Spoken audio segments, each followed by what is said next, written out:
Hello, Random. Congratulations, you are first.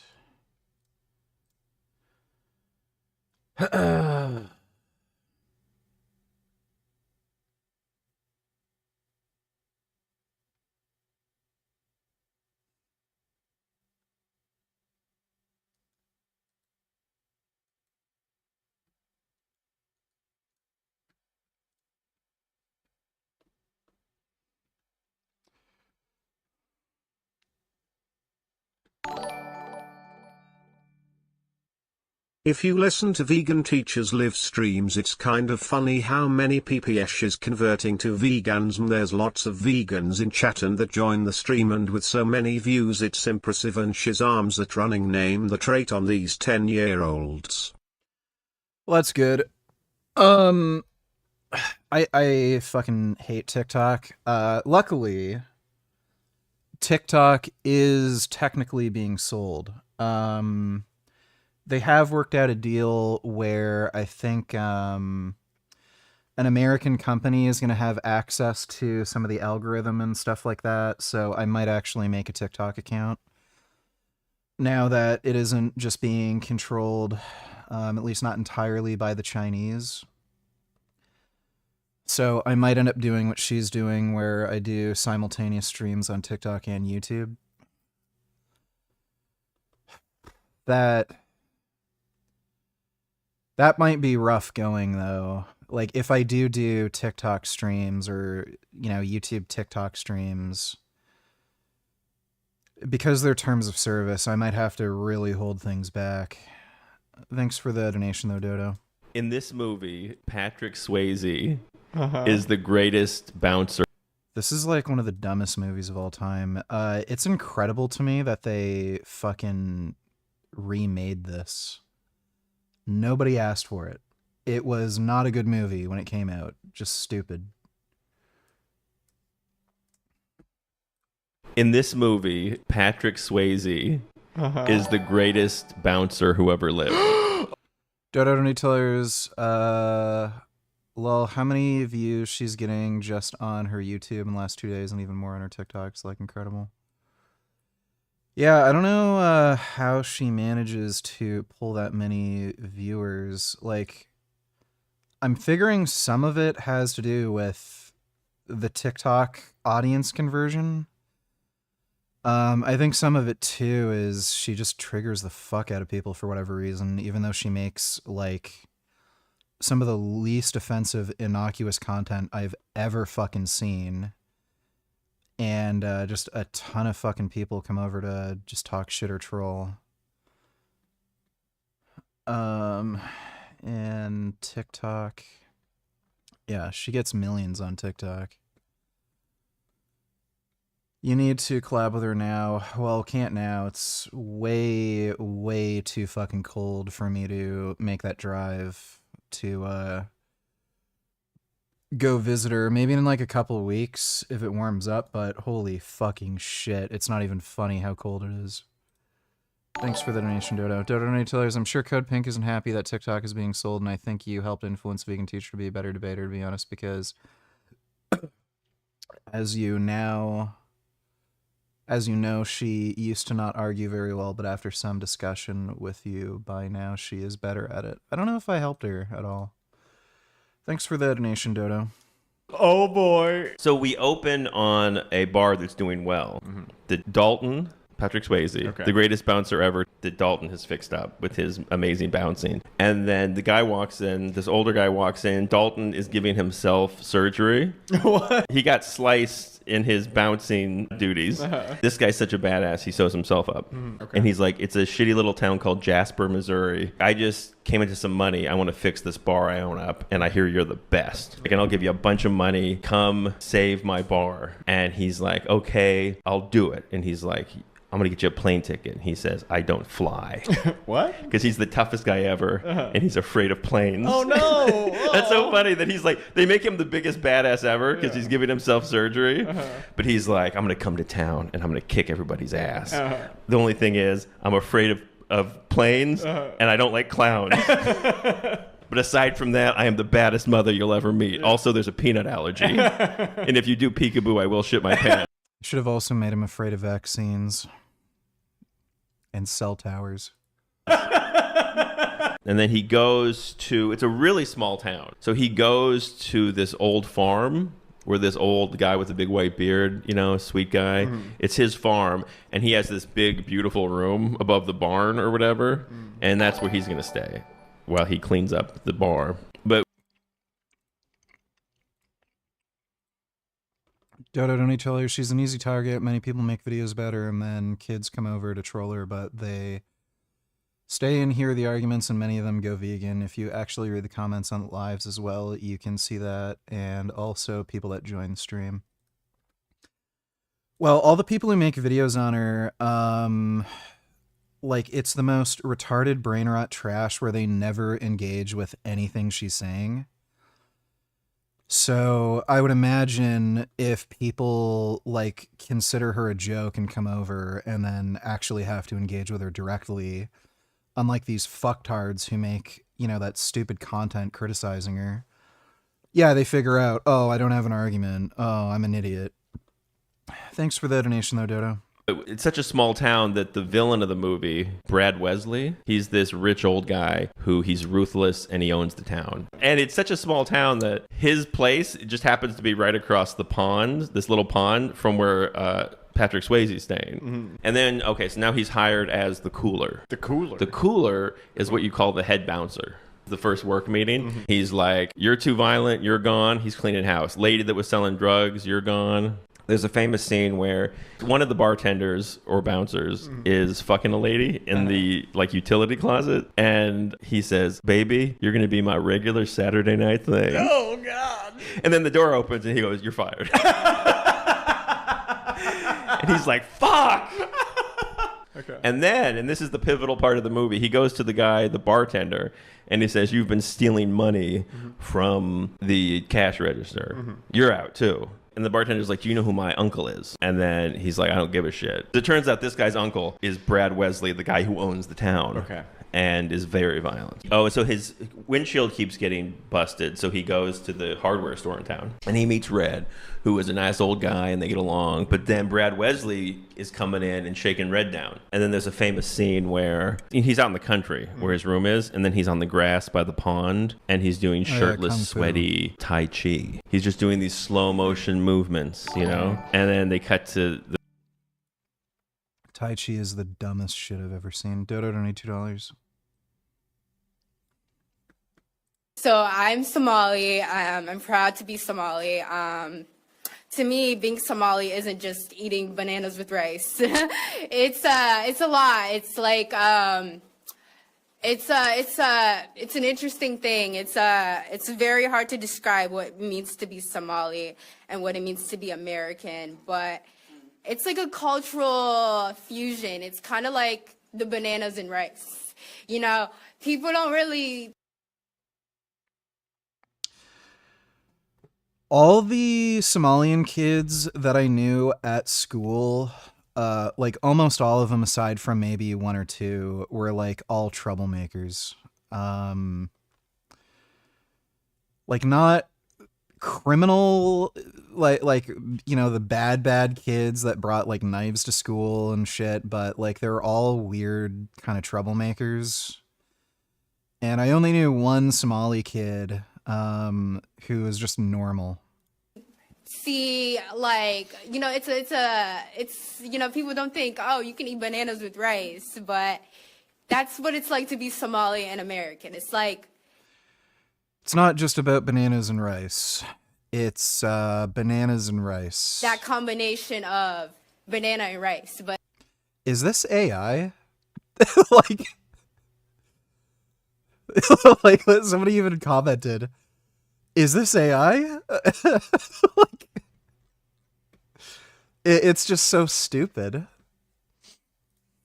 If you touch a penguin in Antarctica, you can actually be kicked out of the area. In fact, photographers who work in Antarctica are trained to stay completely still if a penguin approaches them.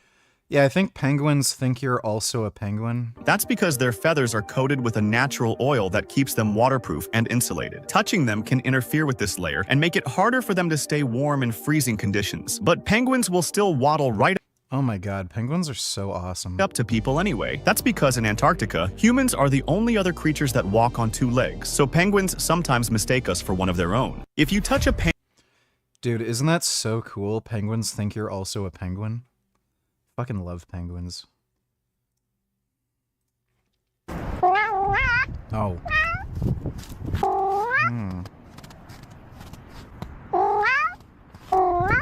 Mr. Kitters is in the snow. Oh. Kitties are playing in the snow. Oh my goodness. Oh, this is amazing. Wow. That's amazing. That'd be hard not to touch the penguin. Jesus. Fuck.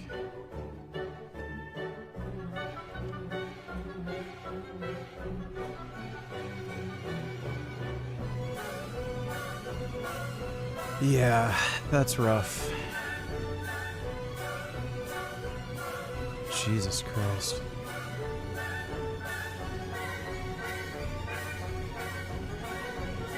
I don't think I could survive living in Russia.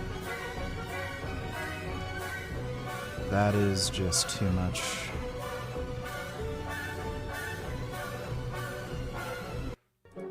Fuck that shit. You'd think if they get snowfall like that, they would have, like, you know, some sort of underground parking or something where they could clear the street a bit easier. That's just unfucking real. Fuck that shit, dude. شود فهمید که موساد و سیا در این اتفاقات نقش داشتند. اگر هم فکر می‌کنید این توهم توطئه است، Iranian state TV is airing Sneaka, presenting him as an American analyst. می‌توانید حرف‌های مایک پومپئو را ببینید. همچنین عوامل Yeah, that says a lot about Sneako's political beliefs. And are you okay? Very good. You good? I clipped it on the table. So I put a little, what do they call it, cream on it. But I clipped it. You can tell he's lying. He's getting some sort of IV, whatchamacall, diuretic or something. He probably is in, like, late-stage heart failure. I would say take aspirin if you like Yeah, it's probably a diuretic and anticoagulant. your heart. I actually had to be on an anticoagulant after I had a knee surgery because I was at such a high risk of blood clots. But don't take aspirin if you don't want to have a little bruising. You know, if you take the big, I take the big aspirin. And when you take the big aspirin, they tell you you're bruised. The doctor said, you don't have to take that, sir. You're very healthy. I said, I'm not taking any chances. So anyway. Yeah, he's lying. Well, thanks for the donation, Dodo. Sid, donate tellers, do you have a bad experience playing video games with girls? Not really. The ones that actually play games always act like cunts and sore losers, in my opinion. I remember there was, I had a Call of Duty clan back in the day. You know, we're playing Modern Warfare 2. And there was some chick that lived in my friend's town in my Call of Duty clan that he really liked. And she had her own Call of Duty clan. And they had the idea of setting up a private match. And he told me, okay, like, dude, be cool, don't talk shit. I'm trying to, like, you know, be nice to this girl to, like, you know, go out with her and shit. And I was like, yeah, sure, fine. She was talking so much mad shit about how, like, they're better than us and they'd kick our ass. We start a match on sub base, and, like, within the first, like, 20 seconds, I get an AC-130, start mowing everyone down. They all rage quit. And then they accused me of hacking, and then she wouldn't play with us ever again. Like, So that's my experience playing video games with girls. The ones who aren't gamers are chill, but they suck and obviously don't play much. It's annoying trying to play video games with somebody who's never played video games. It's like they're fucking retarded. Thanks for the donation though, Sid. And speaking of Snego, Let me see. There is a viral video showing Tristan Tate, Nick Fuentes, Sneeko, Clavicular, Myron Gaines, Justin Waller, and maybe some others. If you don't know who those people are, just stay with me. Laughing and singing along to Kanye West's Heil Hitler song as they are going to a Miami nightclub. Now, I know many in my audience have no idea who these people are. And to be frank, other than Tristan Tate and Nick Fuentes, I didn't know who these people were until a few days ago. But this is important regardless. Lucky him. Stick with this. These are people with huge followings. They are flirting with, killed most of them, and yet they worship him. All right, take a look at this. Yep. Foreman, Hitler, to justify their admiration for a Nazi regime. And the hilarious thing is that if you look at the racial laws, Yeah, they're pretty much all ethnic. Even Fuentes, like his last name would be enough to send him to like a fucking gas chamber. At the very least, he would have been banned from like using public transit and marrying. laws that Hitler favored, the social purity laws that Hitler favored, most of these men, None of them would be allowed to run for office or work in the government. None of them would be able to use public transit, and none of them would be able to marry or date anybody. They're just the dumbest fucking people. Thanks for the donation, though, Dodo. The guy with the big white beard, the farmer, and the farmer's like, why do I rent this room out? But then Swayze comes back to work. Now, Especially considering like Sneeko's lifestyle, Hitler would have killed him. Dodo donated $2. Let me see. Hey everyone, it's Brooke Rollins alongside my great friend Bobby Kennedy, and we have the best news. President Trump just signed the Whole Milk for Healthy Kids Act. And what that means is that whole milk is going back into schools for the first time in a long time, which, Bobby, we think making America healthy again, this is a huge step in the right direction. No. They may get fatter. That's all that'll really happen. Brooke and I, at the beginning of January, are going to release dietary guidelines, and we're going to announce the end to the war against saturated fats. And we're going to bring back milk, which is a nutrition. Yeah, like dairy fats don't have as substantial of an impact on your lipids as other sources of saturated fat, but they still raise your LDL. And again, whole milk just has more fat in it, so it's more calorically dense. So these kids will probably just get fatter. Just wholesome food that every American who can drink it ought to be drinking. Dairy is the most unnatural foods that human beings consume. Milk is meant to be consumed by baby mammals. And Yeah.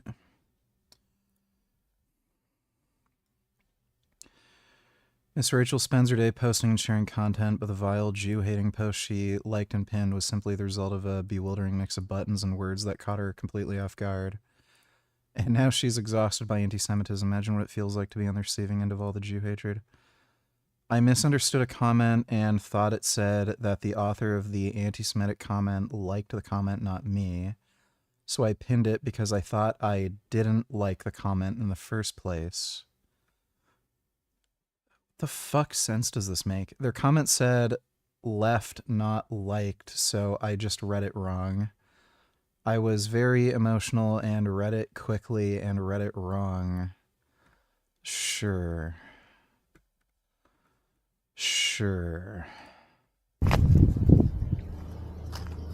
Oh.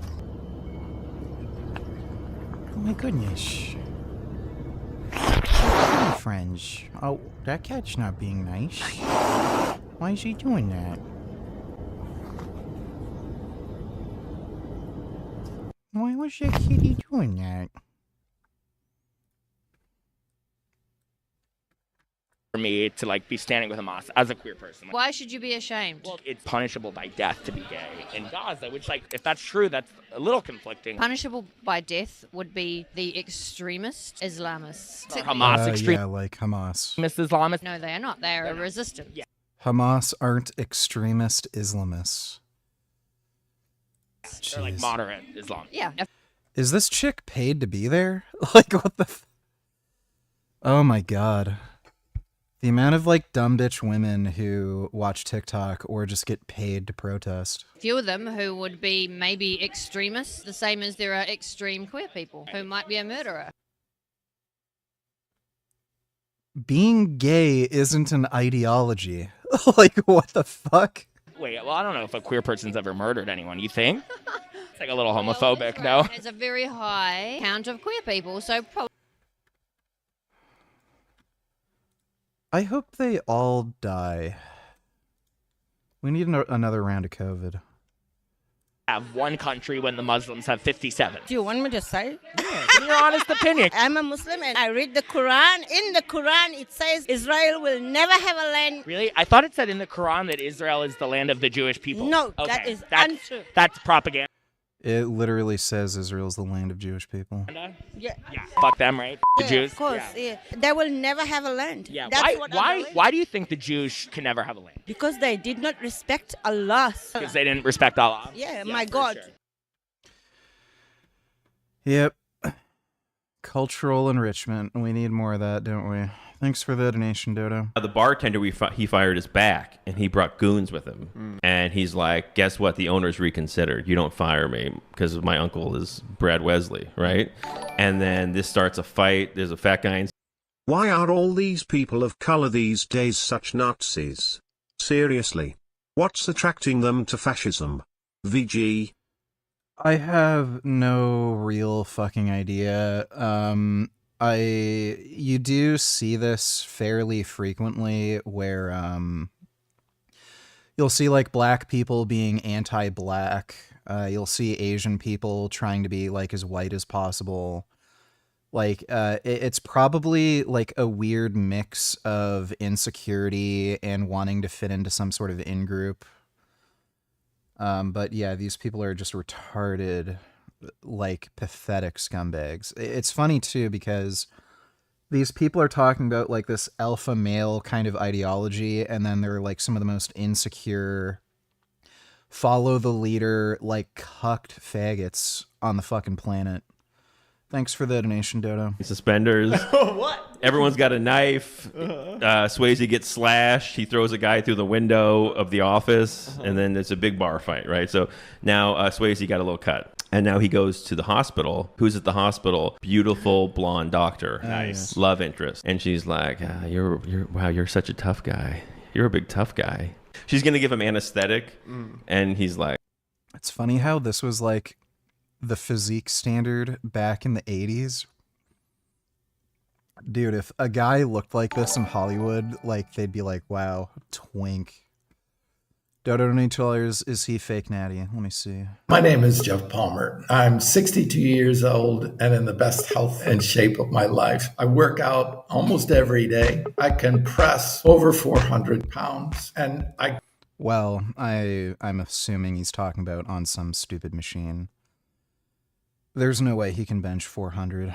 Created the first completely vegan natural bodybuilding championship in the world to show people what they could accomplish. He is jacked. Without eating animals or using drugs. I've been 100% drug-free for 40 years. My name is... Yeah, cool. He should go on drugs, though. Everybody should be taking steroids. Like, why the fuck would you be promoting natural vegan bodybuilding? Like, you're just asking for people to be like, oh, well, that's the best you can do, huh? Like, more vegans should get into bodybuilding and take steroids. Why would we hold ourselves back, right? Like, you've got people like Sam Sulik, Larry Wheels, and you know, all these social media influencers who are getting into, you know, bodybuilding shows. And like, you know, we've always had, you know, meat eaters just doing bodybuilding. Like, if we want to compete with those people and say, look, you can be a competitive athlete and be jacked as a vegan, why would you only want people doing fucking natural shows? Like, natural bodybuilding is so fucking niche. Like, nobody does it. And you're just holding everyone back where they can never compete with the best. Like, it's just stupid. Even like social media, I mean, everybody on social media is on fucking steroids. Like, why in the fuck wouldn't you take gear and just try to blow up on social media and then promote veganism? Like, it just doesn't make sense to me. Afghani coal miners. Going down into these coal mines is extremely dangerous, but getting back out can be even worse. You see, these workers are lowered hundreds of feet underground on a makeshift platform, controlled from above by an operator using a pulley system. After spending hours down there, they can't simply yell to be brought back up because the distance is way too far. So instead, they pull really hard on a wire to signal the operator that they're ready to come up, and that's when they're pulled back to the surface. Going down into these coal mines is extremely dangerous. Fuck that job. I'd rather make crystal meth. Flatulent threats about how important economic and military conquest of Greenland is. After all that huffing and puffing, with no warning whatsoever, he just gave up. You have talked about this framework, the beginning of a framework that you've spoken with the NATO secretary about. Can you tell us anything about that? Does this ultimately mean that the U.S. will ultimately acquire Greenland? Well, I don't know if I can say that, but it could be. I mean, it's possible. Anything's possible. But in the meantime, we're getting everything we wanted, total security, total access to everything. Total access to all the things we already had total access to. And let me tell you something, just like that wall Mexico. Like, again, the only reason he said this bullshit about invading Greenland is because he's just an idiot. RFK focusing, bringing whole milk to schools. Will, this is happening. Mike here, and today we're going to look at the EPA. Well, I'm not going to bother. This is not related to the whole milk thing. I guess we can watch this. Thanks for the donation, Dodo. Geez, I thought these SJWs supported the queer community. VG. They don't. They just hate Jews. Thanks for the donation, Dodo. EPA's green lighting of 2 PFAS pesticides, and how they're, of course, eventually going to make it into our waterways, those forever chemicals, all up in our bodies. So the EPA has pulled a fast one. We're going to look at the EPA's site for this, which looks very sus, very questionable, where they're essentially arguing that no, this isn't a PFAS under some newer definitions that they've thrown out there. We'll compare those to other. JP don't eat trailers, retards.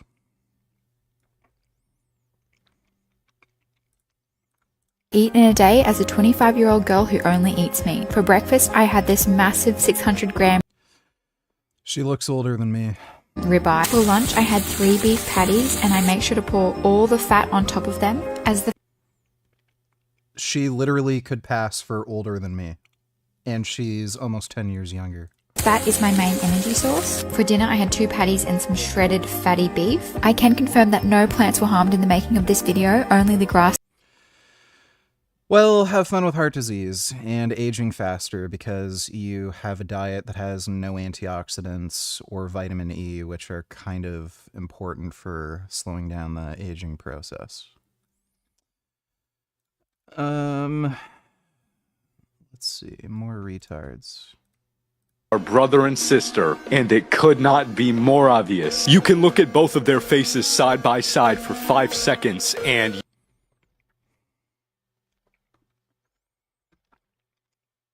I guess I'm related to Drake.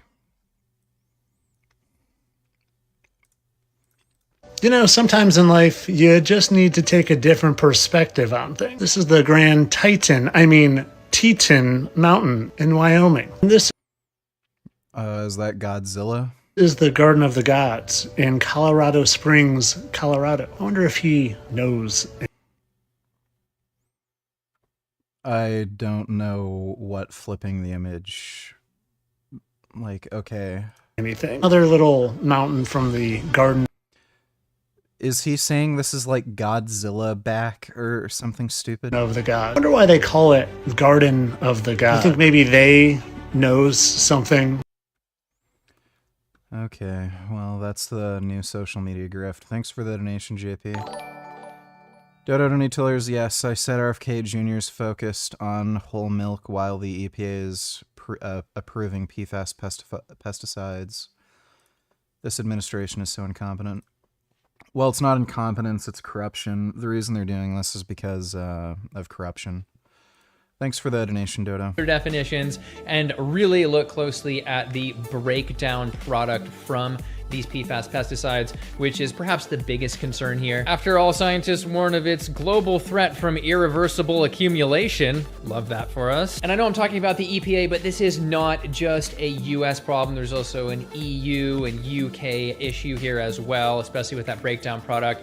But we're not just gonna keep it negative. Don't worry, we're also gonna be looking at some potential solutions for this. Let's go. I know I'm always rambling about diet, but I'm also really concerned about water. I did work for a water filtration company that was making these filter backpacks for Haiti in the developing world. That was difficult. It was a startup. You know how startups go. And that's actually when I started my channel after that. So I am really concerned about water. We're gonna talk about water filtration as Trend prolapse donatillers. Do you fear trying to make it as a bodybuilder will compromise your health? No. You're currently 267 milligrams test stack, super safe. Can't say the same about pro bodybuilder cycles low. Also, this video was interesting. A bit too anti-steroid though. Yeah, 17 years old. So let's say like the highest dose of steroids that I'm going to have to take is like 2,500 milligrams. You're only running a cycle like that for several months to like push through a plateau or when training for a competition. Like, and again, I don't expect to do that for too long. So like, let's say maybe over the course of the next 10 years, like by the time I'm 45, I have an interest in actually doing competitive bodybuilding. It's like in all likelihood, it's not going to do anything. Look at Greg Doucette. He started doing steroids like at a very similar age to when I started. I think he started when he was like 33 or 34, and he was doing competitive bodybuilding for like enhanced for like another 10 years. Does he have any health problems whatsoever running the doses he was running? And I think he mentioned he might have gone up to like 1.5 grams or 2 grams of gear for some of his shows. Greg has never mentioned ever having any health problems whatsoever. Short-term or like long-lasting problems from his gear use. He's also shown his blood work. Everything is immaculate, especially considering his age. Like he's in the top 1% for his age in terms of health. So like it's just kind of silly to say, oh, bodybuilding's so fucking dangerous. Like, oh, taking that much steroids. Like, yeah, if you're Dallas McCarver and you're constantly blasting like 5 grams of fucking gear per week and you never come off, and you don't manage your fucking blood pressure, and you also have like familial hypercholesterolemia that you're not really getting treated for, and all this other shit, like, yeah, you can create a situation where you do drop dead, but I'm not a fucking idiot like Dallas McCarver.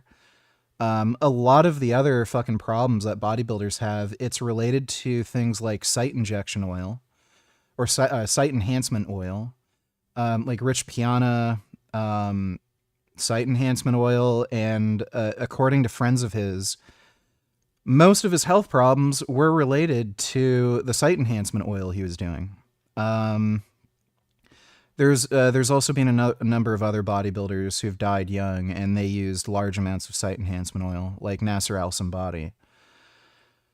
So people like often wrongfully attribute these deaths to steroid use when it had nothing to do with the steroid use, and or very little had to do with steroid use, and a lot of it had to do with other really stupid lifestyle choices they made.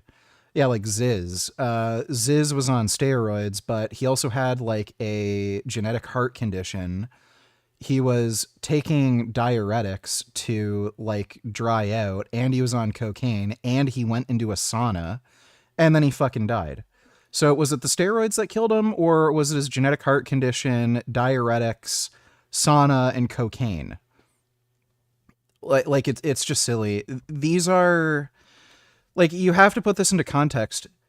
These are drugs that were approved for human use, and most of them still are approved for human use. Nandrolone, still FDA approved. Testosterone, FDA approved. Primobolan for a very long time was FDA approved. For whatever reason, they removed it from the FDA list, but it's still sold in other countries. I think Japan, Turkey, they still have it. Anavar, still FDA approved. So, like, these are drugs that were made for humans that are still prescribed for humans. Like, the idea that, oh, they're so dangerous, then why are they prescribed? If they were genuinely that unsafe, they'd be off the FDA approved list, but they're not. Like, Anavar was even given to children who had stunted growth. And you can look at the research on it. The kids, I don't think I've seen any case reports of kids having health problems from taking Anavar. It helped them achieve normal growth velocities as kids, and then they went off it. They went through puberty normally. Like, everything was fine. So steroids are remarkably safe drugs. Like with anything. Yeah, if you go to high enough levels of abuse, you can kill yourself. Like salt. Everyone salts their food. Well, if you eat like a bag of salt, you'll kill yourself. Is salt dangerous because if you eat a whole bag of salt, you'll die? No. So, people have just been brainwashed into complete horseshit. We can watch this. This is probably going to be fucking stupid. Thanks for the donation, though, Trend Prolapse. And while we are on the subject of SJWS being morons, let me take Where do things stand with Iran? The U.S. has got sizable military assets. You know, we have a lot of ships going that direction, just in case. We have a big flotilla going in that direction.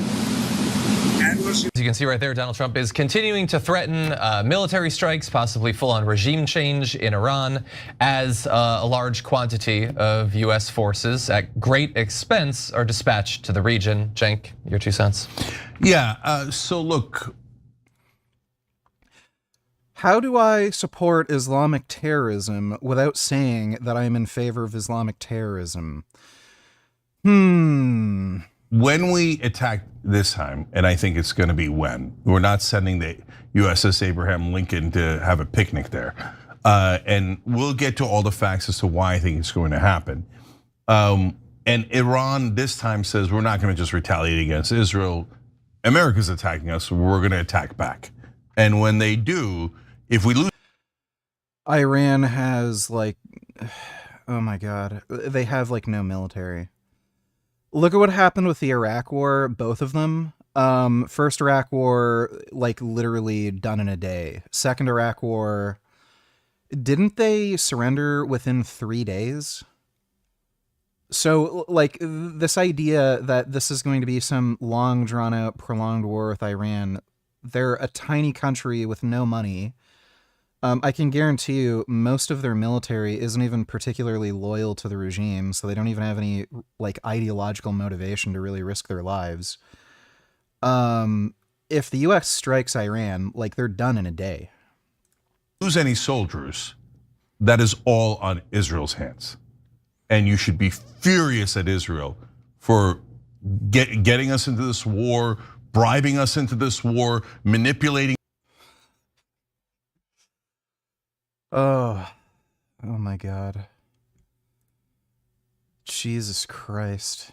Like, it's just the worst pro-extremist propaganda. Thanks for the donation, Dodo.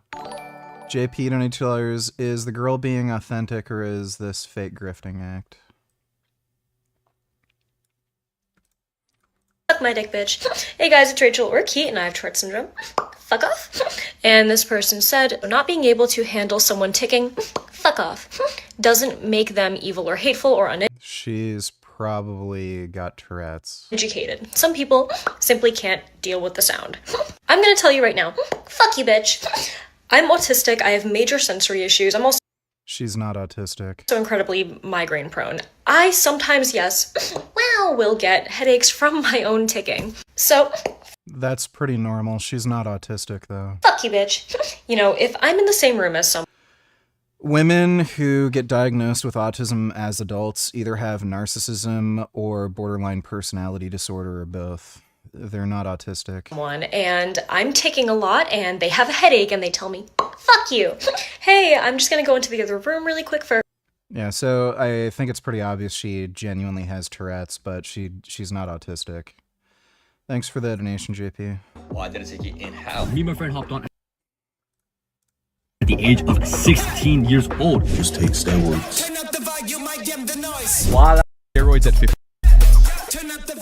Oh my God. I completed the 30-day trend challenge, and the results might just shock you. Follow my journey to an early grave. Yay! But beneath the rage bait, something more disturbing is happening. More teenagers than ever before are going to continue to abuse steroids. These kids aren't acting alone. Good. More teenagers should be on steroids. All the more reason to legalize the drugs, allow them to be sold without a doctor's prescription, and then it will be managed just like alcohol. How difficult is it for a fucking teenager to go to a store and buy alcohol? They can't. Like, they have to have a very convincing fake ID, and even then, they can still get denied. So you could either have a black market because the, medical industry is just filled with fucking retards who think they can control the market and they can gatekeep all these fucking drugs. And then you have this massive fucking black market that keeps growing and expanding and providing a better and better service for better and better money. And then teenage kids can get access to it, no fucking problem. Or you can, again, legalize these drugs, get them off the schedule list, allow them to be sold like alcohol, and then you'd probably see a reduction in the black market because everybody can get the drugs over the counter for a reasonable price and safer. So yeah, cool. More teenagers taking steroids, that could only be a benefit in the long run. Many of the influencers you see online are just smaller cogs in a much larger machine, one that's quietly distributing PEDs to teenagers. To take a closer look, we infiltrated one of the many teenage steroid group chats, and what we found was deeply disturbing to say the least. To start, we made a TikTok account and set the age to 16, so we could start scrolling, liking whatever a gym-obsessed teen might like. While it started off tame, showing the well-known influencers you might expect, slowly, we're shown more and more hardcore videos, like normalized pinning in the gym, to before and after teen steroid transformations, with most of them spreading the same sentiment. Seriously, don't blast. Don't blast, bro. Or you'll be super rich and successful. Hello. And be always happy and jacked. Because you could not handle this lifestyle, you little soy boy. You incel. Save all the steroids for Mason. Between 2020 and 2023, videos promoting steroids were viewed 420 million times by US users aged 18 to 24. The only reason we don't have data for younger users is because TikTok doesn't publicize those. At the same time, the stigma around PEDs has collapsed. Hollywood actors openly discuss steroid cycles, while fitness influencers normalize TRT. Can I blast at the age of 17 to 18? For sure, like what's stopping you? That's what I did. To a teenager watching this, testosterone doesn't look dangerous. It looks normal. Testosterone is not dangerous. The only thing that could potentially happen is you may end up having earlier growth plate fusion, so it could, in theory, stunt your growth. I don't know exactly how true that is, because apparently Arnold Schwarzenegger, when he was about, like, 15, he was prescribed Dianabol from his pediatrician different times, and I think he grew to an adult height of about 6'2". Clavicular, he started using testosterone when he was, I think, 16. He's 6'2".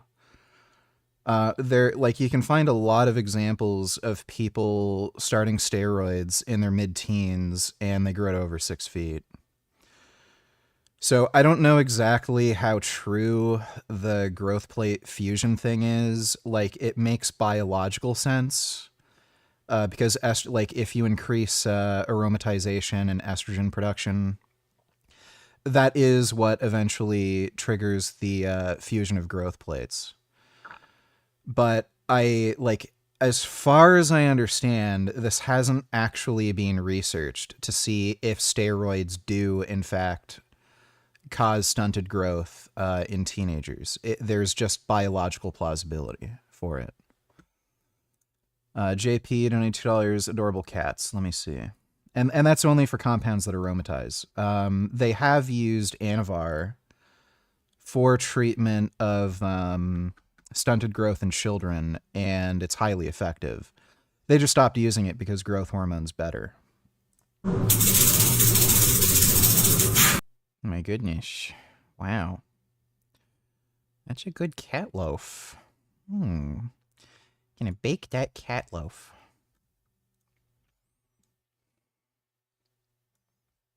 Oh. Oh, that would be nice. Oh, I would love that. Oh my goodness. Oh, that would be special. Oh, that would be so nice. Oh, I'd love to cuddle with a big kitty like that and get rubbed by the kitty. Oh, that would be so nice. Oh, naked cat. Oh, that's nice. Oh, that's amazing.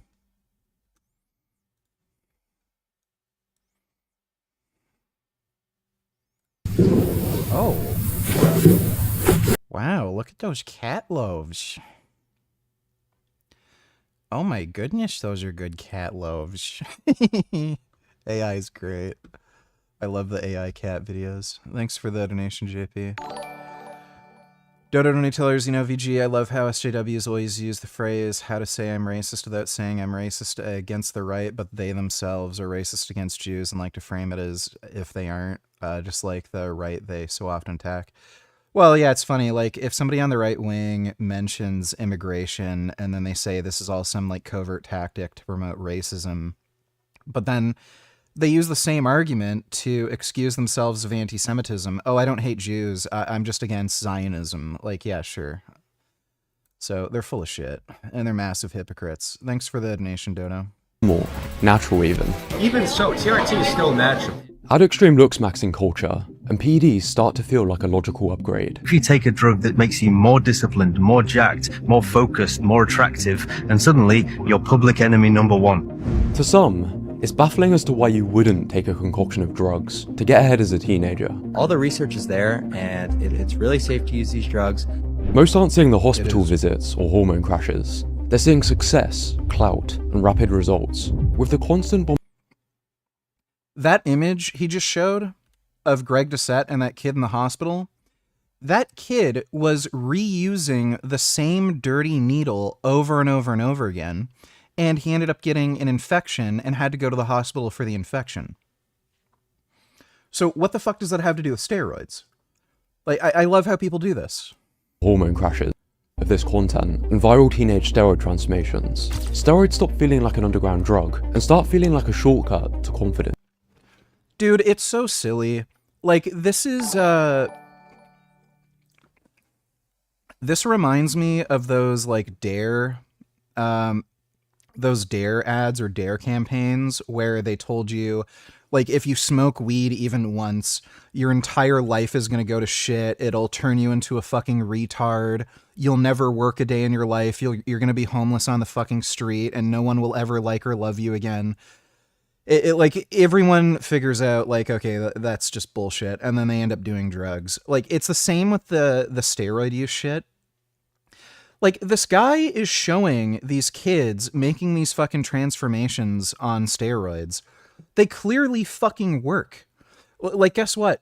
Men want to get big and jacked and strong and fucking muscular and dominate other fucking men. So that's why these fucking teenage kids are going on steroids. And guess what? They fucking work. And they're safe. There's testosterone's been on the market since about the 1950s. So you're talking about like over 70 years of safety data that's accumulated. Not to mention other anabolic steroids, like most of them came out in the like 1950s, 60s, I think one or two in the 70s.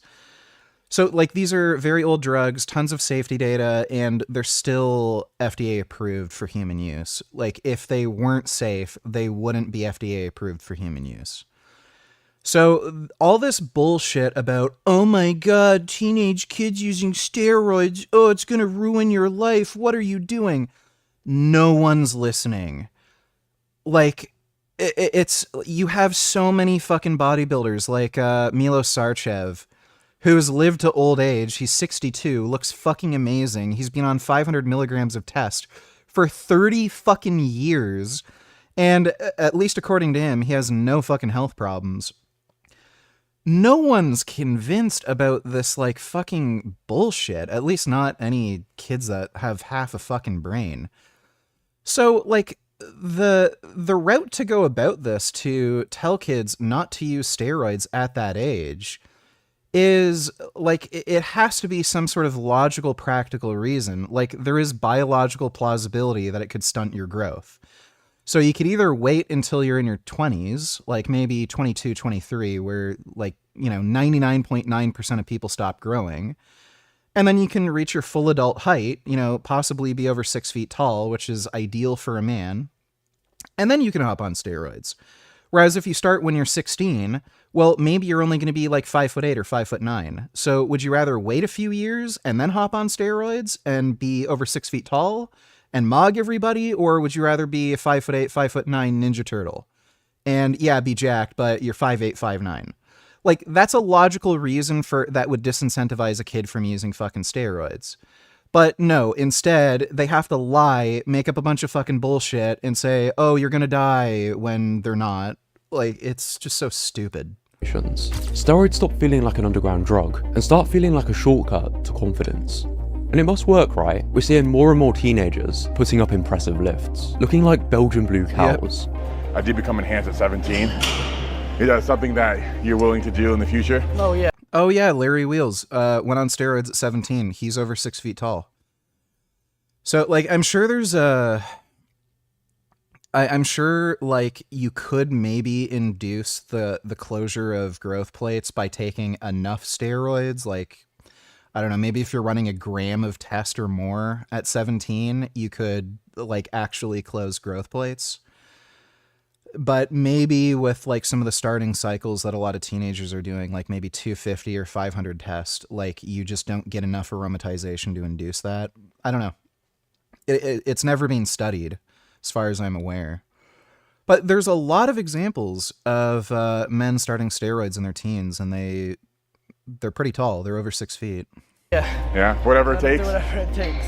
Whatever it takes. That's the mindset I had. From what they've said, it's a magical fix-all. One that's way too easy to get your hands on. Now, what I'm about to show you, I don't want it to come across as a tutorial. Here we go. Of course, pencil neck. Of course it's going to be a pencil neck. JP Donny Tillers, the cat was totally justified in this. Say no pickles, are you deaf or what? Fix the sandwich right now. You hiss at me again, see what happens. Say no pickles. I love these videos. They're so awesome. Are you deaf or what? Like, if cats were smart enough to have a job at, like, McDonald's, they would do this. It's so great. I gotta see that again. Yeah. That's so awesome. Thanks for the donation, JP. Which is why I'll blur details and link helpful resources below the video. But I want you to see just how quickly you can get sucked into the rabbit hole of PEDs as a teenager. Because when we were researching this trend, we found numerous more disturbing accounts. Update. I was just scrolling through TikTok and I got a video of a guy talking about being 17 that he hopped on growth hormone.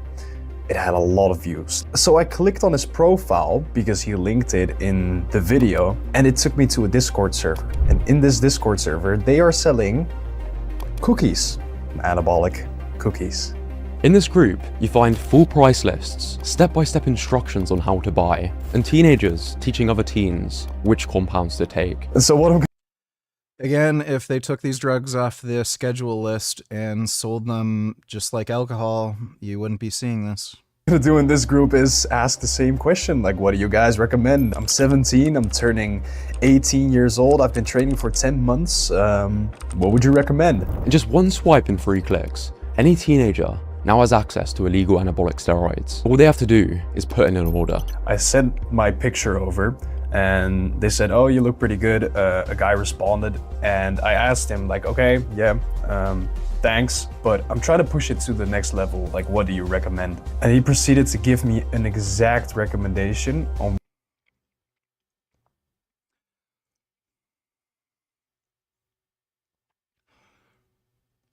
test weekly, Anavar weekly, Anavar daily.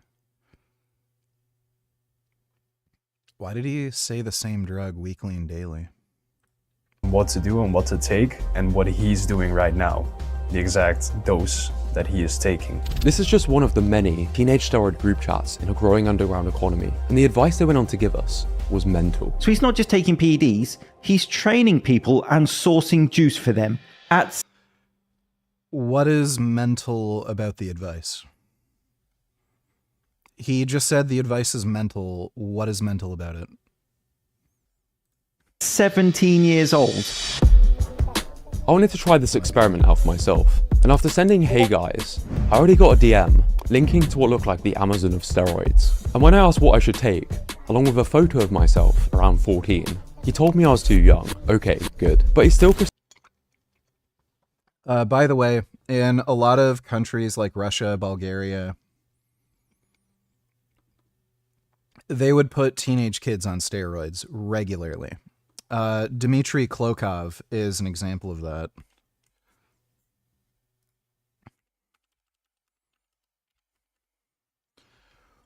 So Klokov was on steroids since he was a teenage kid, competing in Olympic weightlifting.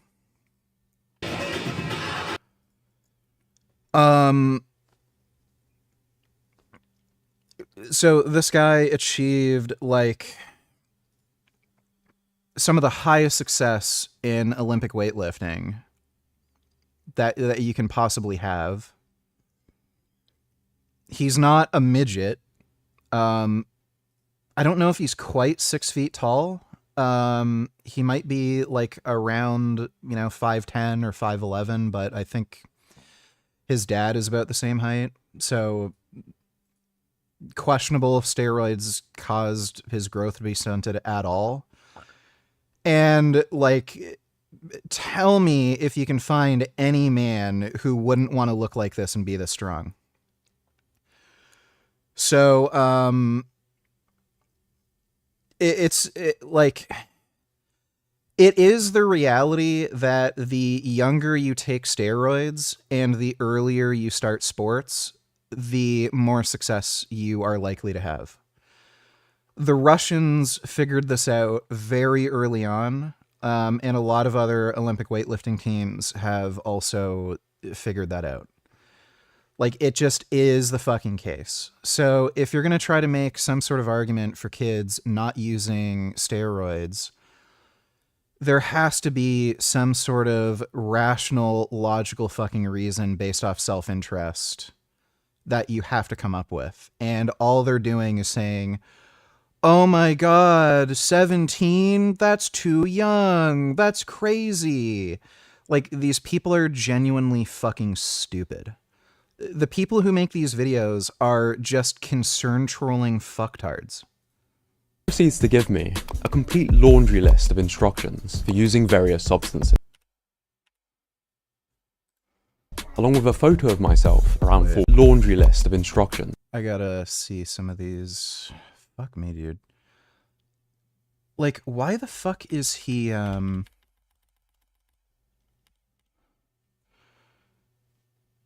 one injection every 2.5 days, and something every 3 days? Why did he blur some of this out? I don't even know what he's saying here. Sudden dosage will disappear in 2 or 3 days because if you choose something, it will take 8 days to make them disappear. Sorry if I'm slow right now, I'm French. Like, what is he even talking about? Why did he even show this on screen when this message is completely and utterly incomprehensible? This is like the Epstein files, where you just have everything blacked out, and like you can't, like, you don't know what any of this shit is about. If you do something, you can inject once every 8 days, but if you decide to inject it every 4 days, your testosterone levels in your body will be much more stable. So they're talking about testosterone injection here, frequency. So that's not bad advice.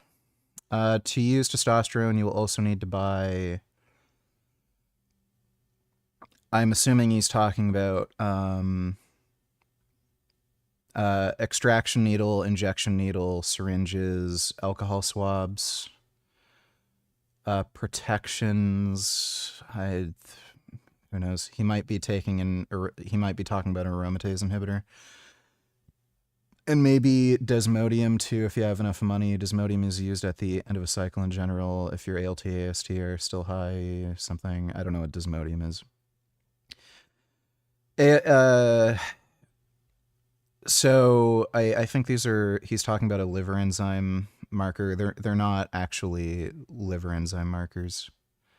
Yeah, he's talking about liver enzymes. He spelt them wrong. And they're not actually liver enzyme markers. They're markers of muscle metabolism. A lot of people on steroids, even naturals who do really heavy, hard training, have elevated ALT, AST. If they're too high, it's a sign of hepatic damage. It's not. If you want to actually see if you have hepatic damage, you need your GGT tested. Okay, so he's saying it's a detoxifiant. Apparently this guy's French and he doesn't speak English, so he's saying this drug helps detoxify your liver. This is just coming from somebody who's ignorant. If there is a pro here, do not hesitate to correct me. Can always say a mistake, but I think I am right for the moment. Omega-3 will manage your bad and good cholesterol levels. That is fairly true. Aromatase inhibitor will allow you to slow down, stop the conversion of testosterone and estrogen. So that's not bad advice. You do want an aromatase inhibitor on hand when you first start taking tests, just in case. If you notice you're getting really crazy nipple sensitivity, and especially sharp pains, that's a dead sign that the gland is actually growing. So this was stupid. This advice is okay. Like, this advice, it's not necessarily bad or good. It's just stupid. Like, nothing's going to happen if he actually follows this advice. Supplementing with omega-3s, that can increase your HDL, lower your LDL. So that's not bad. And yeah, you do want an aromatase inhibitor on hand. Instructions for using various substances. Something, they make a great difference for muscle growth. Something expensive, so peptides are a good alternative. I think he's talking about growth hormone. They have various effects added to muscle growth, like increasing appetite. Yeah, so he's talking about growth hormone and secretagogues. Okay, what's the problem here? Including tren. Like the thing is, I wouldn't recommend a teenager take growth hormone because you're at an age where you're just naturally producing so much growth hormone. What's the point of taking it? Your growth hormone's already very high. So just wait until, like, maybe you're in your 30s to even bother taking growth hormone, because you're probably gonna have to take very high doses to actually get a benefit from it, because your body just naturally produces so much. That escalated quickly. Alongside Star Wars sounding peptides and drugs, sure most BPC 157 is totally safe. Anybody of any age can fucking take it. I don't know why he's... Same with TB 500. Really stupid that he mentioned this shit. Sounding peptides and drugs. Sure most of... Yeah, dumbass. If you don't know what the drugs are, then why the fuck are you complaining about a teenager taking it? You don't even know if it's safe or not. Virtually no long-term studies.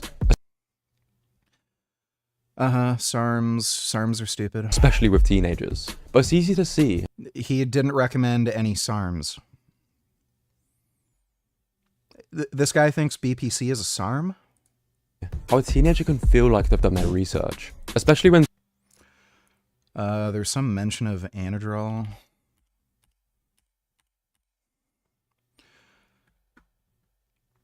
Substances that can make you leaner while making you gain more muscle. Anadrol, Superdrol, testosterone with a specific diet, Anavar, Trenbolone. I don't know where he got the idea with Anadrol, Superdrol.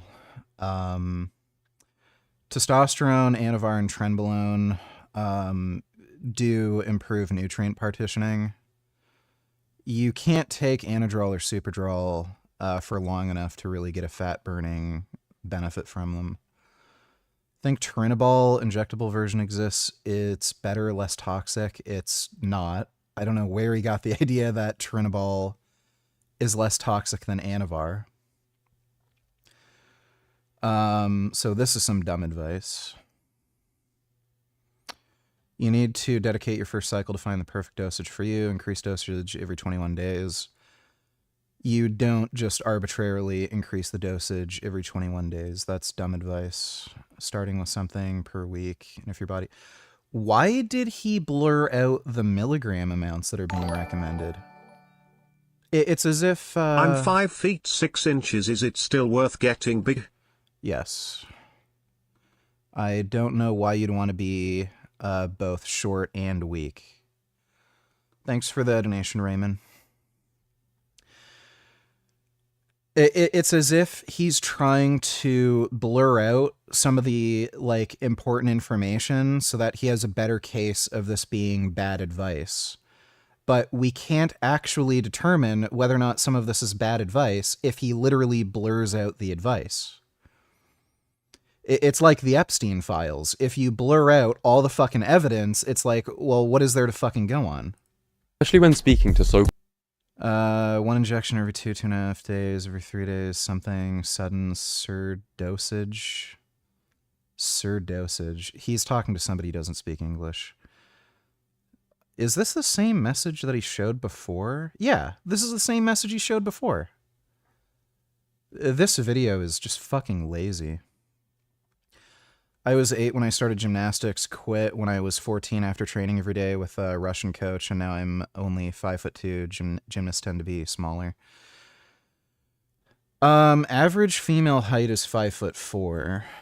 I don't know if gymnastics training stunted your growth. I know a lot of girls do get stunted growth from gymnastics training. One, because... like, if you're seriously training for gymnastics, like to make an Olympic team, the volume of training is so high that it can actually stunt growth in children. And on top of that, a lot of them are told to restrict their calories. And caloric restriction in children also causes stunted growth. So you're like 2 inches below... average height for a female. That's not... Could be from gymnastics.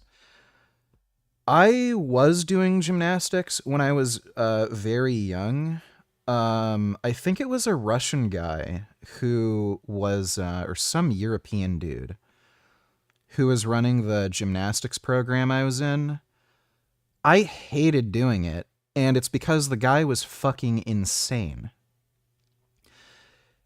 He would make us do stretches at the beginning of, the gymnastics session, and he would literally force you into a deeper stretch. So he told you, like, okay, try to do the splits. And then you'd be doing the splits. You could only get down, like, maybe, a few inches from the bottom. He would literally come up from behind without warning and force you fucking down. And I swear, the amount of times I almost fucking tore my groin. I fucking hated that class. I remember telling my mom about that. I don't know if that's why she didn't make me go anymore, but that guy was actually fucking nuts. Like, I'm surprised he didn't get sued. Cat donated $2. Let me see. Oh. Wow. Oh my goodness. Oh. Oh my goodness. I need this for Gum Gum. Oh, that is so cute. I love cats. Thanks for the donation, Cat. Called experts like this. He showed the same text message again.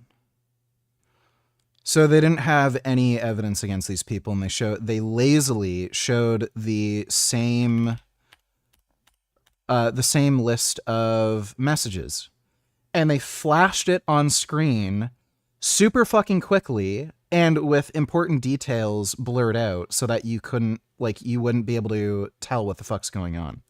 Yes. But often, this is extraordinarily misleading. These people are just teenagers themselves, trying to make some quick money, or earn back the money they spent on PEDs. So the underage user becomes a supplier. Do you see the problem here? I got ID'd the other day for a white monster. It's easier to buy black market steroids. Now, the problem with black market sources is unlike real labs, real drug companies, there's very little quality control with. And this can have grim consequences if you're buying from the wrong places. 33-year-old Australian bodybuilder who bought steroids from the black market. Unfortunately, this poor guy died of acute metal poisoning.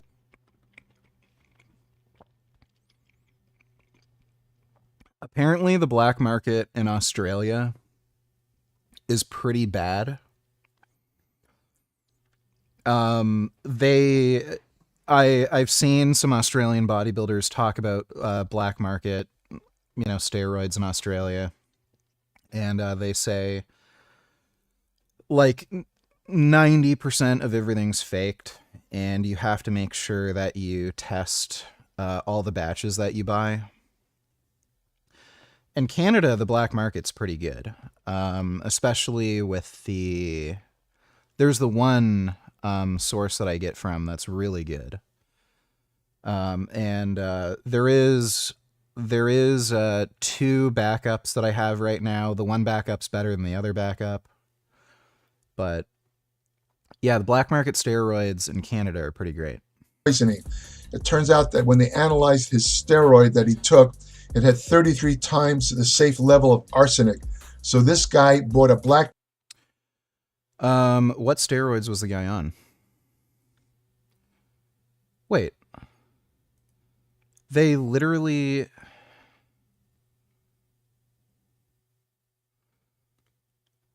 Helpful resources? Did they, video sources...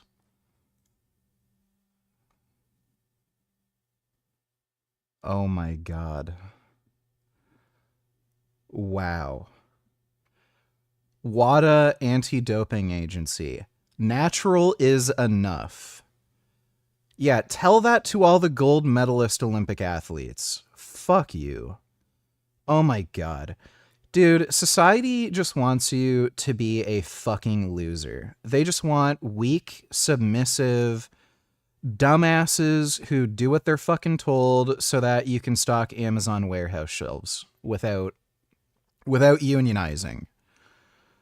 Like, holy fuck. Yeah, they just want you to be a fucking idiot. Okay, none of that has anything to do with references.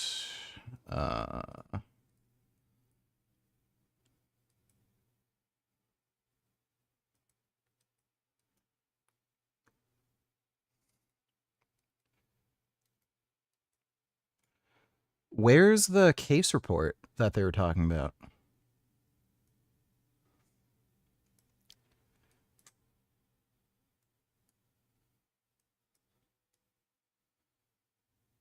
Okay, something on brain damage, disruption, physiological foundation, central nervous system, aggression circuits. Oh my god. Taylor Hooten, 17, steroids, get smart about drugs.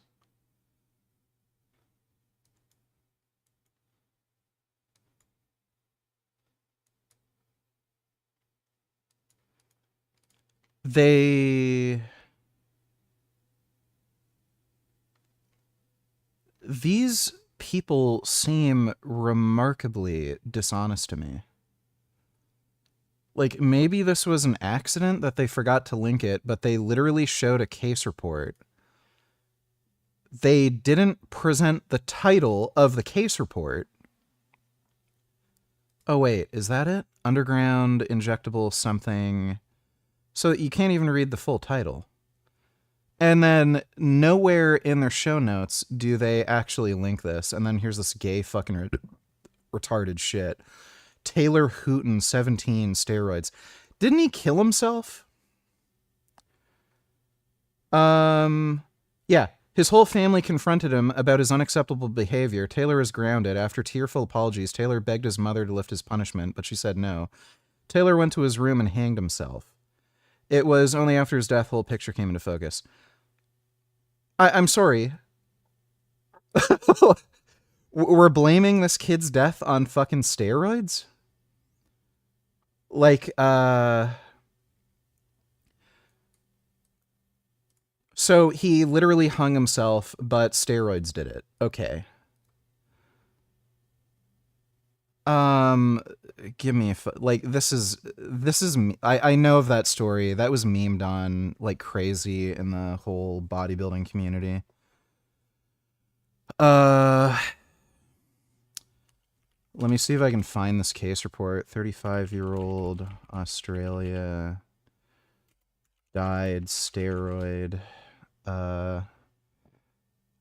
arsenic.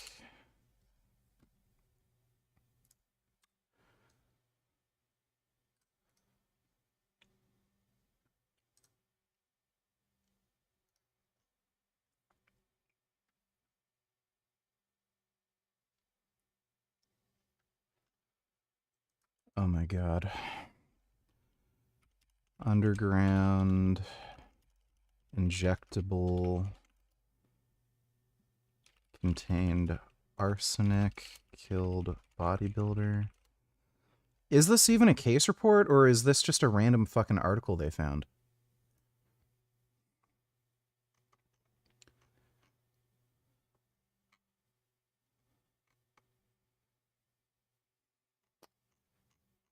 This may literally just be some random article they found. I can't find... I literally can't find anything. Let me just... Chemical athletes who buy substances in ampules and vials on the black market run risk of their stuff being underdosed, not containing any active ingredients at... This sounds like an article. It's not even a case report.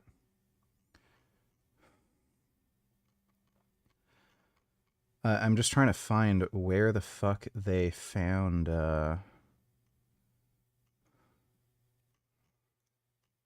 So okay, this isn't even a case report, so this is just pure garbage. They found some random article online that I can't even find, and it's not even a medical case report, so who the fuck knows if this is even remotely true. Black market steroid that basically contained arsenic, yet no active steroid, and it killed him. All of this sounds... So they're telling you steroids are harmful, and then they find a random article that is not in a medical journal saying that this guy died from not taking steroids, and instead he was injecting some oily substance that contained arsenic. That's their argument to not use steroids? Okay, so assuming you're able to find a good black market source, they would have no argument against taking steroids. Like, this is fucking retarded. JP donate tellers kitties. Let me see. Oh. Hey, stop! Stop right there! No, don't come in here, cat, stop! I would let them all in.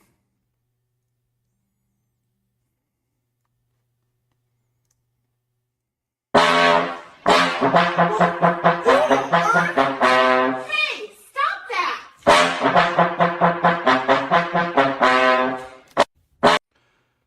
I couldn't get upset if a cat was doing that.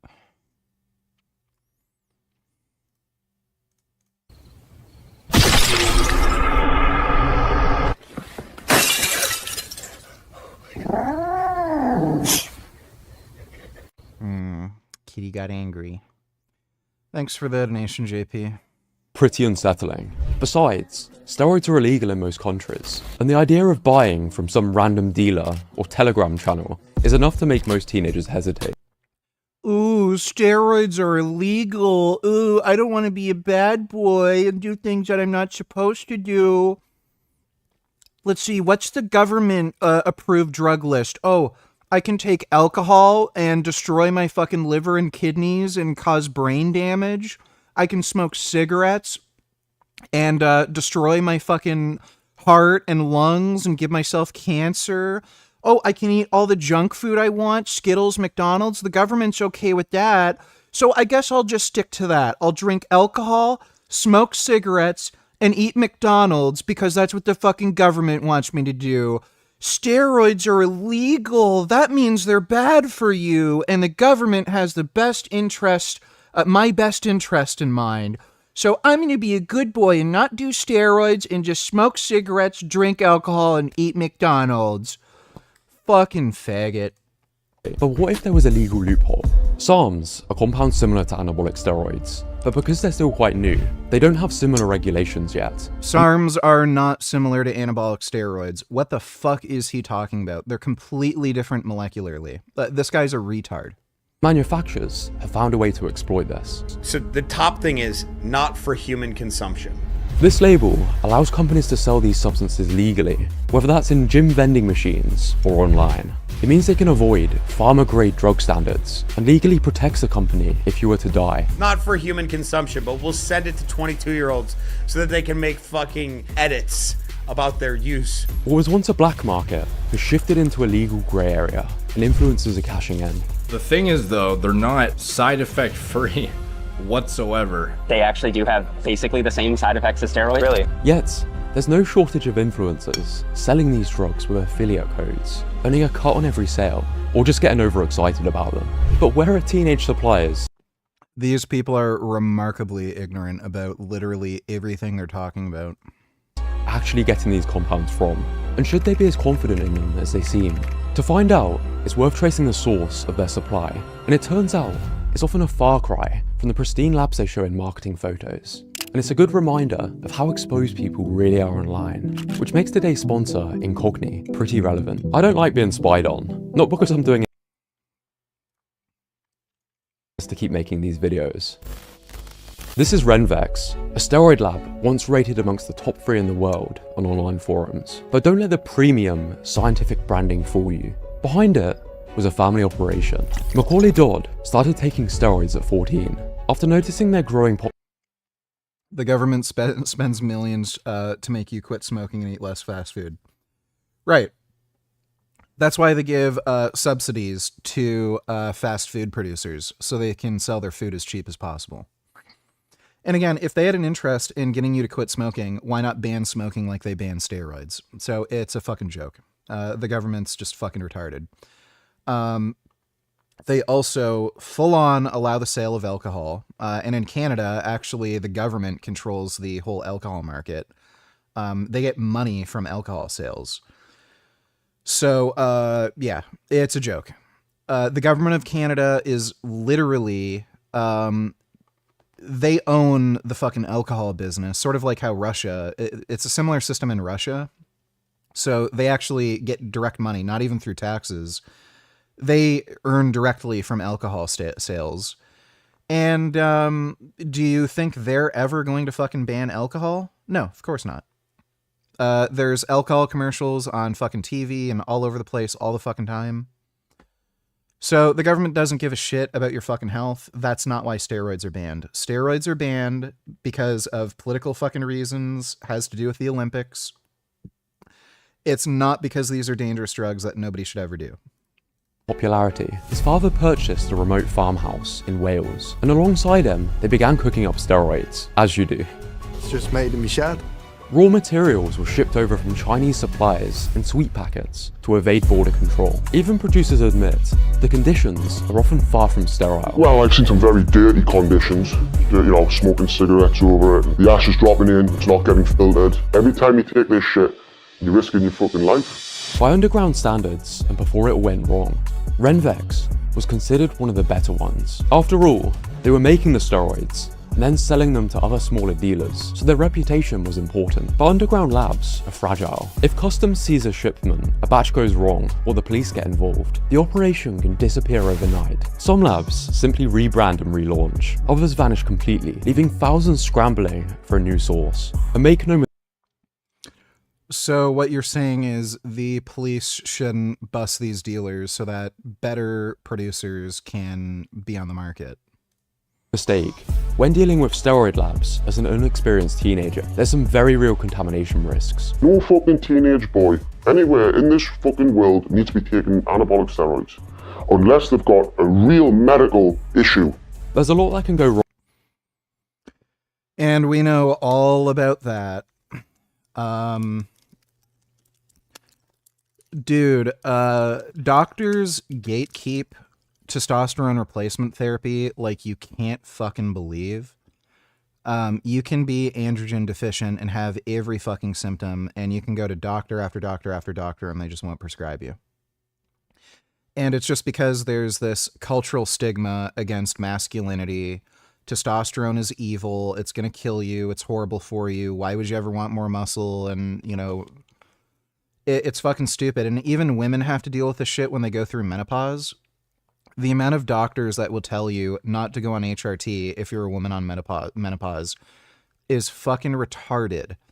And all the evidence shows that women who are on HRT for menopause live longer, they have better quality of better life quality, they're at low risk of osteoporosis, cancer, everything. They still won't give it to you. So is it a surprise that a black market exists? Wrong before the product even reaches the user. But it doesn't concern you that people might take something you've made and it could damage their body or potentially kill them. But even when the product is legit, teenage steroid use comes with very real side effects, the kind that influencers avoid talking about because they're uncomfortable and not good for business. Bro! My nipples are literally lactating. If you started lactating at the nips, would you film yourself and put it on TikTok? Probably not. It's one of the rarer side effects of steroid use, but one of... Oh my God. These people are fucking retards, and again, they have no idea what they're talking about because they're pencil neck fucking idiots who've never done steroids themselves, and this is just concern trolling. They have absolutely no interest whatsoever in this topic. And you know that because they wouldn't say something so fucking stupid. So these fucking images they shown of like dudes lactating, that's from taking 19 Nors, so nandrolone. It's not from taking testosterone. I've never seen anybody have lactating nipples from taking testosterone. That's a 19 Nor specific issue. And a lot of people get it, especially when they combine nandrolone with testosterone. So this isn't a steroid problem. This is a problem with certain fucking compounds. If you knew what you were fucking talking about, you would have mentioned that. But you don't know what you're talking about, you have no fucking interest in the subject, and you just made a clickbait video to fucking concern troll. Probably not. It's one of the rarer side effects of steroid use, but one of those that most people would keep to themselves. There are many side effects. And by the way, the Trend Twins talked about this on the Cutler cast, the Jay Cutler's podcast. One of the Trend Twins had lactating nipples, and he mentioned specifically it was from taking nandrolone.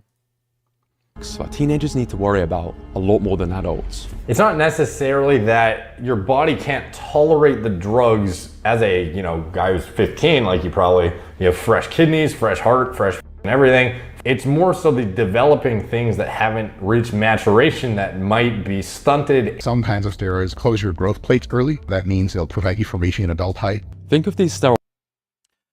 So again, this is just based off of biological plausibility. It's not based off of any randomized trials. I don't know of any randomized trials where they prescribe testosterone to 12, 13, 14, 15-year-old kids and then measured their growth velocities and found that the testosterone group didn't grow the same.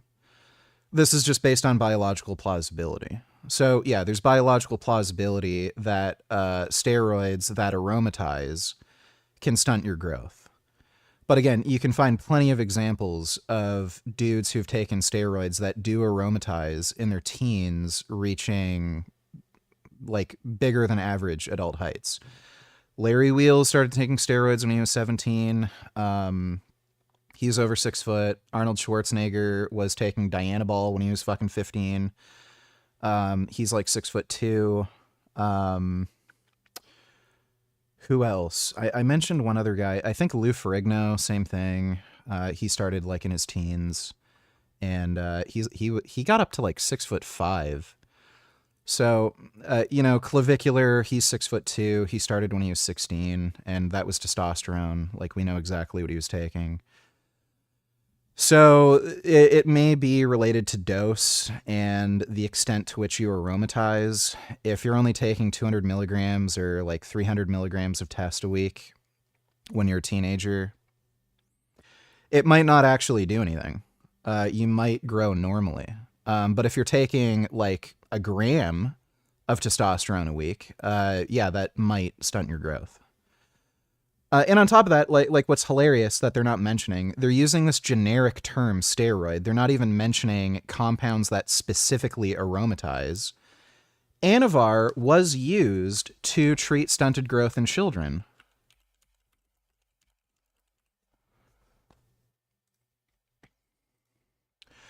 Oxandrolone in constitutionally delayed growth, longitude study up to final height.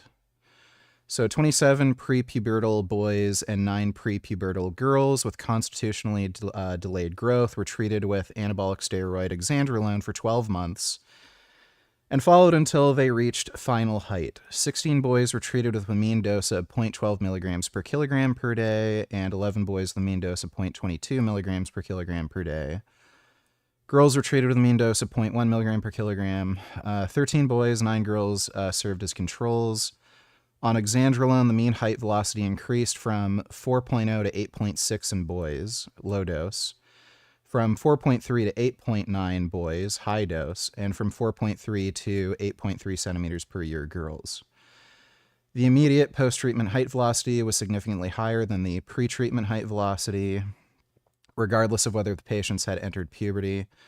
On oxandrolone, the mean ratios of change in bone age, change in chronological age were 2.0, low dose, 2.3, high dose, and 2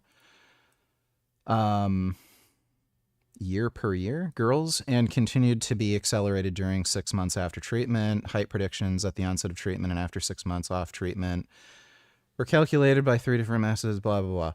And the boys, no significant change in height predictions are noted, and girls' height predictions remained unchanged by, I don't know what the thing here is. Oh, the different height calculations. But decreased significantly by Tanner stage 2. The difference between final height and initial height prediction was taken as a measure of the influence of the treatment in adult height. In all three treatment groups, the difference between final height and initial height prediction calculated with all three methods did not differ from the control group. We conclude oxandrolone treatment for 1 year has no effect on adult height. So it increased height velocity pre-puberty during treatment, but it turned out over the long run, post-treatment, it didn't actually affect adult height. So there are, in fact, steroids that were used to treat delayed growth. And during treatment, it seemed to have a positive effect. But years after post-treatment, after the treatment stopped after a year, it didn't actually influence height. And then they're just saying generically, like all steroids, regardless of whether they aromatize or not, delay growth. That's just not true. And again, they don't know what the fuck they're talking about. Steroids like a fast forward button. They can speed up your initial growth, but this growth will usually stop earlier, leaving you shorter than you would have been without them. Nope. Everything you're saying is ignorant nonsense because you have no actual interest or concern over this topic, and you made this video for clickbait for your shitty fucking YouTube channel. And if you start taking it when you're 16, you're probably going to be a shorter king than you ended up with your genetics. But this fast-paced growth. By the way, Mike Israetel is like 5'4". As far as I understand, he didn't start taking steroids until adulthood, when he stopped growing. So he was like in his 20s when he decided to go on steroids. So yeah, the guy who didn't use steroids as a teenager got to 5'4". Go figure. But this fast-paced growth. But Clavicular, who used steroids in his teens, he's 6'2". Larry Wheels, he's like 6'1" or 6'2". It's just doesn't only affect growth plates. Have you ever noticed how many of the gym horror injuries involve enhanced lifters? Here we go, more nonsense. So he's saying steroids increase risk of injury. This guy's incline pressing 1, 2, 3, 4, 5, 495. Show me a natural lifter who's trying to incline press 495 and then see if they get injured. So no shit. Dudes who are on steroids are going to have a higher risk of injury because they're just fucking lifting more. Chances are they're more serious about lifting, they're more likely to be competitive athletes, and they're going to push themselves harder with heavier weights, and thus you're going to see more fucking injuries. That's the main factor that determines injury risk when lifting. Absolute fucking loads. If the absolute loads are higher, you're going to see higher injury risk. I didn't start getting injuries on like my chest until I started benching in the 300s. Before then, I could do whatever, not have to worry about anything. But then after I started benching in the 300 plus pound range, I would occasionally get strains in my pectoral tendons. And when I tried to go for the 405 bench, this is when I was natural, by the way, I had to be so fucking careful not to fucking tear a pec. I had to be super careful with how I lowered the weight, making sure that the bar doesn't tip in either direction, bar path, because if I didn't and I lost concentration for even half a second, the bar could tip or I could misgroove or something, and then I'd strain a pec. And when I did finally bench 410, I was lucky to have like walked away from that. I had really bad pec strains in both pecs when I attempted that lift. That was when I was natural. Guess why? It's because it's a lot of fucking heavy weight. So yeah, if you're not a fucking pencil neck twink like you, and you're lifting heavy weight, you're going to be at higher risk of fucking injury. Is that a surprise? If you're lifting like little stupid gay baby weights like you, where you can barely bench 225, no shit, you're not going to have to worry about injury. But if you're like me, who's actually serious about fucking training and lifting, natural or not, you're going to be at higher risk of fucking injury because you're actually lifting hard. That's likely not a coincidence. Steroids make this guy's a fucktard. Like, imagine using that as an example. You're a fucking idiot. muscles stronger, faster than tendons can adapt.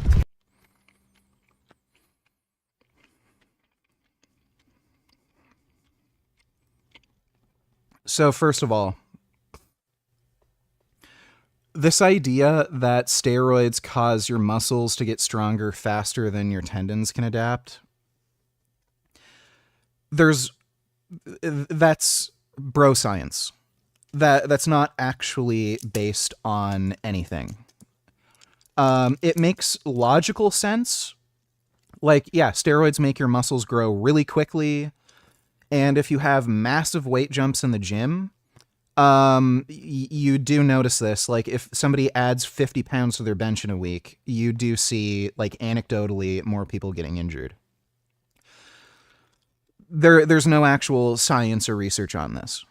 And what we do know, tendons actually adapt faster than muscle tissue.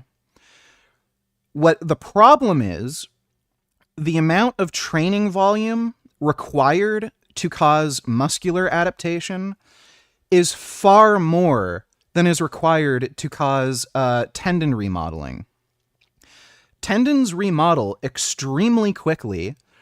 They do require high loads. Generally, tendon remodeling doesn't happen until you're lifting with roughly 80% of a 1-rep max. But they only require like 1 or 2 sets to actually trigger that remodeling. Now, muscles, on the other hand, you may require, something like 10 sets in a given session to actually cause a muscular adaptation. So when your tendons only need 2 sets to cause to cause tendon remodeling, but your muscles require 10 sets to cause muscular remodeling, what ends up happening is your tendons just end up getting a severe amount of damage. And over time, basically from session to session, all your tendons are really doing are recovering from the previous damage, and they're not actually remodeling in an advantageous way that makes them stronger. And then you end up getting tendinopathy, where those protein strands that go through your tendon, they end up getting tangled and twisted, and your tendons end up becoming more brittle, and then eventually they snap, and you have a complete avulsion. That's why it's always a good idea to have just deloads every once in a while, where at least like a week, you take a week off training every like couple months to give your like connective tissue a break, to allow your tendons to actually fully recover, get a chance to properly remodel. And there are some people who even take longer times off. They might take 2 weeks off every like 3-4 months, just to make sure. You see a lot of high-level competitors where after they're done with their competitive season, they might take like 2 or 3 months off. So, like, again, this is bro science. It makes logical sense. It's possible this kind of happens, but no, in all likelihood, what's happening is you're dealing with people who are taking steroids, doing extremely high volumes of training,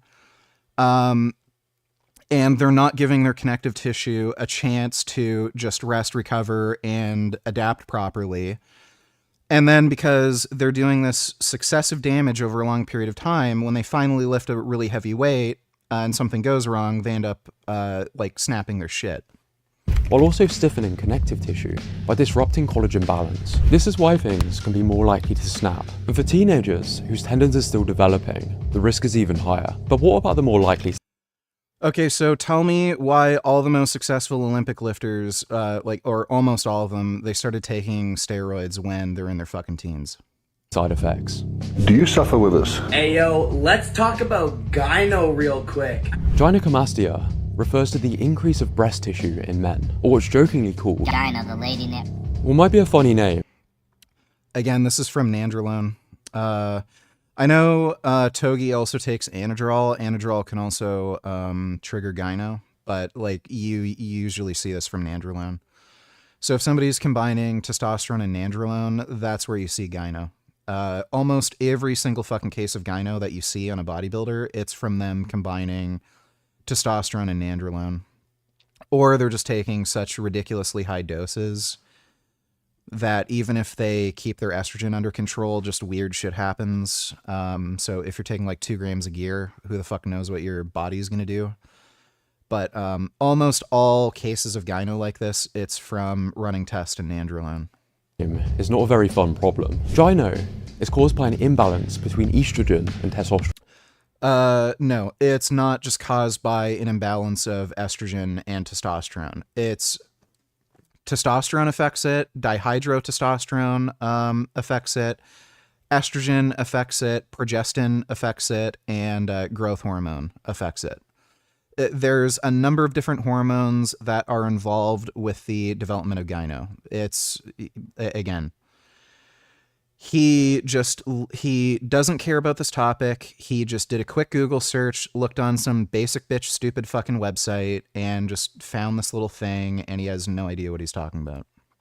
And while it can occur naturally, it's far more common and severe with PED abuse. Girls like gorillas, so I had to become one. And gorillas have gyno, bro! But gyno is only the beginning.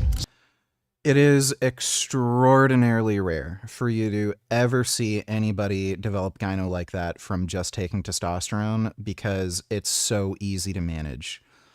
All you have to do is take an AI when you feel your nipples getting sensitive, and like even if you don't have that sensitivity as like a marker, you can just get blood work and see where your estrogen levels are at and just keep them in range. This is from taking testosterone and nandrolone in 99% of cases. There's still some idiots who might do dianabol along with testosterone. Sometimes you see idiots who get gyno from that because dianabol aromatizes into methyl estrogen, which is way more potent than normal estrogen. But yeah, like again, he's not mentioning any of this because he has no fucking idea what he's talking about. Steroids. This is this is what you get from concerned trolling fucktards who are like, don't take steroids, it'll cause gyno. Don't do marijuana, it'll make you go crazy and kill your friends. Dramatically increase oil production, making acne a common consequence. Oh my god. Like, you have no idea what these fucking kids are doing. No fucking idea. You don't know what doses they're taking, what compounds, and it's like, oh, this is common, having a back filled with acne. I have had no acne from doing steroids, and the highest doses I've done so far is 550 milligrams total. 350 test, 200 boldenone, no acne. Right now I'm on 267 test. No acne. This isn't normal.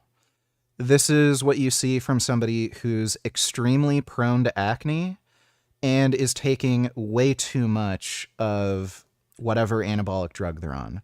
This is not a normal, side effect. Irreversible back acne scars that he's going to have to live with for the rest of his life. As a teenager, Dave was massively into the gym. The guy looked sick, but then he made the decision to jump on anabolics, and it didn't go to plan. What Dave didn't know is his body would react very badly to these substances. His entire body started breaking out. Genuinely, the best way I can describe it. Maybe don't do steroids in those doses, and even if you really, really wanted to still, go on Accutane? It's like being tortured, like 24 hours a day for months. In teenagers, severe acne isn't just cosmetic. It's strongly linked to depression, low self-esteem. I had acne when I was a teenager, and then when I became an adult, I grew out of it. And again, when I did steroids, no acne whatsoever.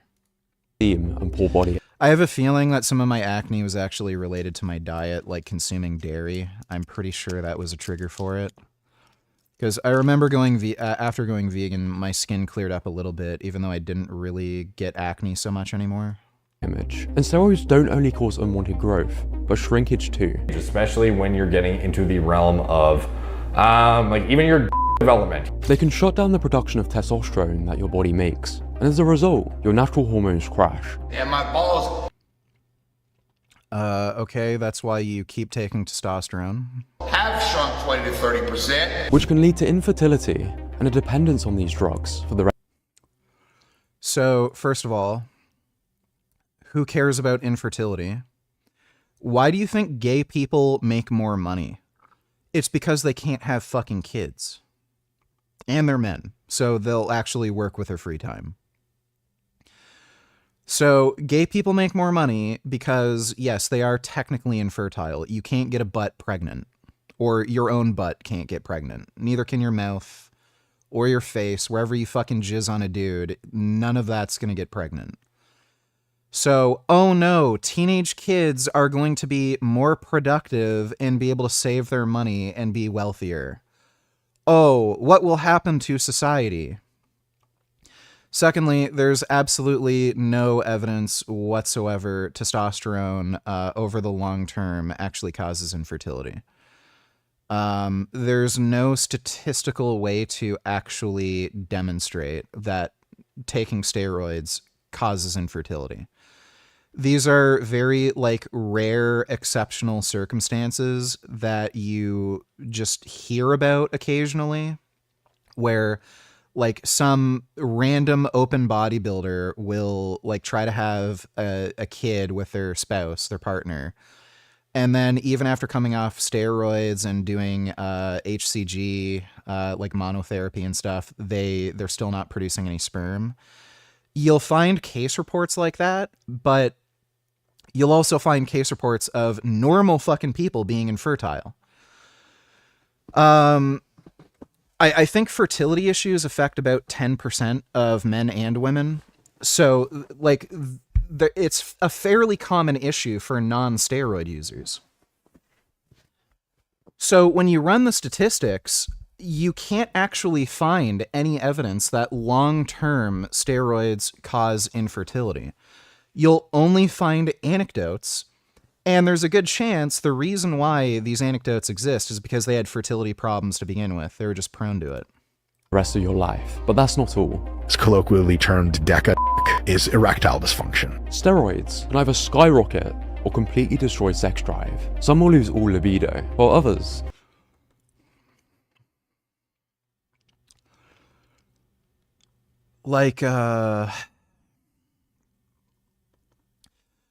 when somebody says something like this, it is just so obvious they're trying to emotionally manipulate you.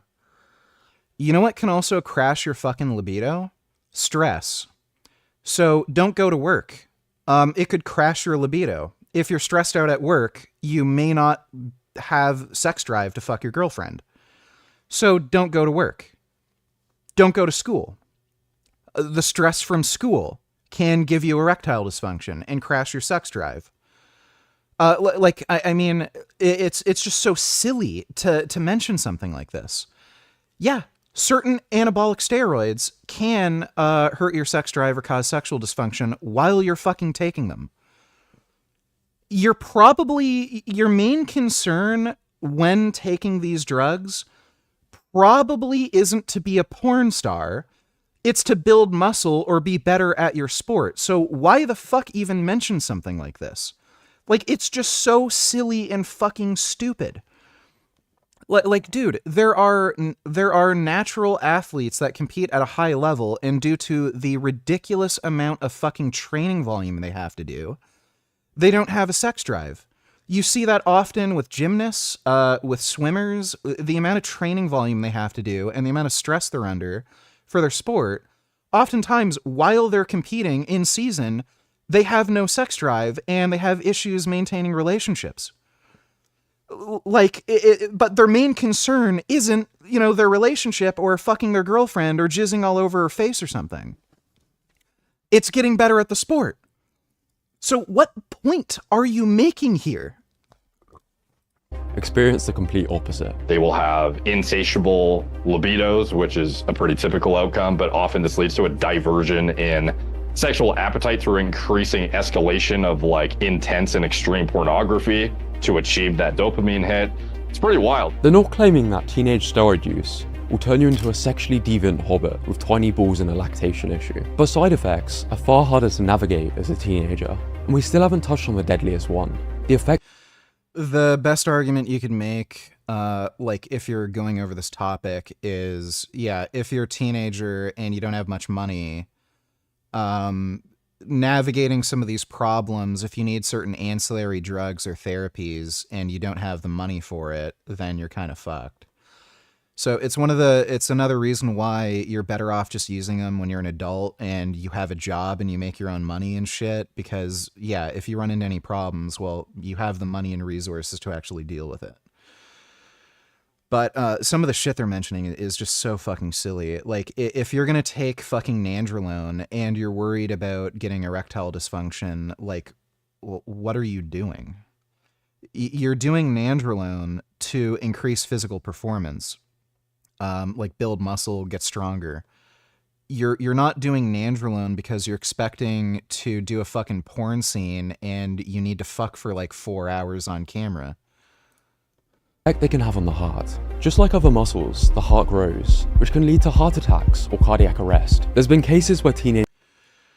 So the primary risk factor for maladaptive cardiomyopathy is going to be high blood pressure, which is very easily managed.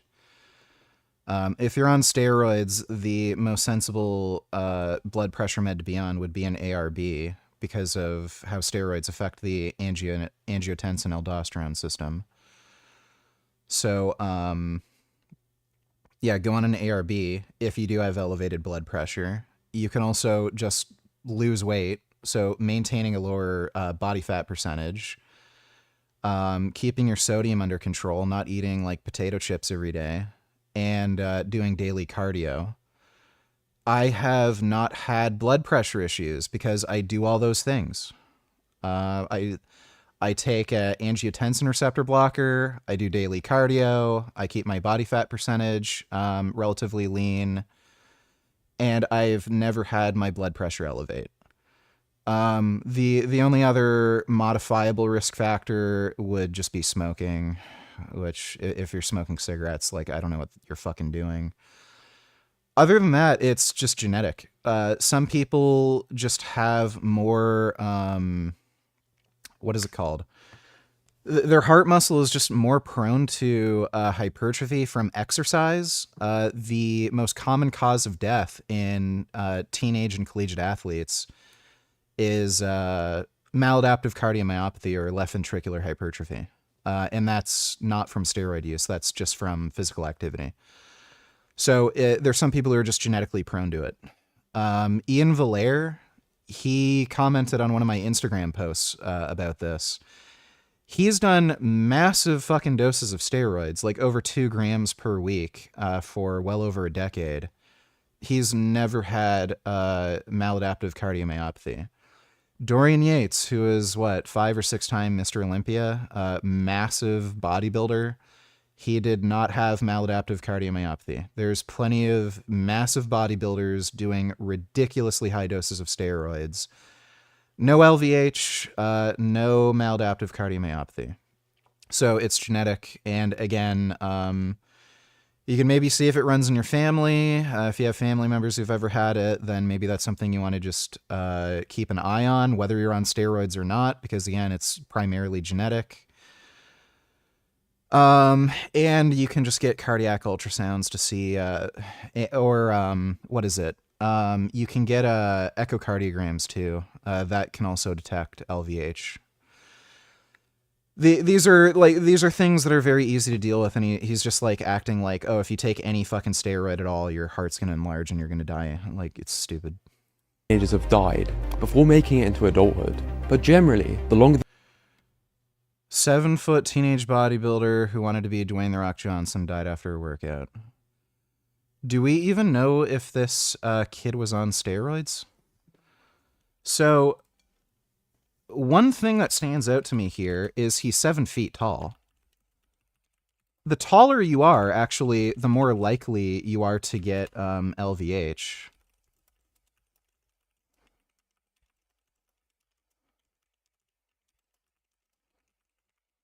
See if we can find this article.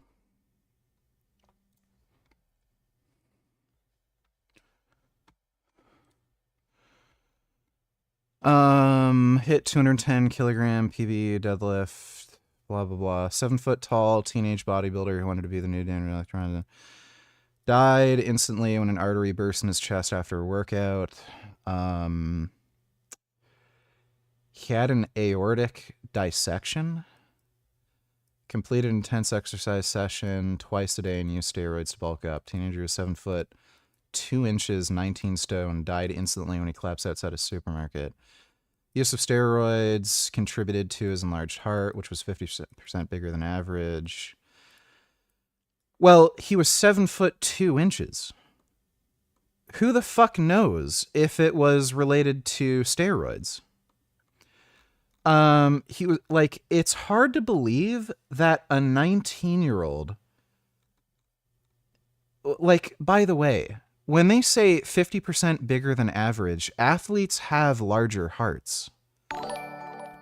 My heart would be bigger than an average person's heart. Let me see what the stats are. Athlete's heart versus normal. I don't know. An athlete's heart is healthy, normal adaptation to intense exercise, characterized by larger, stronger heart muscles, blah, blah, blah.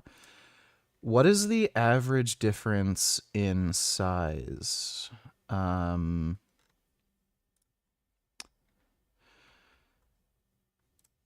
Differential diagnosis between athlete's heart and cardiomyopathies, pathological differences, blah, blah, blah. Yeah, so you can get an echocardiogram. I've gotten an echo done and it was normal. I didn't have any like signs of LVH.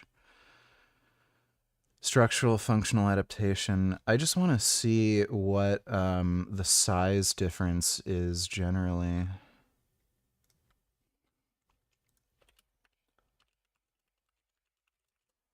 I don't know if AI can tell me. Athlete's heart exhibits structural adaptations to chronic exercise.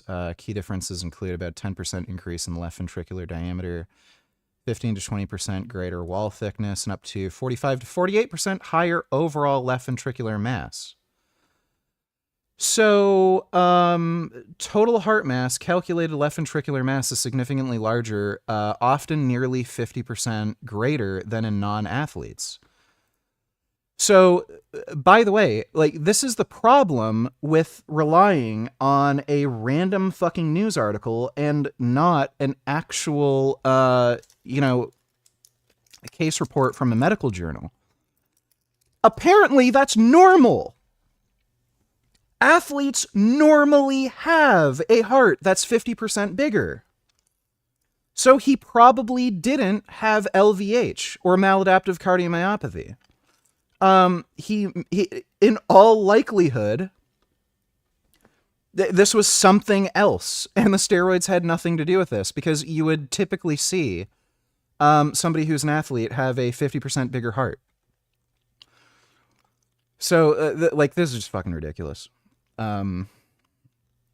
So yeah, great job. You found a random fucking article written by a fucking dumb jackass who didn't do any research. We just did a quick Google search and we found this out, that like this brings into question whether steroids had anything to fucking do with this. So he had some sort of aortic dissection for whatever fucking reason. They said his heart was 50% bigger, which doesn't have anything, as far as I understand, nothing to do with an aortic dissection. But that's what you'd expect from an athlete. And from what I can see from whatever the fuck's written in this article, it doesn't seem like they actually determined that he had maladaptive cardiomyopathy. So they cherry-picked an article, not a medical case report from a fucking journal, and they're just making up stupid fucking assumptions. And again, this kid was 7 foot 2 inches fucking tall. You, especially somebody that height, you would expect them to have an enlarged heart.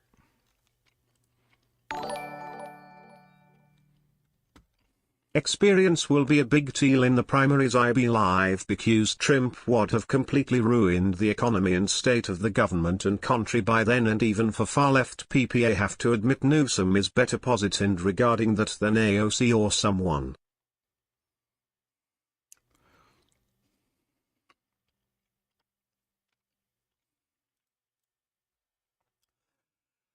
They're ideological, dude. They don't care. They don't want any establishment Democrats. They're literal communists, so they'll never support somebody like Gavin Newsom. Thanks for the donation, though, Dodo. Eyes Little Need Chillers, have you ever watched my video on you, bud?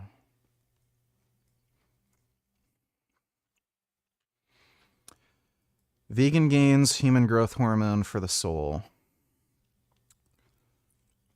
I'm sure this will just be great. Thanks for the donation, Isel. We'll watch that in a bit. Want to finish I this think video something first. that will play into Gavin Newsom's candidacy for president very well in the 2028 Democratic primaries is that he won't have the most experience governing out of any candidate as the governor of the biggest state, and that will be important. Yeah, California is broke as fuck. Nobody can afford rent. They can't build any more fucking properties to lower the cost of living. They're overrun with homelessness and crime.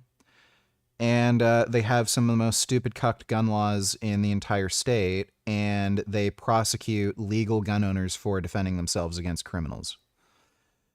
I don't see him having an easy time in the primary. Like, well, in the primaries, sure. In the actual federal election, I don't think he's going to have an easy time. That's not just going to be him, you know, collecting the presidency. Thanks for the donation, though, Dodo. The use, the greater the risks. I just couldn't understand how teenagers, who simply haven't had the time to understand the biological complexity of what they're shooting up, could have these side effects, only to inject the same stuff causing them the next day. Then I spent some more time in the chats, and realized that it's all about the fucking gains, dude. Not everybody wants to be a fucking pencil neck. Like, I mean, look at this guy. It's just a joke. What does this fucking dipshit even do?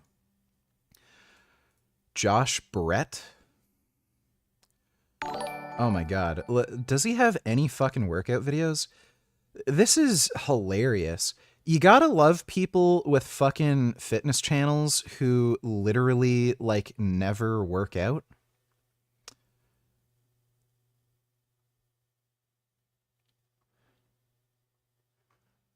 I'm just trying to find, like, the most recent video where he even shows any training. The only from 2 years ago.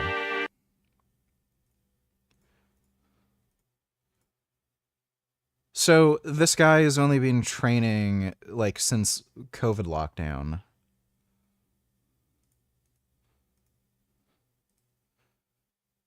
And he's one of these, like, natty simps. Can you imagine trying to convince somebody to stay natural when looking like this and lifting nothing? The guy has, I can guarantee you, this guy has never even done a 3-plate bench. And he's trying to convince people who are younger than him to stay natural, who are bigger and stronger than him. Like, it's a complete joke. Again, it's just concern trolling retardation. I literally know people who've never done any weight training, and they just do, like, push-ups and pull-ups at home. And they have more gains than this guy. I was bigger than this guy in fucking high school. And then he's trying to fucking convince teenagers who are twice his size not to do steroids. He can't possibly think anybody would take this fucking idiot seriously. Like, again, this is just concern trolling fucktardation. He just shat out one of the, like, dumbest, most ignorant fucking YouTube videos you could fucking imagine. Feel bad for his fucking cat having to be around such a fucking weak-ass beta male. Oh, I can't stand anybody. Literally can't stand anybody. Dodo donated $2. Well, those are all valid questions he will have to answer to all, though, to be fair, I don't know how much of that is his fault or if he can do something about all of it, especially given the state legislator is so far left and Mayor of LA is literal communist. Oh, he could do a lot more than he fucking is. Dude, he's the guy who said they should repeal the Second Amendment. He literally wanted to get rid of the Second Amendment from the Constitution. So all this bullshit about soft on crime, like do whatever you can to fuck over gun owners, that's coming from him. Thanks for the donation though, Dodo.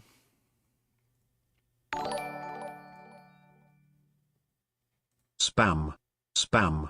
777 Richard Tillion 777 Richard Tillion 777 Richard Tillion 777 Richard Tillion 777 Richard Tillion 777 Richard Tillion 777 Richard Tillion 777 Richard Tillion 777 Richard Tillion 777 Richard Tillion 777 Richard Tillion 777 Richard Tillion 777 Richard Tillion spam.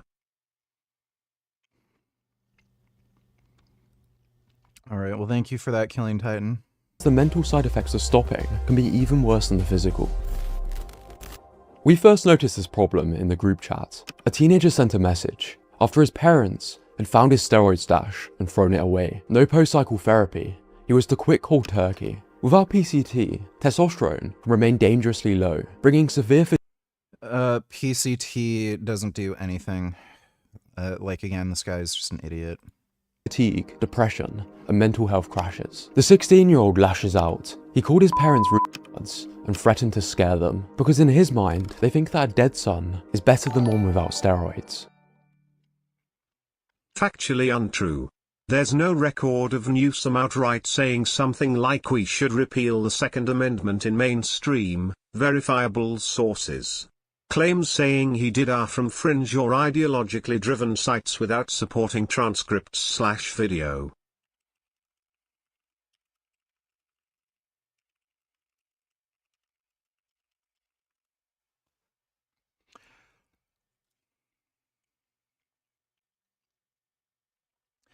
California Governor Gavin Newsom is proposing a 28th Amendment to the U.S. Constitution to implement nationwide gun control, not to repeal the Second Amendment.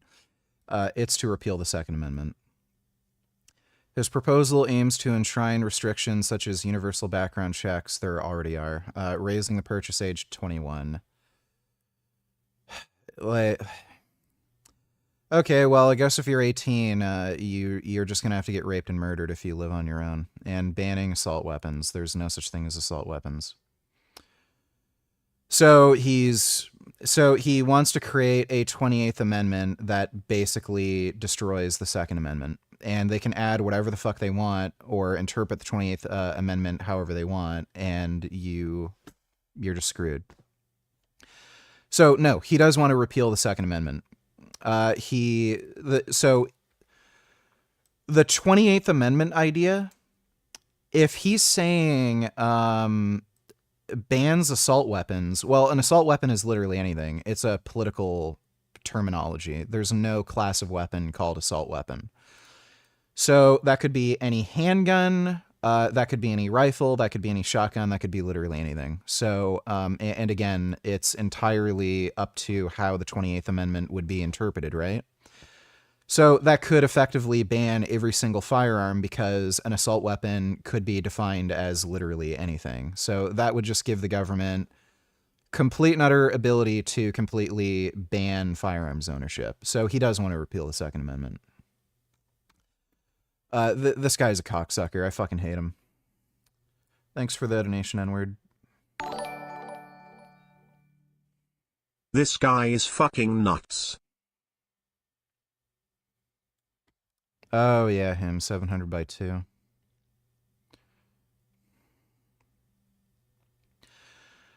I don't know how you don't snap your shit up benching that. That is fucking crazy. He's got to be the strongest guy I've ever seen at his body weight. It's pretty insane. Thanks for the donation, Killing Titan. You don't need to cope. His 28th Amendment idea is a bit silly and unserious. You repeated Russian propaganda that Newsom claimed he wants to repeal the Second Amendment. That was the claim you made. That was entirely untrue. Glad we settled that. Yes, on a technicality, he doesn't want to repeal the Second Amendment, but effectively he does, in fact, want to repeal the Second Amendment. Thanks for the donation, N-word. This isn't hypothetical. It's perhaps similar for how it ended for Taylor Hooton. He started taking steroids at 17 in attempt to... I can guarantee you will find far more teen suicides related to alcohol, weed, cocaine, crystal meth, party drugs than you will from steroids. I would bet my fucking life on it. This is just some retarded horse shit. To make the varsity baseball team, but after experiencing some of the many common side effects of steroids, his family found out about his use and he was made to quit. Instead of making the team, Taylor was grounded. He went to his room and it was the last time anyone saw him alive. The steroid... Well, if his parents let him have his fucking steroids and didn't ground him, maybe he wouldn't have fucking killed himself. So was it the steroids' fault or was it his dumb bitch parents' fault? Withdrawals were suspected to have played a role. The last few years have seen a sharp rise in teen mental health issues. In 2025, 1 in 7... Yeah, we're seeing an increase in teen mental health issues because of social media, not because of steroids, dumbass. Aged 10 to 19 experienced... by the way, it's almost entirely women. You can look at the stats. Teen mental health, boys, girls.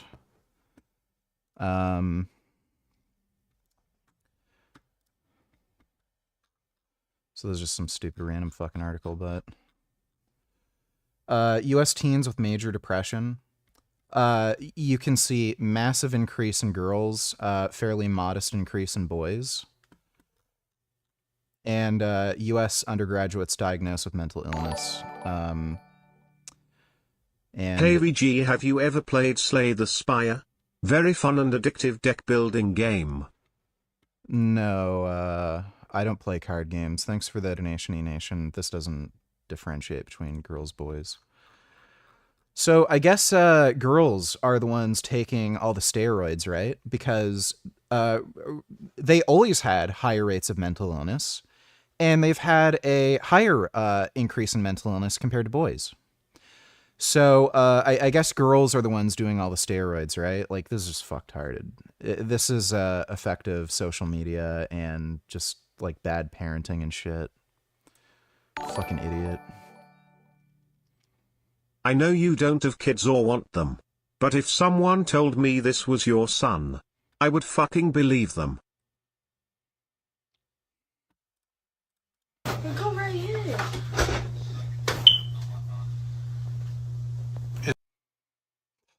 Dude. Why do they all have a fucking smoke detector that beeps? No! Is it? Does it look in? Yeah, I'd believe him too. Thanks for that donation, Killing Titan. Your type of video.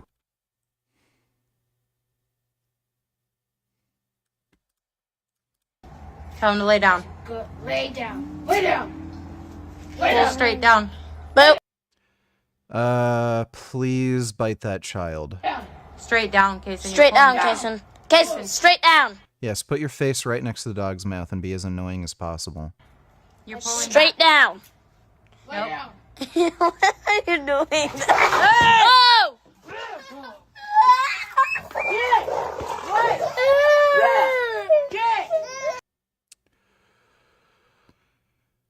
Dude, everyone who owns a pit bull, I swear, they're the most, like, stupid, degenerate fucktards. Like this is actually being studied, by the way. People who own pit bulls, they tend to be like white trash.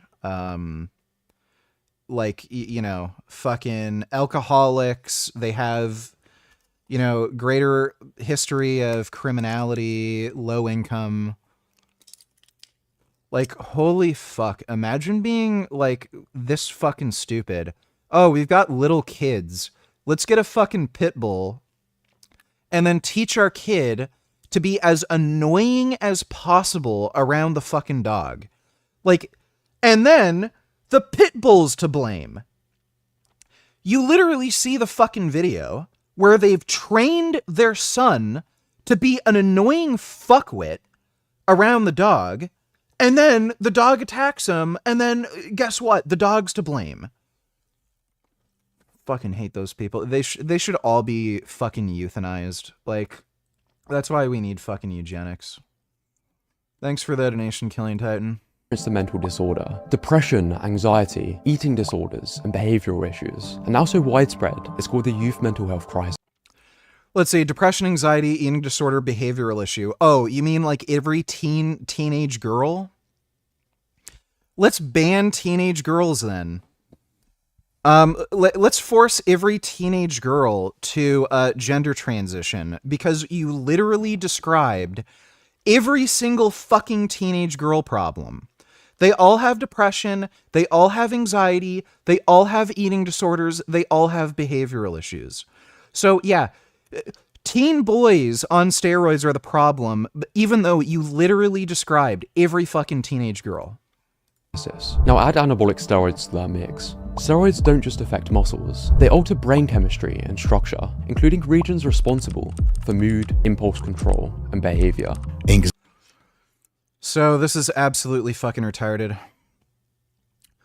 Testosterone is GABAergic and dopaminergic, and what you'll find is men prescribed testosterone, it has a calming effect. You tend to be less aggressive, less moody, less prone to depression and anxiety because of the GABAergic and dopaminergic effect.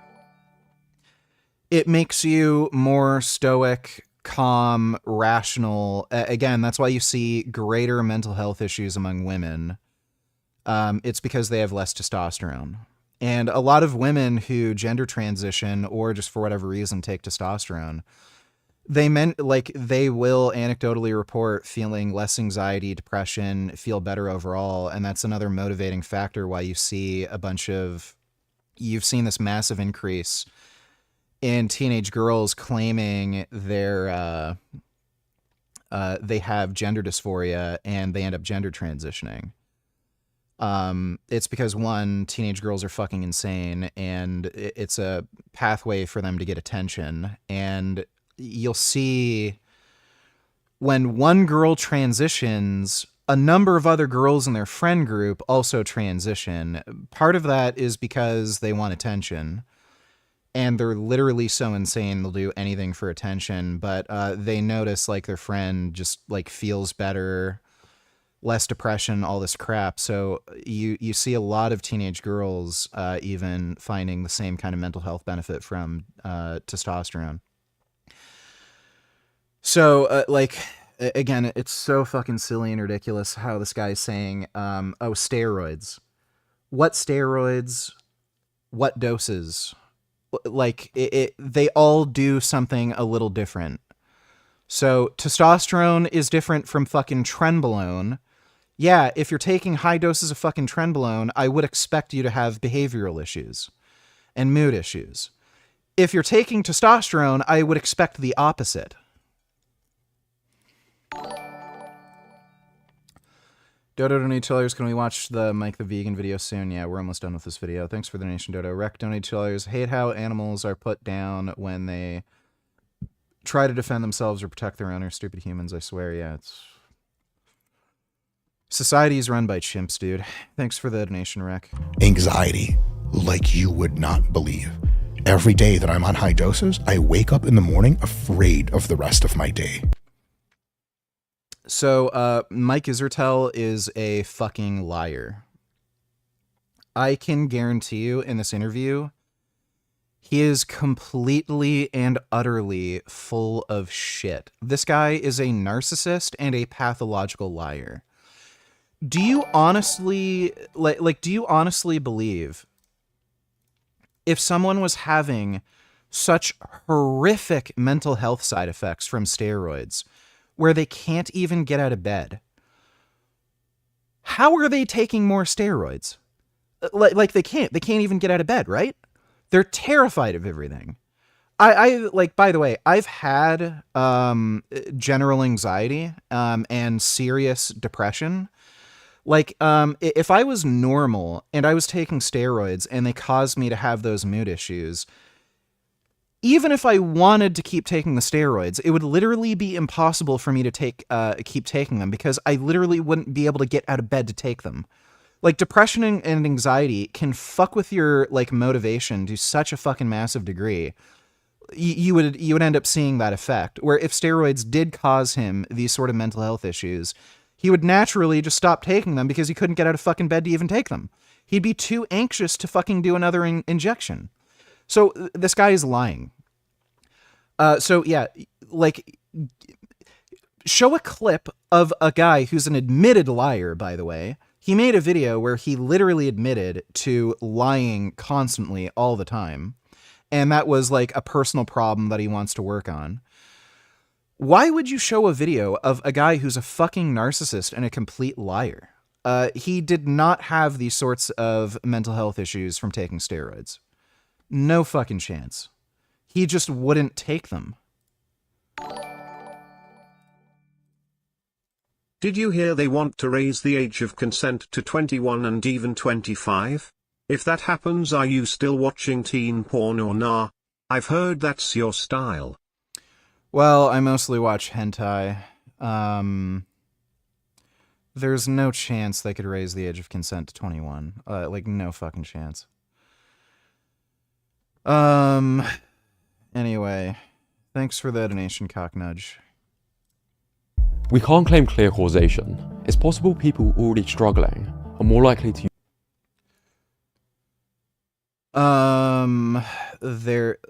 This is so dishonest. These are pharmaceutical drugs that are approved for human use. Why is he... You can look at fucking randomized trials of these drugs. Like, by the way, I linked a massive meta-analysis on testosterone specifically when I did that Greg Doucette video. These are drugs that are approved for human use. So you can look at the effects of randomized trials. Association of testosterone treatment with alleviation of depressive symptoms in men. Systematic review and meta-analysis. So the systematic review and meta-analysis of 27 randomized placebo-controlled trials involving a total of 1,890 men found that testosterone treatment was associated with a significant reduction of depressive symptoms, particularly in participants who received higher dosage regimens. So what they found was the higher the dose of testosterone, the better the improvement in mood was. And they found no like upper limit. I think the highest dose that they looked at was either 500 or 600 milligrams. And that was just the highest it went. So they saw this increasing slope of the more testosterone you give a man, the better they feel. And it just so happened the highest dose that they actually looked at was, I think, either 500 or 600 milligrams. So presumably they could have gone up to a gram and still seen an increasing benefit. Like, it's possible. So, and by the way, like 500 or 600 milligrams, that's a very fucking high dose. I'm only on 267 milligrams right now. The highest I've gone up to is 350. And even on just 200 milligrams, I gained 20 pounds of muscle in 2 months. So like, it's a very high dose of the fucking drug. It does a lot. It goes a long way. So yeah, testosterone treatment appears to be effective and efficacious in reducing depressive symptoms in men, particularly when higher dosage regimens were applied in carefully selected samples. So, Random effects meta-analysis suggested testosterone treatment was associated with a significant reduction in depressive symptoms compared with placebo. So, 0.21, confidence interval 0.1, 0.32. So basically like an 80% reduction in depressive symptoms, showing an efficacy odds ratio of 2.3. There is no significant difference between acceptability of testosterone treatment and placebo. So basically, this drug is so well tolerated that if you inject just oil into somebody's shoulder, they can't tell the difference between that and injecting testosterone, like in terms of just like tolerability. So nobody's breaking out in crazy amounts of acne. Nobody's getting huge mood swing problems. Nobody's like getting nosebleeds from super high fucking blood pressure or anything like that. Where they're like, oh, I can't take the injection anymore. So yeah.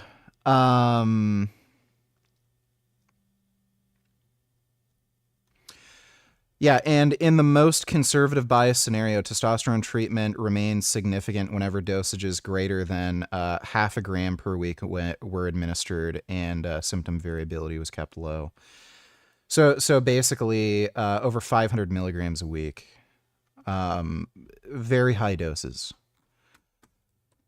So this guy is literally, rather than looking up randomized trials, again, these are drugs that are approved for human use. They've gone through placebo-controlled randomized trials.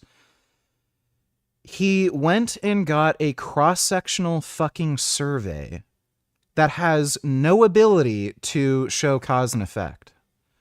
And he just cherry-picked this one fucking study that put anabolic androgenic steroids into one single umbrella term, and they didn't differentiate between any type of steroid.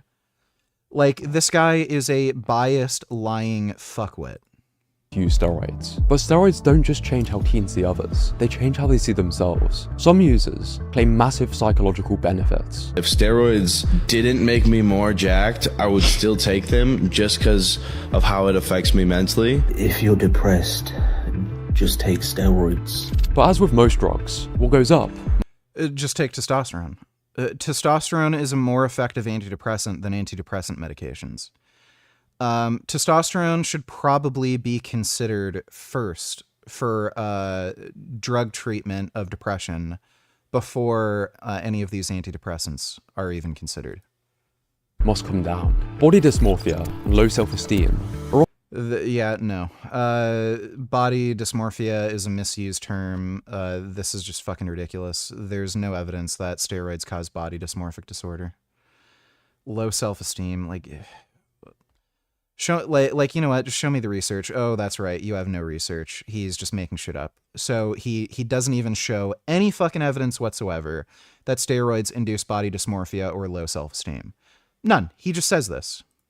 Often what drives teens to steroids in the first place. The goal is confidence. And show me the evidence. Where is the evidence that teens are doing steroids because of body dysmorphic disorder or low self-esteem? No evidence. He just makes that blatant fucking ridiculous made-up claim. So, first of all, body dysmorphia is clinically diagnosed by showing somebody a photo of themselves, them having a morphed view on how they look,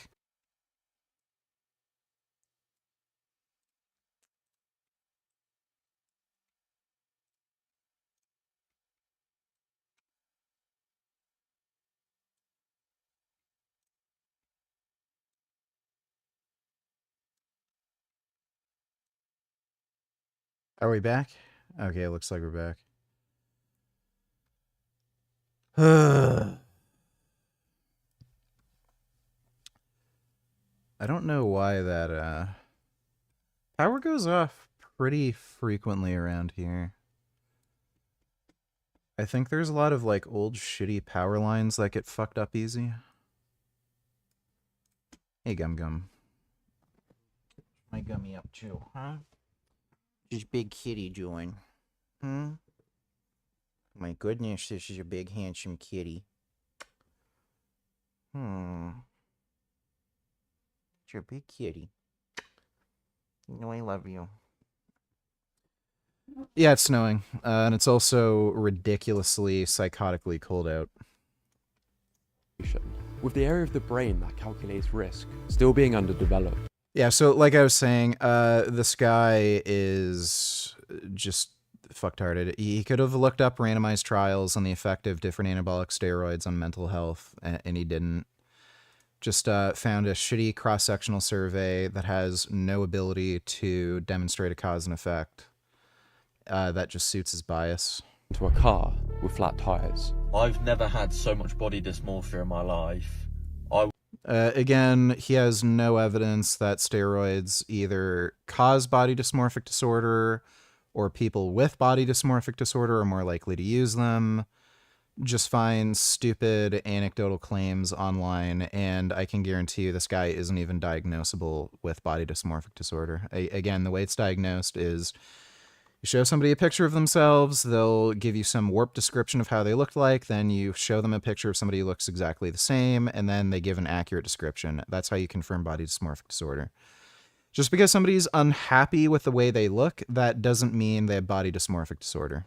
I was definitely happier as a natural. I agree that a lot of us have a hard time being satisfied. I am happier on steroids. I like the way I look more. I like the way I feel more. Everything's better. So there you go. But what you're suggesting is far more prominent among steroid users. These are the guys who have the most body dysmorphia. When steroid use becomes the solution, they become a crutch. So again, not liking the way you look is not body dysmorphic disorder. And like the addiction part of this, it's a very addictive thing. There's this trend on social media of a young guy with a caption, "One cycle won't hurt," only for it. Togi's biggest problem is his recreational drug use, not his steroid use. Like, this guy does cocaine and heroin and meth and shit. To cut to a gargantuan, almost unrecognizable person after they ramped up their doses. Great. What's the problem? That's why you use them. It can turn into a slippery slope. It's just concerning. No, it doesn't. Like, what is this stupid? Oh my god. So, by the way, this kid, he's being interviewed by some bodybuilding podcasts. He doesn't have any health issues. He sleeps with a CPAP machine. Plenty of people have sleep apnea. Abba from Abba and Preach, he had sleep apnea and he sleeps with a CPAP machine. He's not on steroids. He's just some, like, fucking skinny Somalian guy. Some people just have sleep apnea. So, he sleeps with a CPAP machine. Okay. According to this kid, he doesn't have any issues with his blood work, no liver, kidney damage, no heart issues, doesn't have high blood pressure, at least according to him. And he just sleeps with a CPAP machine because he finds that he sleeps better with it.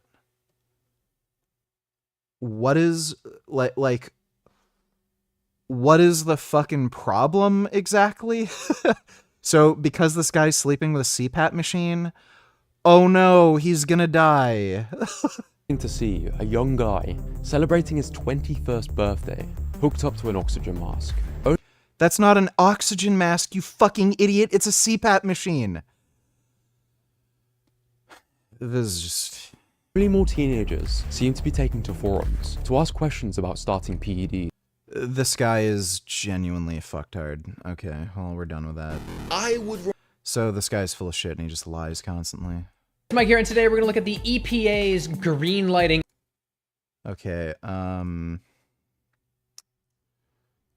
we'll watch this first, because Dodo really wants me to watch that, and I'm gonna go to the bathroom real quick. Oh yeah, it's beta male propaganda, for sure.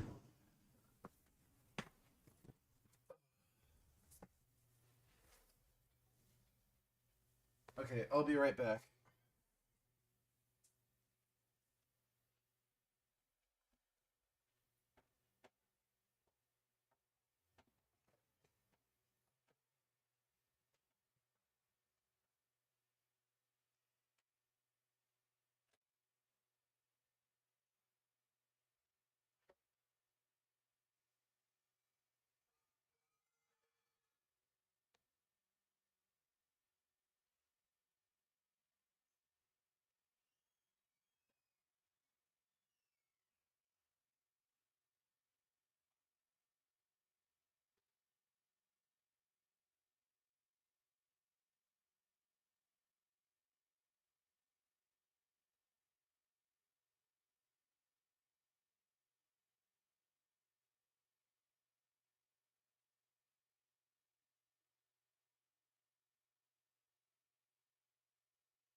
Alrighty.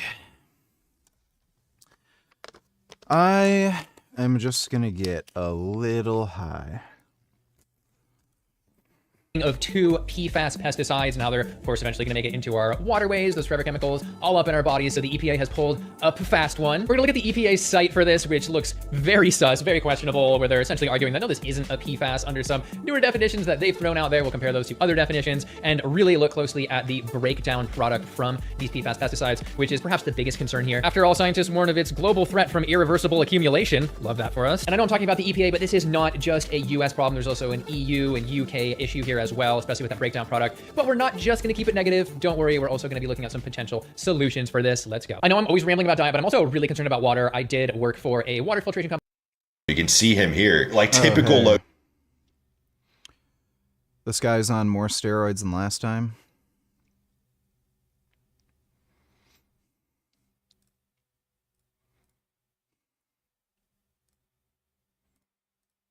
Is there any, like, new photos? Yeah, dude, his jaw muscle hypertrophy is just fucking crazy. The fuck is this guy eating? Like, is he just chewing something, or like really chewy and hard all day? Yeah, that's funny. Company that was making these filter backpacks for Haiti in the developing world. That was difficult. It was a startup. You know how startups go. And that's actually when I started my channel after that. So I am really concerned about water. We're going to talk about water filtration as well as some natural plant riparian vegetation methods of tackling this. So what are these pesticides? We have 2, and one is roughly pronounced isocyclosaram, which is an insecticide. And I would say it's probably mainly going to be used for corn, although it also can be used on a bunch of other plants. And we're talking about a foliar or leaf type spray, just like Roundup, for example. And then the second one is cyclobutyrifluoram, which is sprayed on turf and soil and seeds, etc. It's more of a fungicide. And if I had to guess, its biggest usage is going to be soy. And so we have corn and soy once again, which are these main animal feed crops, which cover a ton of the US, which means a lot of land where this could potentially be sprayed. And this is where we get into a little bit of a nerdy debate. Don't worry, we won't go too far into this, but we're talking about single fluorinated carbon molecules, which this is one, and how the EPA is saying those don't qualify as PFAS. And this brought me to the EPA page in a video, which both made me very concerned because typically the EPA hasn't really been that political, but this is highly politicized. They basically say the claim that this is PFAS is fake news from Democrats and their media allies. And here's the video, which commenters do mention that the woman in it does not put her name or credentials or anything, perhaps in an effort to stay away from how ridiculously uncredible it is. At the Trump EPA, we want to provide you the facts to promote maximum transparency and keep you best informed. I've seen absolutely false commentary claiming these EPA-approved pesticides are forever chemicals. That's simply not true. Democrats aren't just fear-mongering, they're outright lying, and they know it. Single fluorinated compounds are not PFAS. They are not forever chemicals. But back to the EPA page, this is where they make a statement that I think is really misleading. They say there's international scientific consensus that confirms safety, saying, quote, the safety of these single fluorinated carbons has been validated by regulatory agencies worldwide, including the European Union, known for stringent environmental standards that we typically ignore. I meant to say end quote before I said that last part. So we have these single fluorinated carbon parts of these molecules. You can see here, it's just 3 Fs in a little chicken foot around a C. A lot of other PFAS chemicals have chains of more fluorine atoms on there, but they're, again, really trying to break it away from the definition, saying just with the single fluorination, it doesn't count. So why is that a misleading statement? Well, of course, these are new single fluorinated atom pesticides that have not been approved by the EU. These in particular haven't. Yes, they have some that have been approved in the past, but this is where it becomes even sketchier because most ironically, after touting being in line with EU standards, the EU's definition of PFAS includes these single fluorinated carbons. So these being PFAS is not a lie. Yes, the EU has gone ahead and removed some even single fluoride atom pesticides, and that's because of their concern with them contaminating waterways, in particular their breakdown product TFA, which stands for trifluoroacetic acid. This is like vinegar or acetic acid's evil twin, and yes, it is very long lasting, it's small, it's persistent in the environment. The German Federal Office for Chemicals has deemed it a reproductive toxicant. We'll talk more about it in a second. But from pan-Europe, yes, flufenicet has been banned by the EU. This is another one of these single fluorinated atom pesticides, and they're doing it over concern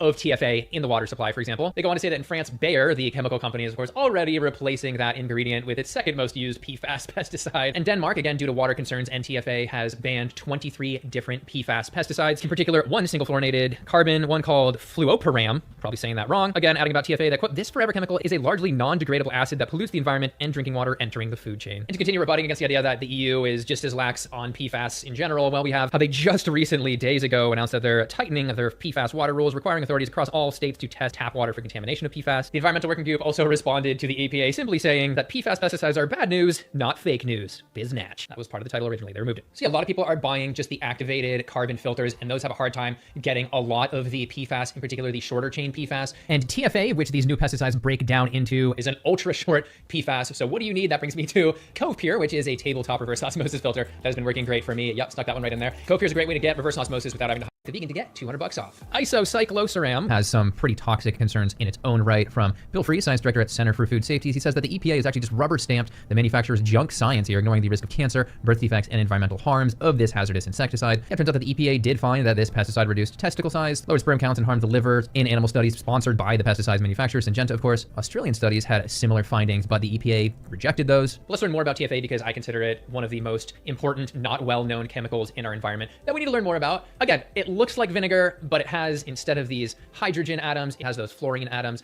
And that carbon-fluorine bond has been described as nearly impossible for nature to break. Here's that paper I mentioned earlier. Yeah, the global threat from the irreversible accumulation of trifluoroacetic acid, TFA. To quote, TFA concentrations are orders of magnitude higher than those of other PFAS. Notice how this other study is considering this single fluorinated bond a PFAS. Again, the German Federal Office for Chemicals has deemed it a reproductive toxicant, asking that TFA be considered a class 1B toxicant, submitting it to the European Chemicals Agency based on rabbit deformations. Will that be adopted? Well, it's about a 90% chance based off their previous track record. And then it also could potentially be a threat to the thyroid, the liver, and because it binds to albumin, which is protein in our blood, it can be a strain on the kidneys as well. And that's where it does differ from other PFAS in general, where it actually is excreted by the urine through the kidneys instead of out the bowels. And that's my oat beta-glucan video talking about how PFAS can be detoxified through the consumption of beta-glucans, which mop them up in the digestive tract. This doesn't work that way, which is a double-edged sword because this is not in our bodies as long. As for word on vegans, they obviously eat more fiber, which detoxifies those longer chain PFASs, but we also see greater kidney function results with plant-based diets, in part due to gut bacteria, lowering uremic toxins like indoxyl sulfate, with less urea load from plant protein as well, and meaning that vegan kidneys are likely to be able to handle TFA better, so there's one potential benefit. And this is where we can get to the UK, because a 2025 test of 32 UK rivers found that 98% of the samples had it, and looking to Glasgow in Scotland, it was one of the highest levels in the world, unfortunately, from industry there. And a study of Wilmington, North Carolina's water found that TFA and other ultra-short-chain PFAS compounds were making up 95% of all of the PFAS in that water. So this is a huge concern, and these are new pesticides again. We're already at that point. We don't need to be making this worse. We need to be making it better. But speaking of worse, it appears that due to refrigerants in the atmosphere, which also break down into TFA, it's literally in the rain as it falls from the sky.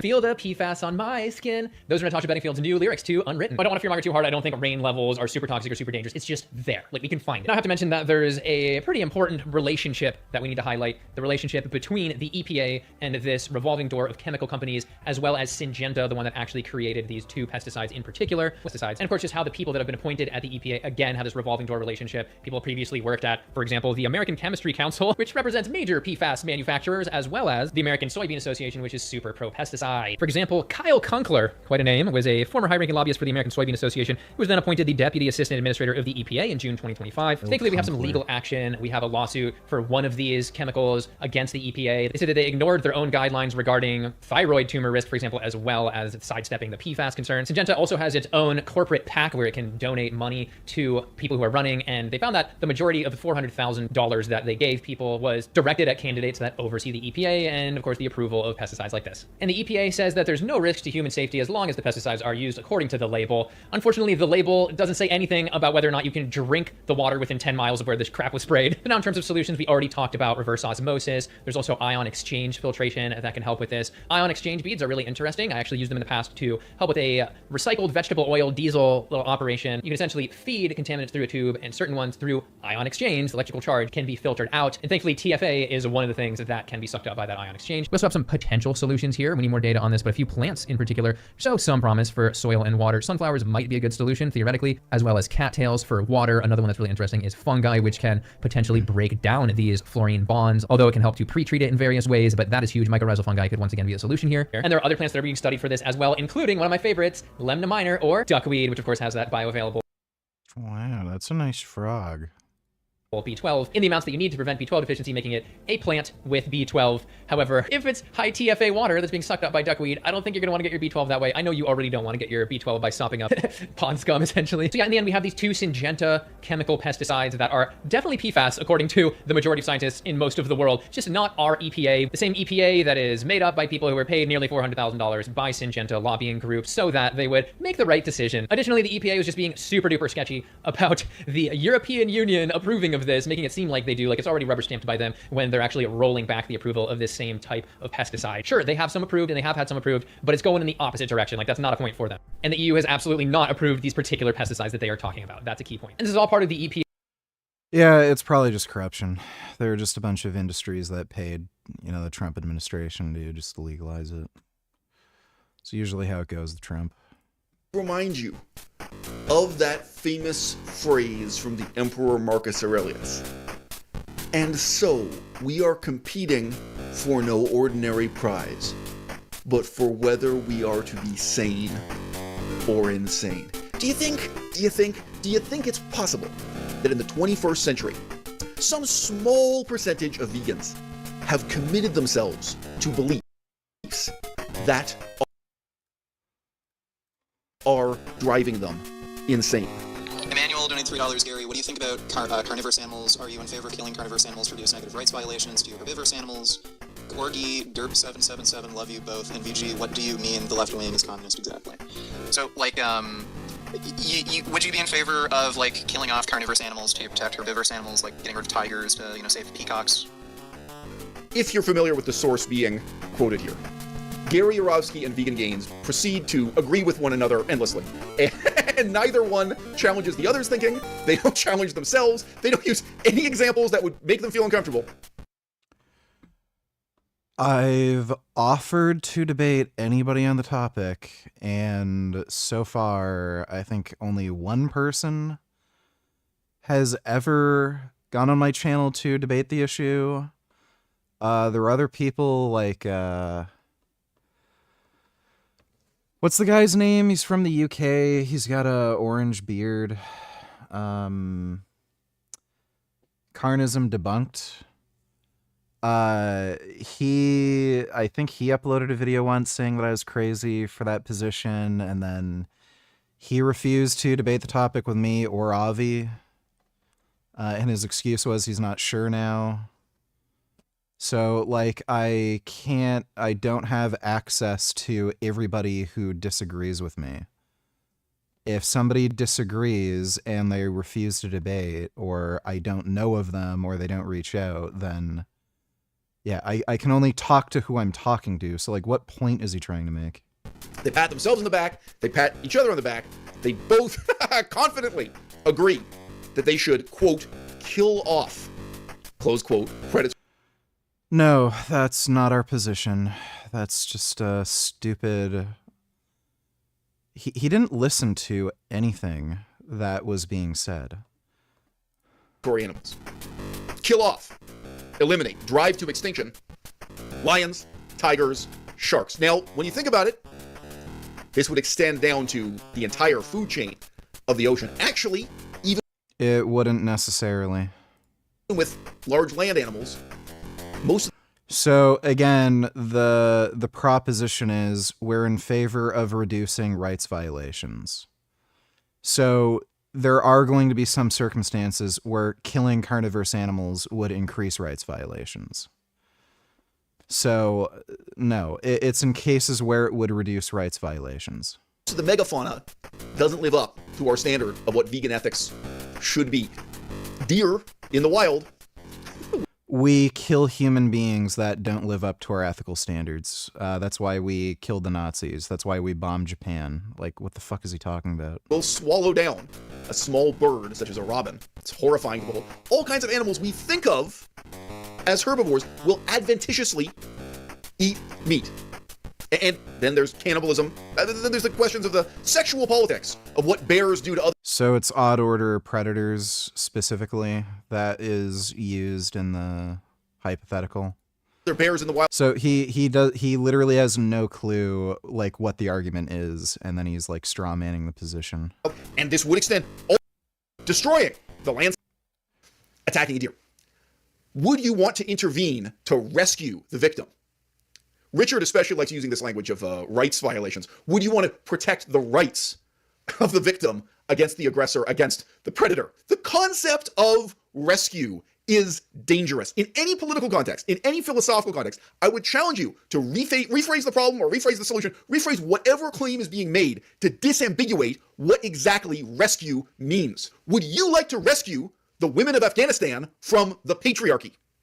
Well, you know, a lot of those women are married to the patriarchy. They are raising sons who fight for the future of the patriarchy. So when you really think through what it means to go to war against that patriarchy, to liberate or rescue these women, you might be surprised to find out they don't want to be rescued, and what kind of backlash, what kind of...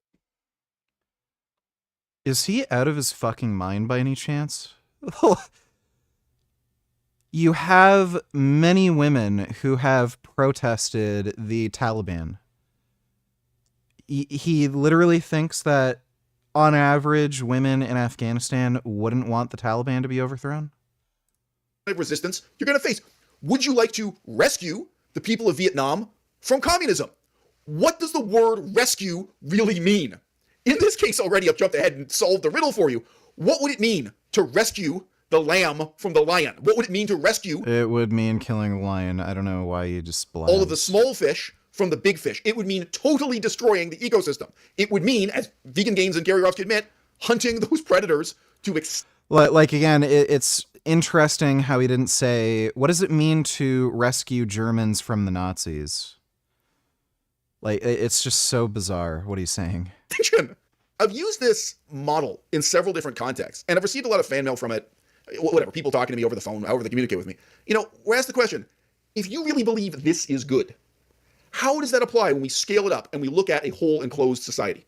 And my point is ultimately to challenge what our preconceptions of good and evil really are, or good and bad, even if we just think about these problems aesthetically. If you have these two continents, both about the same size and shape as Africa, same kind of climate, same variety of flora and fauna, okay, what is it that makes one good and makes one bad? Is it just beauty? Is it just the aesthetic quality of preserving the jungle intact, of having lions roaming the savannah?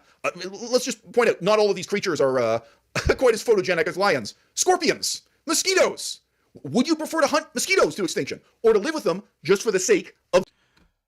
By the way, scientists are looking into seeing if it's possible to eradicate mosquitoes.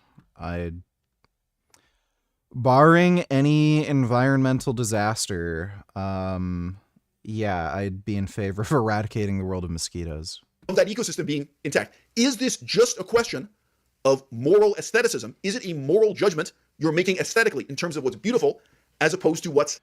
No. Why is he even asking this? Like, he doesn't even know what the actual position is. Ugly. Are we actually talking about good and evil? In politics, it's very important to be clear with yourself. By the way, we've messaged a little bit back and forth on Instagram. He could have challenged me to a debate on this, and then he complains that I didn't debate anybody on this. You have my Instagram. We've messaged each other. He could have just challenged me to a debate. So him saying all this shit, it just proves that he's full of crap.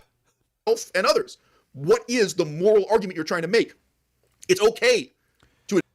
If you're asking what moral argument I'm trying to make, then why the fuck are you making a video about this if you don't even understand the position that I have?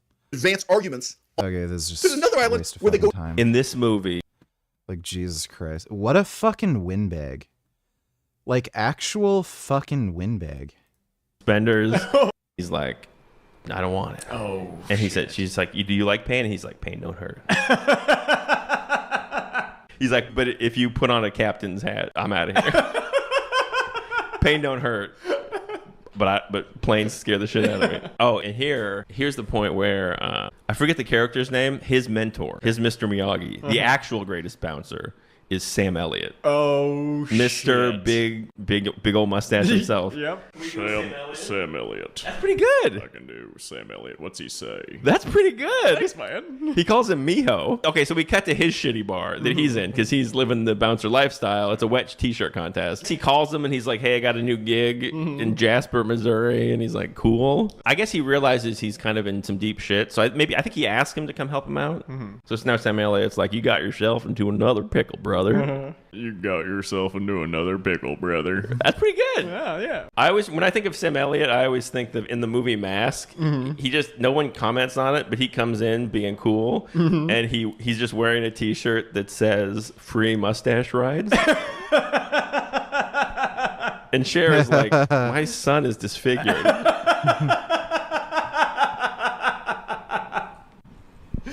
So thank you for bringing much needed levity with your humorous T-shirt. Okay, Swayze has sex with the doctor. Oh. And this is a very specific thing I've noticed, that I think Swayze choreographs his own sex scenes because he started as a dancer. Oh, I didn't know that. And in every Patrick Swayze movie, he does the same move. I think he does it in Ghost. There are probably other examples where he always picks the woman up. He picks the woman up and has sex with her while he's like holding her leg. He's always holding the woman in his arms. Okay. He's like big on picking women up. He only has sex while women are in the air. And then if you think about the end of Dirty Dancing, right? The end of Dirty Dancing is the ultimate. I don't know how people have sex like standing up like that. That's just weird. But yeah, picking girls up is fun. Picking a woman up in the air. That movie ends with a woman jumping up in the air, right? You saw that, and he catches her. Yeah. And I think he choreographed that. And originally he wanted that to be the sex scene. He wanted her to jump up in the air and land on his penis. Talk about Dirty Dancing. Well, he wants to fuck women in the air, but he's afraid of flying. Maybe he's afraid of what he does in the air. He's like, you get. Wait, you're telling me I'm in a room where all the women are in the air? He's not afraid of planes. He's just not allowed on them. He's like, if I see a woman in the air, I'm gonna try to fuck her. You're telling me there's 200 women in the air right now? I think they're gonna have the time of their life. So he's not allowed on planes. He's not afraid of them. It all makes sense. He's on a no-fly list. He's not afraid of nothing. They just won't let him on planes because he tries to fuck everybody. So Elliot comes in, the goons show up, big fight breaks out just in time for Sam Elliott to come in, and then he kicks everybody's ass. He's like a 7-foot tall, 80-year-old man. Then the farmer's house blows up. Brad Wesley's on a tear. He runs in, he grabs the old farmer who has a big white beard, and he brings him out. But the farmer is wearing red long johns, so he looks like Santa Claus. So at this point, Patrick Swayze is saving Christmas. I think he's been Santa Claus this whole time. People don't talk about how he saves Christmas. Yeah, it's not that funny. Brad Wesley is so he's like first he takes on the car dealership. He blows up the hardware store. Now he's trying to kill old Kris Kringle. He's trying to cancel Christmas. Yeah. Okay, so then Jimmy, the head henchman, now he's on like a little ATV thing or whatever. Those are big. And he's like, I blew up Santa Claus's house. Suck it.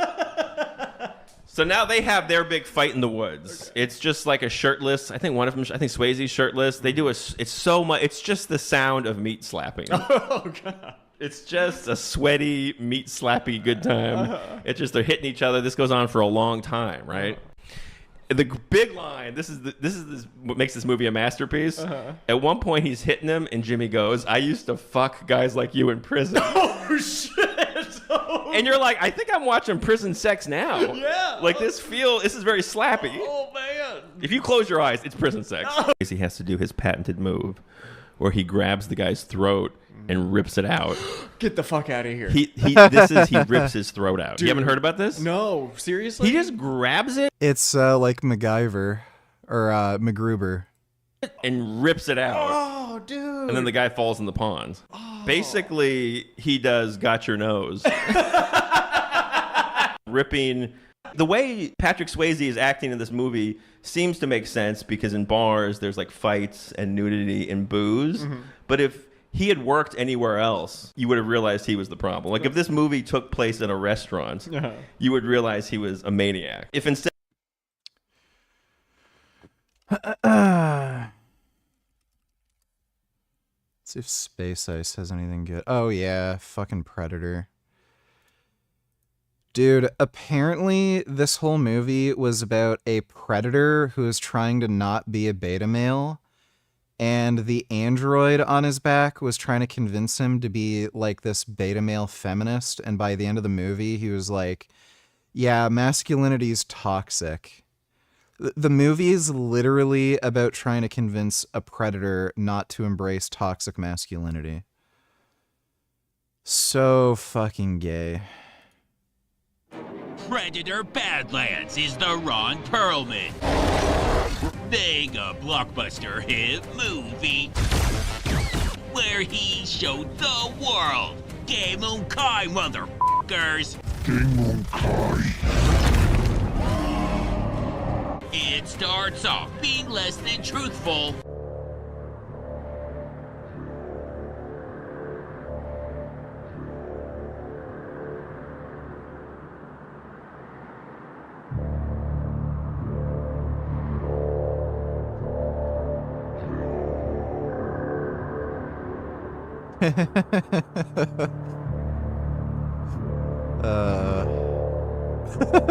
Now some guys Tom cruising through the desert, blowing up lizard crickets and shit. And things are going great when son of a bitch, this mud right f***ing here, someone's gonna pay. So now he's Batman. Oh, that's Superman.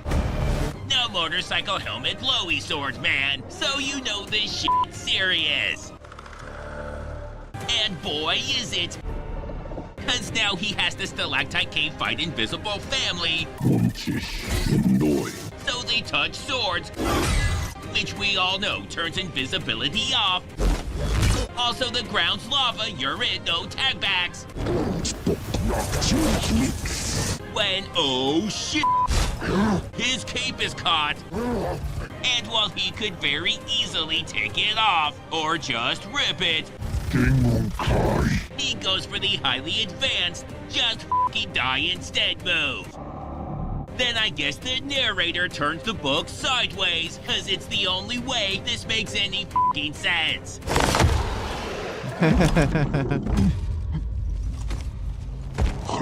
You join Now, they're on the brother's spaceship, and he's got something to show him. Oh my god, not that!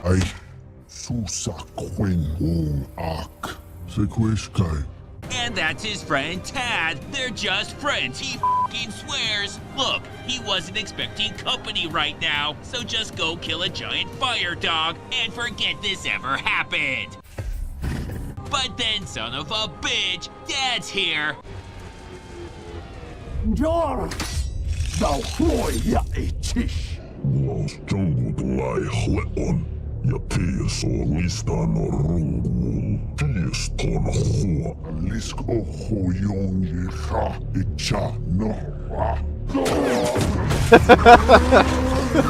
he's rocking out to his brother's jam.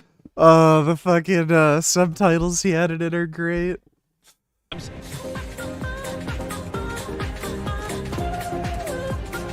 When he starts to suspect his father might be overreacting. So he does the very normal backwards flying into a nap move. And oh my god, Carmen said this was a more efficient shortcut. We gotta stop listening to her. So now he's in a rocket-powered bathtub naval mine. And he can't even do that ride.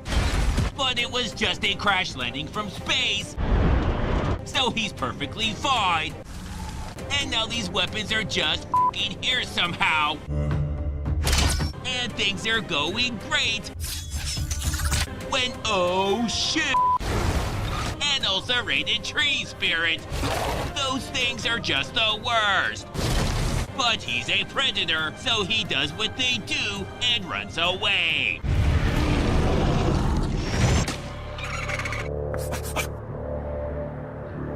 So now he's just minding his own business, throwing caterpillar bombs and shit.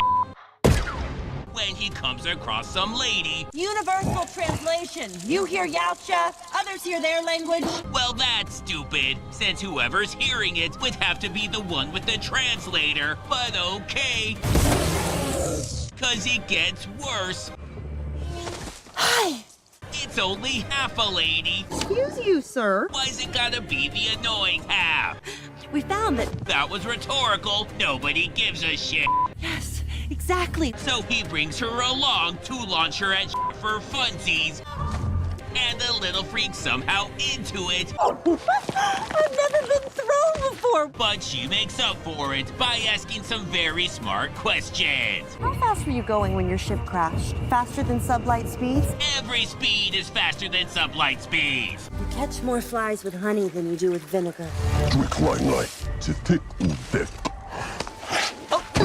Then later, we finally get what we all watch Predator movies for. Women talking about their feelings. Sensitivity is what allows us to understand the creatures on this planet. This guy gets it. The next day, they hit up the cotton razor blade fields.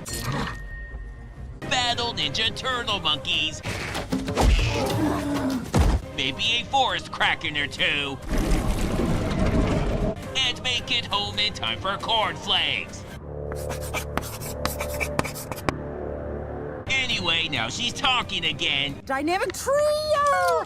Trio! Remember when we went down the tree? Chillin each guang. Cool. Watch your hand. Oh yeah, he's part of the group now, because that's something predators do, but mostly f*** you, it's convenient for the plot. Our little sweet little thing. Chillin each guang. Tlenun lachu tnis. Nis nat chitaichish. Speaking of f*** you, now we get the AI from Alien, because when you get the chance to all over 2 franchises in one fell swoop, you just have to go for it. The company is not pleased. Neither is the audience. Join the f***ing club. The next day, after saying the most obvious shit, Fish one day now. it's time to kill some fire dogs. We can't leave Bud. But I named her. each lay her well. I'm with you. Ois kiwi well. She might be half a robot, but she's full woman and starts giving him the silent treatment. Let's go. But he doesn't seem to mind. When no looks. So instead, she goes the I'm just making conversation route. Why'd your father kill your brother?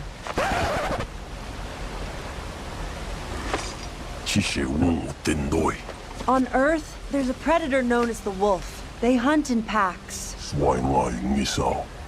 Yayu chish. Weshen. Looks tiayu joa chish. Choch wesh awo wak. Now that that's over with, we get the shocking revelation that this planet has its own San Francisco. And just like San Francisco, they find lady body parts just laying around all over the place, and things are going great when she drops this bombshell. There's something I have to tell you. You need to leave now. Damn, that's crazy. Then we also find out she wasn't just put on the planet on the off chance he crash landed his bathtub at that exact spot, but she has an actual purpose. The company sent us here to capture the Kalisk. That is such a betrayal. So now he's on his own and is gonna fight the fire dog with fire. And it turns out the fire part is really overstated. While the stop motion T-1000 shit should be talked about way more. But instead, we get some of that incredible Marvel humor. Oh, come on! That the other 2 Predator movies are famous for. Jeez. Who wrote or produced this shit? Like, a woman had to have fucking done this. Dan Trachtenberg. Patrick Eisen, Dan something, Jim Thomas. There has to be just a bunch of retarded gay dudes working for Hollywood. Yeah, it looks like a retarded gay dude. No photo. No photo. It has to be retarded gay dudes. So he tries some no-look shooting before realizing how f***ing stupid that is, and that only fat, stupid losers whose entire career was a big joke that everyone but him was in on would ever do. So instead, you. So instead, he does the jump inside the mouth. That was never the mouth. You're just stupid. It was the neck move. And the day is saved.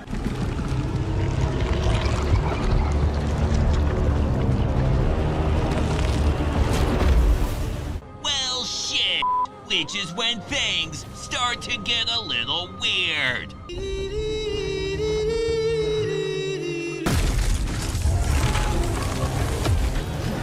Oh, thank God! So after freezing to death, he wakes up, and we get the shocking revelation that it's not what's-her-face, but her passive-aggressive robot sister. The Yautja call they're weak. Why were you spared? Which, if you don't think about it, does make sense. Do you know why Mother gave us feelings? So we could understand the creatures on this planet and exploit them. Speaking of making sense, it turns out our boy can understand English, What is the device? but apparently can't speak it. He says it's a map. How does it work? They start to suspect it wasn't really a map, but Oh by my then God. it's too late. This is so stupid. Now he's gearing up to fight the robots for some reason, when he discovers that no weapon can compare to the power of friendship. And now The real Predator Badlands was inside me all along. That's great. we get the Predator Texas Chainsaw Massacre Cinderella mashup we've all been dying for. And oh boy, they're such a quirky team. And while he's doing his damnedest to sell some toys, Oh my God, dude. Comic relief in a fucking Predator movie. Jeez, with a cute, like, fuzzy creature. They're making everything for fucking retards. Like, everything is just being made for fucktards now. Everything sucks. Everything is just to appeal to the lowest common denominator, and it's all just fucking garbage. Holy fuck me, dude. We're done. We're so cooked. she is out there having the best story. So to finish off this sandwich, he goes for the Steven Seagal, move as little as possible, and everybody just fucking dies move. Only this is far more grounded in reality. Now little Boo here is proud to be a member of the team until he sees this shit. And would rather be dead than a part of this insult to both the Alien movies. After getting his ass kicked for a while,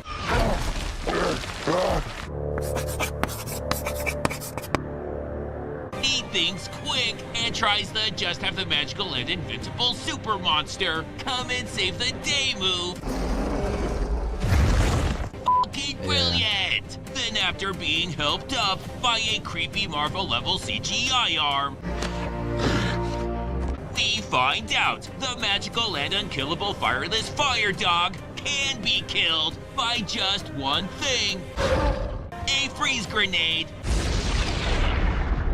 Which just happens to be the starter weapon he spawned in with. Really? Oh my God. So he gets some of those snuggles that predators crave and has just one more thing to do. What were they thinking? The Predator wants to snuggle with the cute fuzzy animal. Like, oh my God.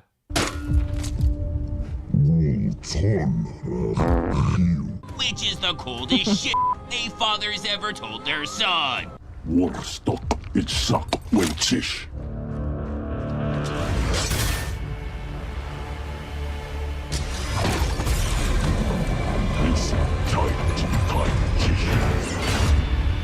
And then we get this mind-blowing twist. More friends of yours?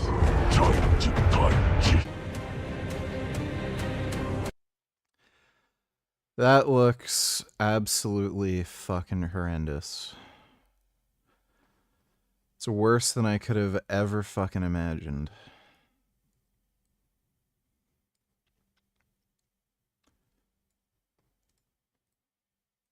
when is shit gonna become based again?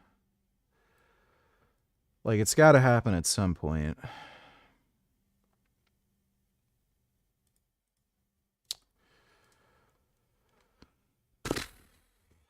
I guess,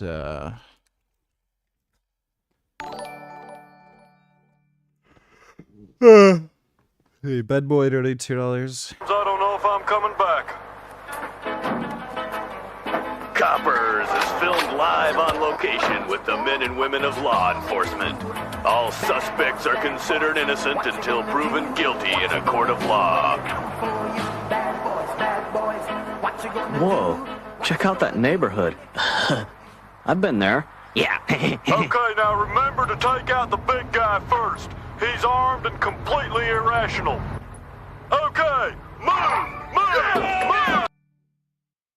Concerning but unsurprising that liberals are clapping like seals at Mark Carney and are completely fine with him thawing relations with China and integrating their economies close to each other. Oh, yeah. The liberal government is extremely corrupt, and their whole thing is it's all appearances. So whatever they can do to just make it seem as though they're doing anything, they'll do it, even if it has long-term negative consequences. So we're just gonna have more economic downturn, more housing issues, more immigration issues, just more everything with the liberals, because they do nothing. It's so bad, dude. I don't know, like, we already had a decade of the liberals destroying the country. Let's have more of that. It's like we're fucking retarded. Thanks for the donation, Depressed and Repressed.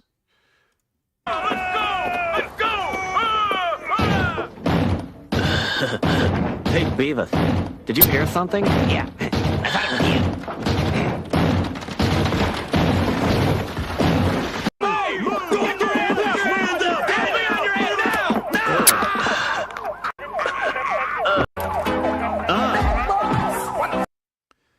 That is Beavis and Butthead.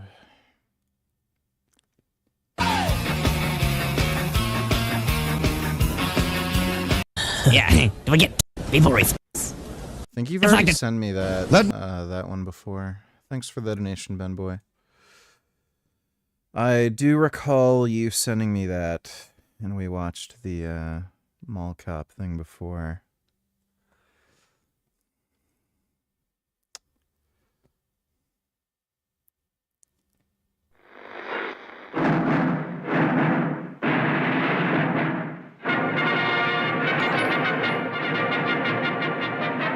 When do you think movies and music started to get so shitty and less based?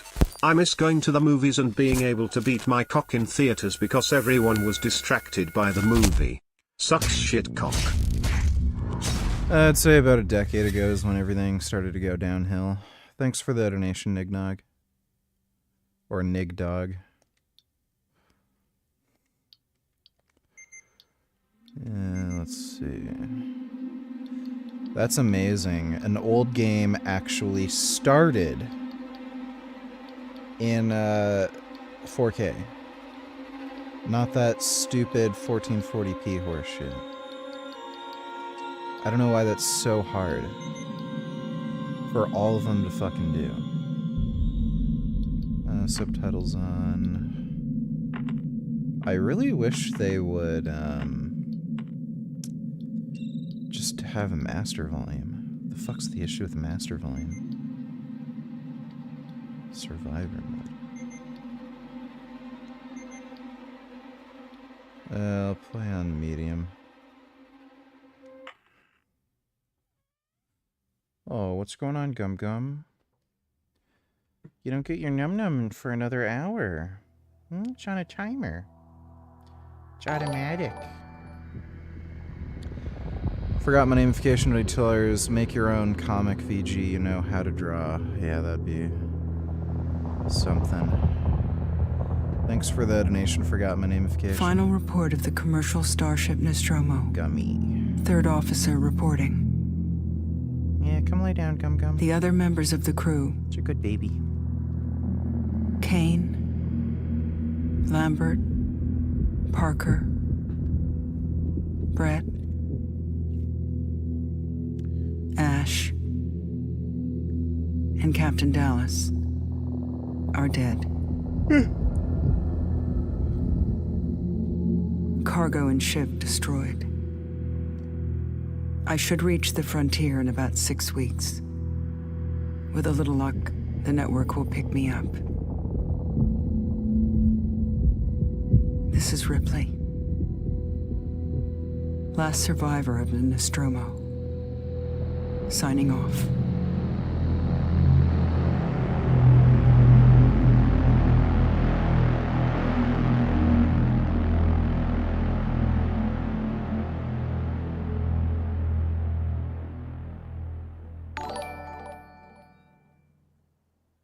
Movies went downhill after the last Beavis and Butthead movie. Things haven't been the same since. Ripley? Yeah. I'm Samuels. Last Beavis and Butthead I work movie for was the pretty company. good. Thanks for the donation, Ben. It's about your mother. We think we may have found her, Amanda.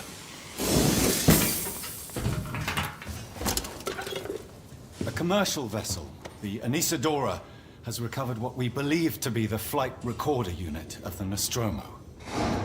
Where? Zeta Reticula. What did it tell you? We don't know. The unit was taken to Sevastopol station. It's proprietorial material, so the company wants it to be collected as soon as possible. Sevastopol's a supply depot in the region. It's a permanent free port I know what it facility. is. Hey, she's got a nice Transit's ass. arranged. There's a courier ship called the Torrens heading out that way in 2 days. We're going to travel out. We? Me and another exec. And you, if you're willing.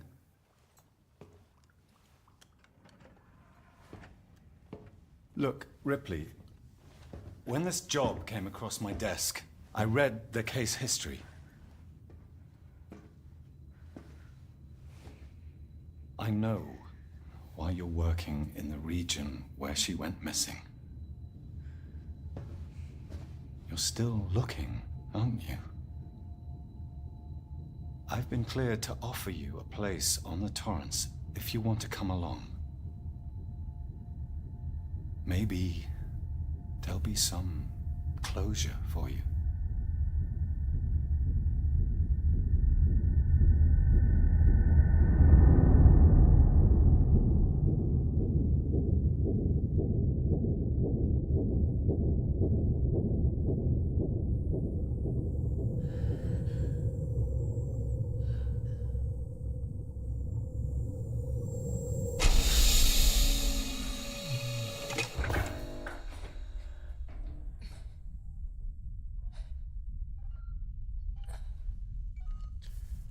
Thoughts on swamp ass for women? Well, I actually like it when girls' butts get a little stinky. Like, not dirty, like I don't want to see shit all over their ass, but... You know, I like it when they get sweaty and stuff. Like sniffing girls' butts after they have a good sweat.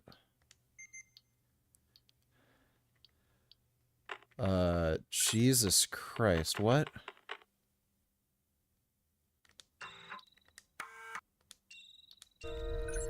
Yeah, that field of view is like fucking nothing. Holy crap.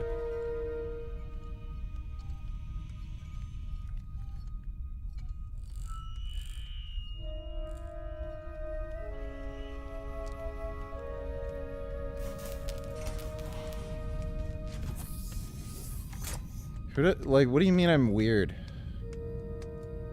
It's nice sniffing girls' butts. I love sweaty panties, too.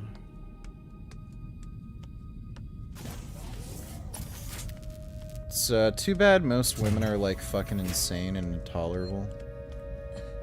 Otherwise, they'd be pretty cool to be around. What the fuck is this?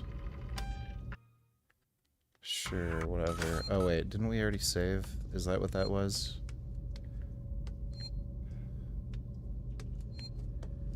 What is this? Fucking horse shit?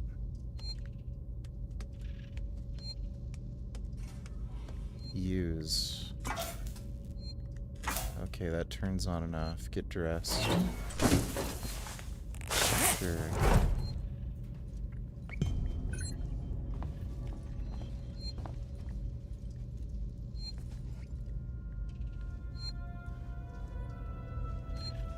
This is Alien Isolation.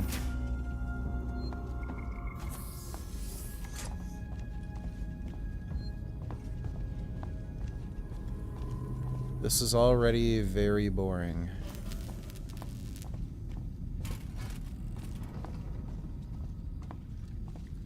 Yeah, look, it looks like your head's already hitting the ceiling, and Taylor. just a good girl morning. too. Ripley, it's certainly not good. I very much doubt Very it's small more than spaceship. either. Sorry. I feel like death. I don't know how you people put up with hypersleep regularly. You get used to it. I don't do long haul very often. Most legal execs don't travel further than I've the heard coffee it's a good machine. game. I'm surprised Wayland Yutani felt the need to send legal at all. The loss of the Nostromo and its cargo cost the company a lot of money. It's important we find out what happened. If I can close the case with a conclusive accident report, it'll look great with my superiors.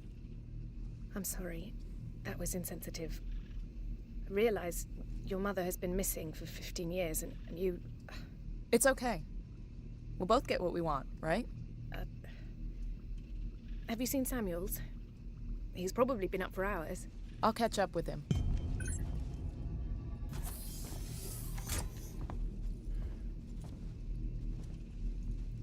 Where the fuck is Samuels?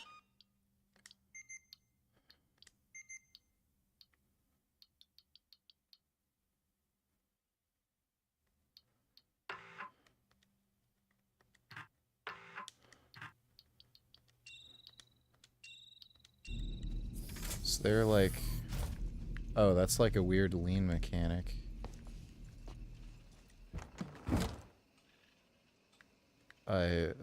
What is this?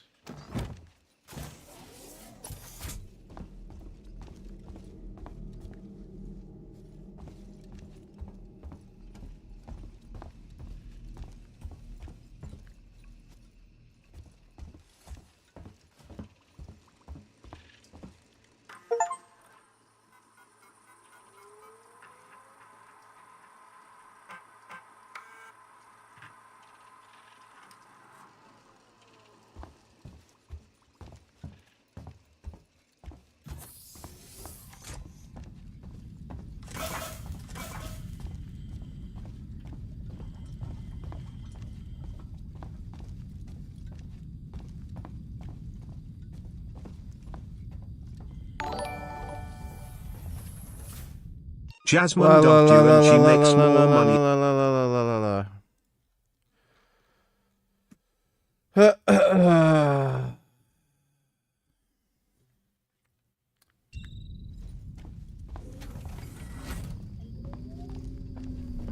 Ah, Ripley. Samuels, did you wake up early? Well, I don't really need as much sleep as the rest of you.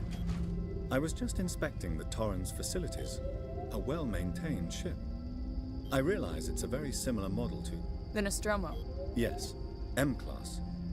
A later pattern, but close in spec.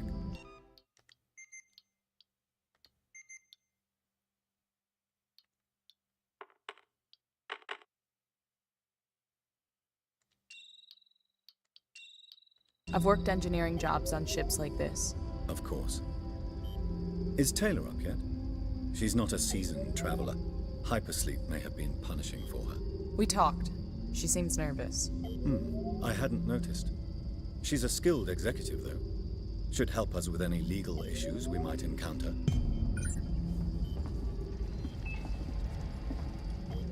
All personnel to the bridge, approaching Sevastopol Station. Looks like we're up. What is he doing? You're not holding anything, sir. Oh no. He's crazy. You're not holding anything. Didn't it just say all personnel? What the fuck is he doing? I was thinking, oh, I just follow him because I have no idea where anything is. Is there like a map that you can bring up? Oh god. This is already gonna be...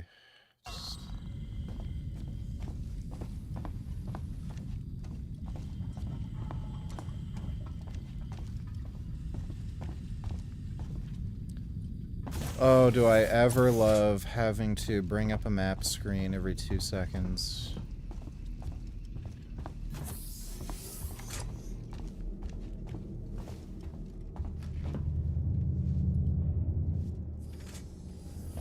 Well... Hi. How you doing? I'm at the right spot, right? Go to bridge for briefing. That's the bridge, right? So, oh...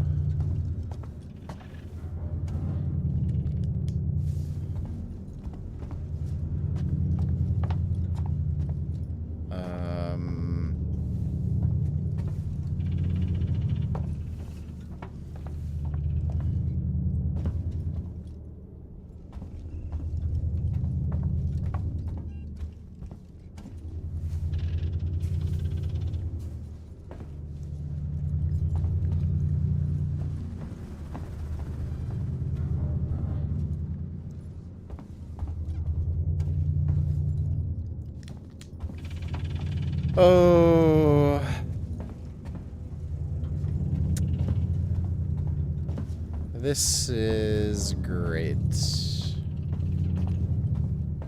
Oh boy, this is great.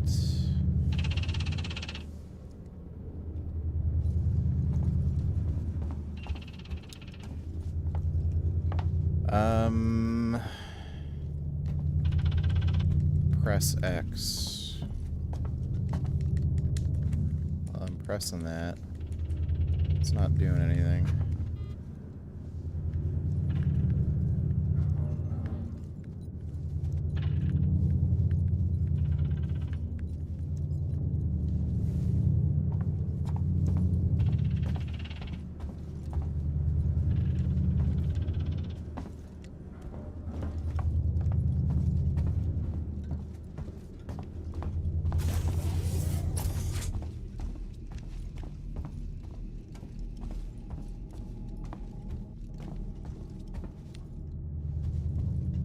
I have a sitting chair.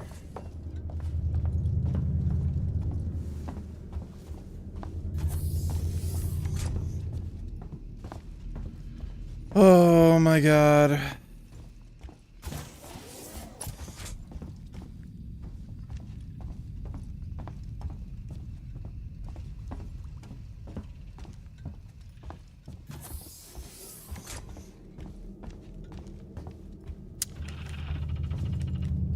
Nope.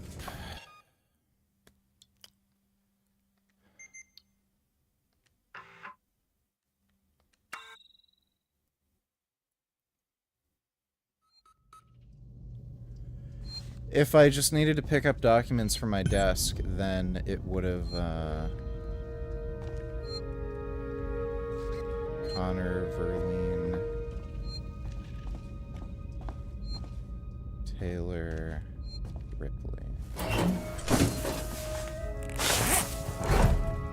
Yeah, I'm probably not gonna like it. I know it's mostly stealth.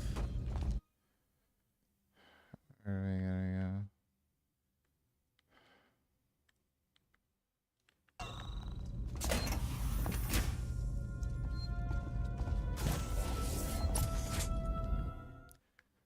So fucking stupid.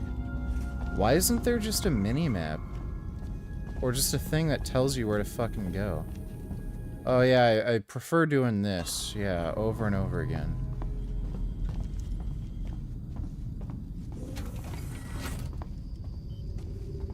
Ah, Ripley. Samuels, did you wake up early? Well, I don't really need as much sleep as the rest of you. I was just inspecting the Torrens facilities. A well-maintained... This is a really good sign. You I can't realize skip it's a very dialogue and you similar have to model restart from the Nostromo. last save. Yes, M-class. A later pattern, but close in spec. I've worked engineering jobs on ships like this. Of course. Is Taylor up yet? She's not a seasoned traveler. Hypersleep may have been punishing for her. Haven't seen her. I'll go check on her.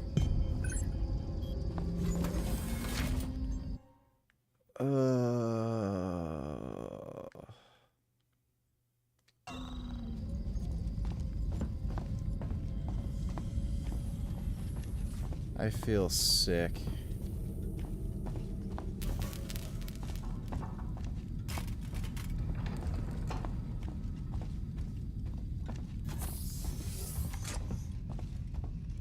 Taylor, Oh good my morning. god, the amount Really, of it's certainly not bullshit you good. have to I very wait. much doubt it's morning either. If it glitches again, that's it. I'm uninstalling this I fuck. feel like death. I don't know how you people put up Oh with my hypersleep god, regularly. hurry up. You can't even You get skip the used to it. dialogue. I Holy don't do fucking long hauls very shit. often.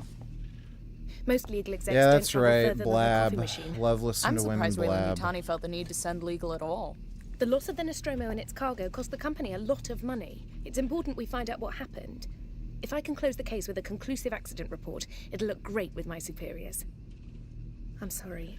Are they That was smoking insensitive. cigarettes? I realise your mother has been missing for 15 Yeah, I think they're years, smoking and you- cigarettes. It's okay. We'll both get what we want, right? Those look like ashtrays. Have you seen Samuels?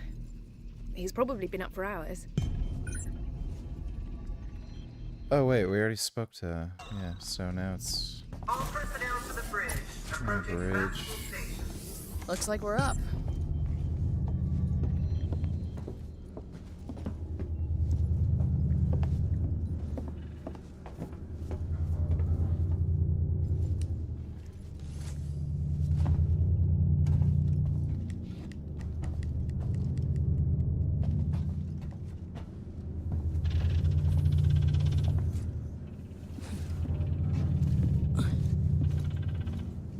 Hope you all had a restful journey.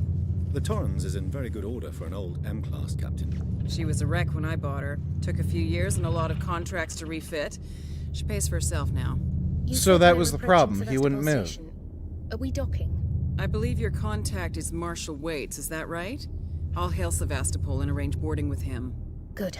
Let's get this done. Don't worry, Miss Taylor. Routine. In and out. Connor, how we doing? SMG loaded and calibrated. Approach vector locked. Yeah. Prep comm so I can say hello. Channel open, Captain. Does everyone have their briefing documents? You can watch the approach on the monitors.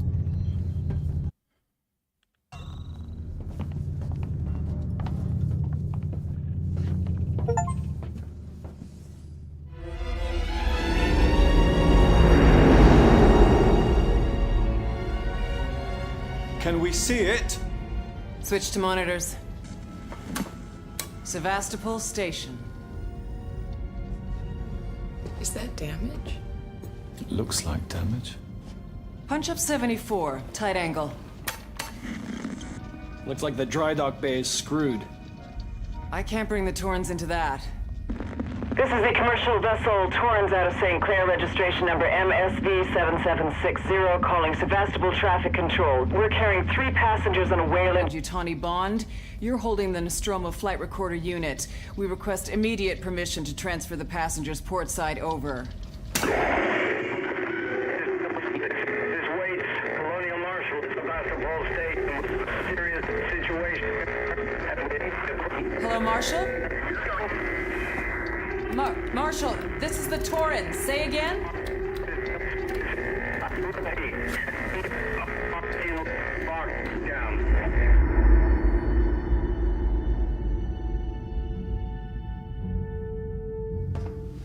The station's comms seem pretty screwed up, so I fitted Samuel's suit with a radio booster. I can only keep the Torrens in transit for 24 hours. You'll have heard from us by then. Safe trip.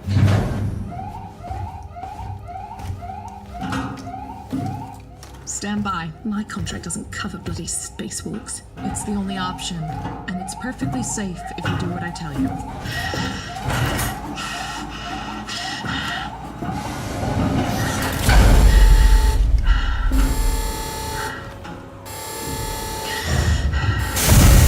Depressurizing.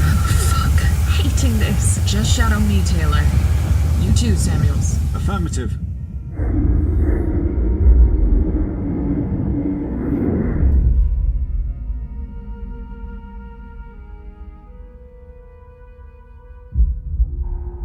Fuck happened here? My God, Ripley. You're doing good, Taylor. Just keep moving! Taylor Ripley, hold on!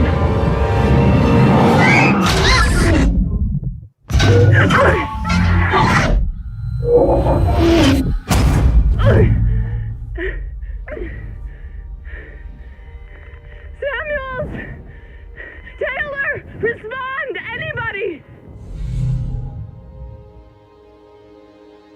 Okay.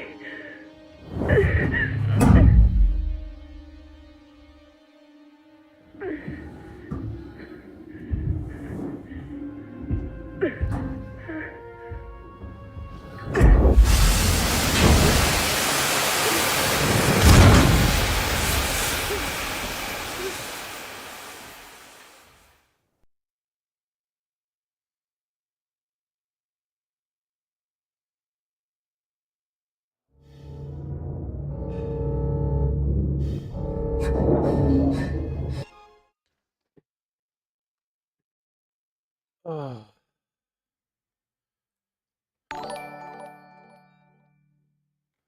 God forbid anyone hear a Chad's man's name. That's why you always clear your throat after I donate that person's name, because you're a retarded nigger and think that'll prevent people from hearing it or something, even though it's always after the fact. Milk, lemonade, around the corner, fudge is made.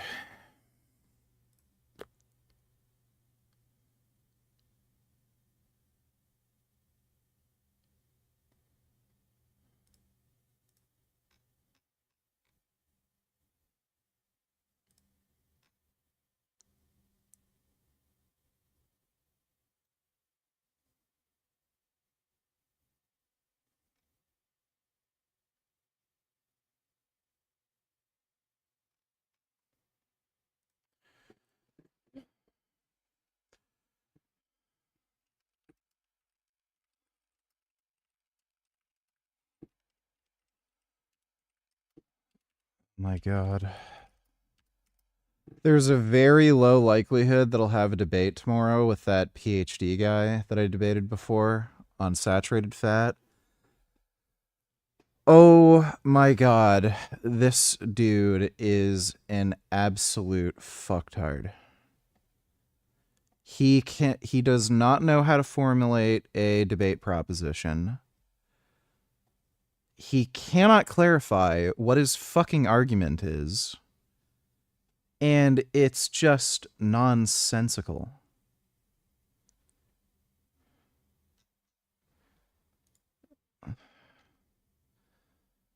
Let's see.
I hate people who bring up capitalism when talking about veganism.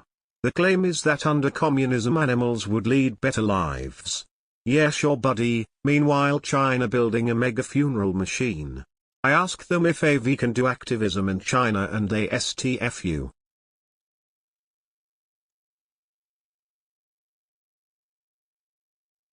Yeah.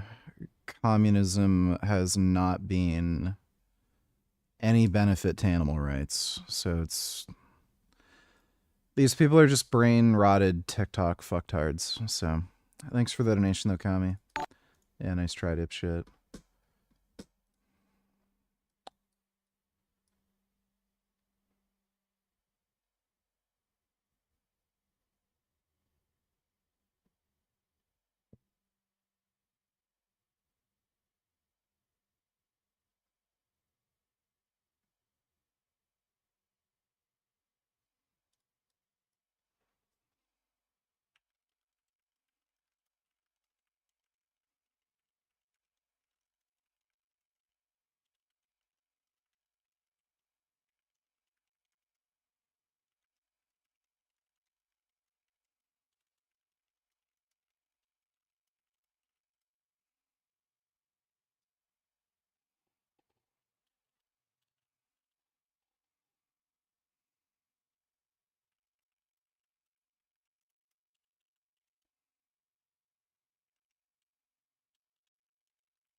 Just trying to work out whether or not I'm gonna have the debate tomorrow. This fucking idiot, like, what he's sending me is just actual retardation.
Oh, great. He sent me another email.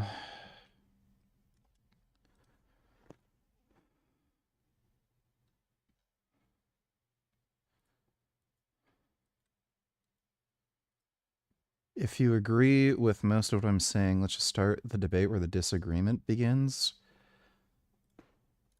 Oh my god, what a retard.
This guy's such an idiot, dude.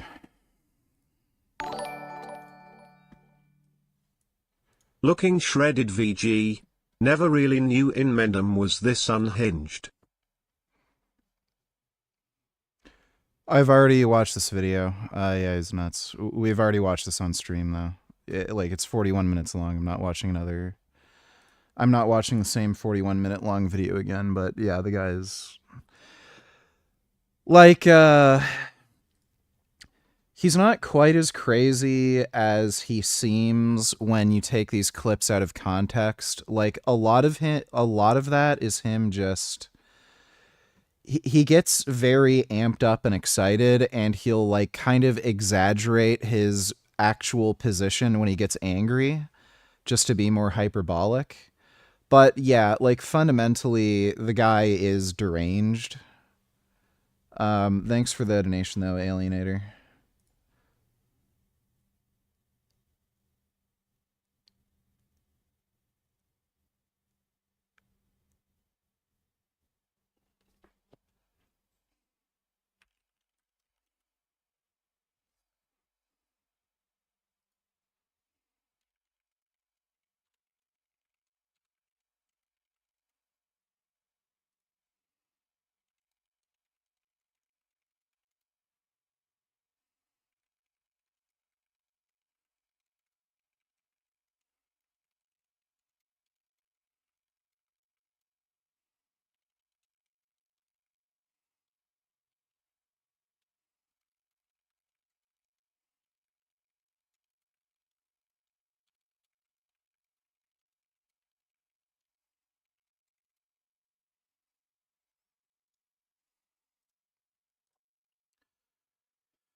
Okay, I might have to do a quick call with this guy.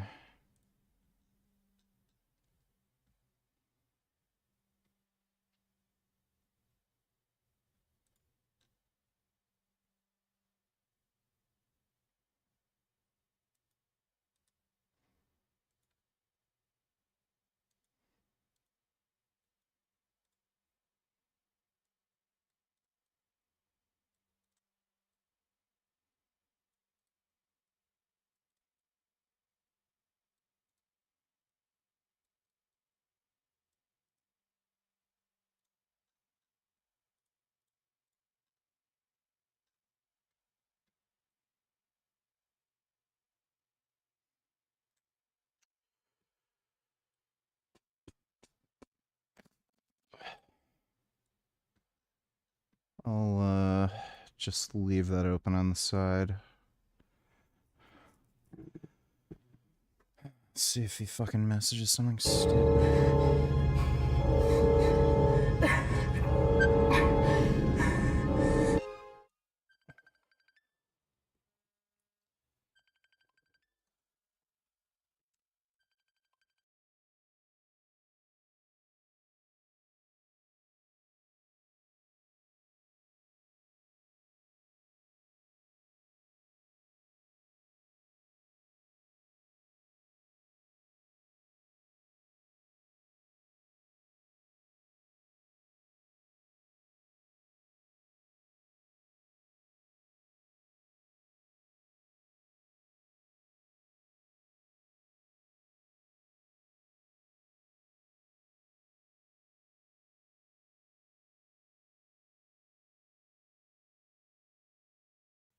Okay.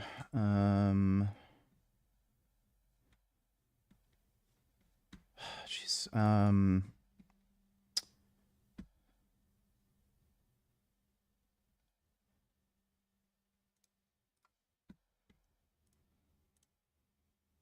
There we go.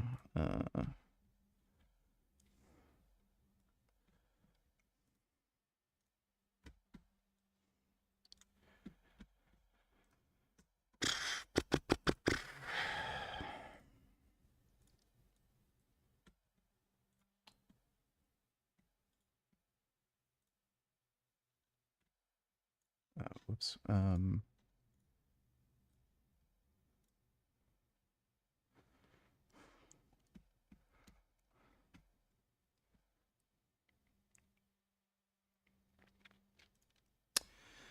Hey, Gum Gum.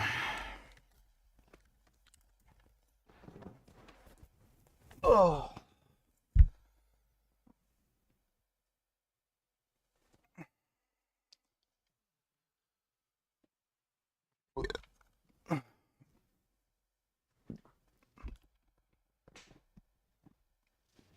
AI captioning.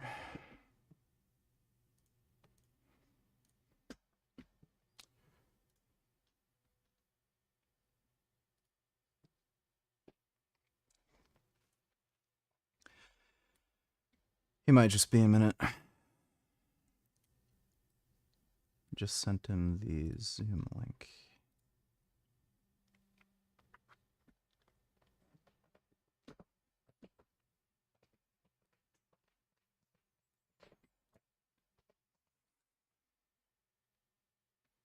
No, it's not about saturated fat again. It's going to be about veganism. This dude's just like tarded, so. What in the fuck is this?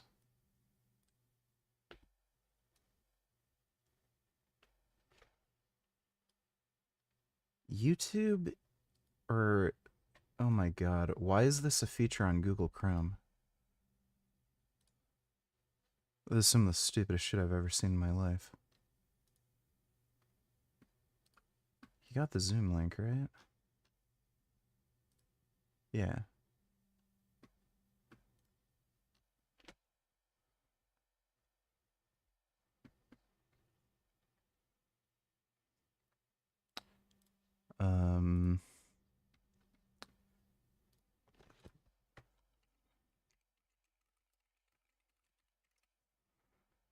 Oh, here we go. Yo, you're on my stream, by the way, so don't like show your dick on camera or anything. All right, that's a habit of mine, so I'll hold back. Um, okay, I don't know exactly where the confusion is. The like the Well, basic. yeah. So I'll tell you what the confusion is. Let me just go through the email chain to see the thing. Okay. So you gave me 3 different syllogisms. So I'm assuming we're arguing 3 different main points. No, like in a debate, a syllogism and a proposition aren't the same thing. Syllogisms are individual arguments that lead to an intermediary conclusion that then builds to the next syllogism to eventually reach a final conclusion. That's how an argument builds. My final Well, not conclusion. necessarily. A syllogism is its own argument. That's why there's a conclusion to each syllogism. There's at least No, 2 I propositions. I get that, but like a Right. debate is So there's typically. one overarching idea. The problem is, so your final conclusion to the 3rd syllogism is veganism cannot eliminate killing. Okay, so that's related to some of the other propositions you made and the other syllogisms, and is not morally superior in any absolute sense. So the problem is, syllogism 1, if any activity is necessary for human life and predictably kills animals, then humans participate in animal harm. Okay. P2, farming, housing, transportation, development are not necessary for human life and kill animals. Conclusion, therefore, all humans inevitably harm and kill animals simply by living. Has nothing to do with the conclusion. Something being morally No, superior. it very explicitly does. No, If it you, doesn't. for example, the building that you're sitting in right now, right? That used to be land that animals used as their habitat. Someone destroyed it, mowed it down, killed them all, and Well, built the I can building. tell you the firebugs who like crawl in the nooks and crannies in this house, they still use it for a habitat. So I don't know about What that. about all the squirrels and chipmunks and raccoons that used to Oh, live in the there's trees? plenty of them around here. Not, So not nearly as many as there used to be. The You can problem be in is, denial about it. yeah, the problem is what does that have to do with something being morally superior? Like Right. the Are suggestion we, of moral superiority had nothing. There was no mention of that in any can we proposition agree? you made. Can we agree that the ultimate goal is to reduce animal harm and suffering and the death as the much as possible? problem the problem here is if we're gonna have a debate, I either have to I have to refute in some way one of the propositions or show that the propositions don't logically lead to whatever conclusion you're making. And I understand That's the only way I point could of the debate, but you so haven't done that. if none of the propositions logically argued the conclusion you're making, that becomes a huge issue for the debate, because that destroys my ability to actually attack the argument. That's the disagreement, is that I very much think that they do logically follow from each other, and that's what a judge in a debate would be deciding. That's what your viewers get to decide. There's no That's your statement. opinion. There's no statement about moral superiority in any of the propositions you made. So if you made a proposition, well, wait, Dude. if you made a proposition, it is a morally superior position to kill less animals. X kills more animals, therefore Z position is superior to Y position. That would logically follow, but you made no suggestion of moral superiority in any of the propositions. So when you make a conclusion that mentions moral superiority, that completely destroys my ability to attack the argument. Can I talk for 30 seconds? Yeah, sure. All right. In my original email, where I had 5 different syllogisms, I laid all this out and said, I'm not saying that veganism is morally inferior to eating meat. And I'm not even saying that eating meat is always morally superior to veganism. It's nuanced. And what I'm saying is there are scenarios where I think eating plants causes less harm. And I think there are specific scenarios where eating meat causes less harm. And so my point is that veganism by itself is not de facto a morally superior position, because I can describe a situation where killing one large animal kills less animals than eating. Yeah. So I don't disagree with that in any way. So the thing is, if you take, then there's nothing to debate, because you're admitting that veganism is not always morally superior. No, that's fine. No. So that's what I just said. You said 2 completely different things. So first, I don't disagree with the claim that you may cause less harm. I disagree Okay, with the claim that veganism is therefore not morally superior. Now, the problem why. is What's the goal? you haven't set up a set of propositions that mention anything about moral superiority. Yes, you could have a mixed diet or a carnivorous diet in theory that causes less harm than a vegan diet or a diet exclusively of plants. The issue is when, in the conclusion, you interject this idea of moral superiority. So if you're going to interject this idea of moral superiority, then that has to be argued in one of the propositions. The proposition has to contain a statement of mentioning it is a morally superior position to cause less harm. Okay, so... Like, I literally outlined that. So I would still say that it is so I would still state that it is a morally superior position, even if it causes less harm. So like an example would be, you have 7 rapists and 1 rape victim. Killing 7 rapists would do more harm than allowing a rape victim to be raped and lived. I think most people would argue, though, based on like a rights-based deontological worldview, that it would be a morally superior position to kill the 7 rapists, even though it causes more harm. Exactly, but in that case, you're assuming that someone would value the life of a rapist equally to the victim, and we don't. I don't value a rapist's life. I don't mind if we kill them. I thought we were going into this assuming that all animal life was equal and that we valued them equally, and therefore minimizing. I never took the position that all animal life is equal. Oh, well, I do. So I guess maybe that's where we disagree, and then it's going to be hard to have a debate because I think that a cow and a squirrel and a chipmunk and a human. Why? No, I value. Are humans animals? And so do you. Yeah, zoologically, humans are animals, but you value humans above animals too. Not necessarily. It depends on the human. No, you value your own life more than animal life because you're willing to harm animals for you to live. Well, I'd also harm plenty of fucking people. I value my own life over people. That's perfectly fine. That doesn't have anything to do with being human. That just has to do with me being me. I could be an alien. I could be a fucking chipmunk. You value it doesn't your own matter. life and happiness. That has nothing to do with me being human. It has a lot to do with you claiming that being vegan is morally superior because you're willing to kill animals. That has nothing to do with me being vegan. I could be an alien. I could be like, I don't know, a Gleep Glorp. The point is that you're willing to let animals die so that you can be happy and comfortable. Otherwise, you wouldn't build houses to live in. I'm willing to have humans die for me to be happy and comfortable. Humans die. That's fine. I am too. So I'm not saying I'm better than humans die in agriculture. There's farming accidents. Humans die from pollution that we cause. Humans die in car accidents that we use. That doesn't. Humans die in industrial accidents all the time. Like this has nothing to do with me being human. My preference to live above other beings doesn't have anything to do with me specifically being human.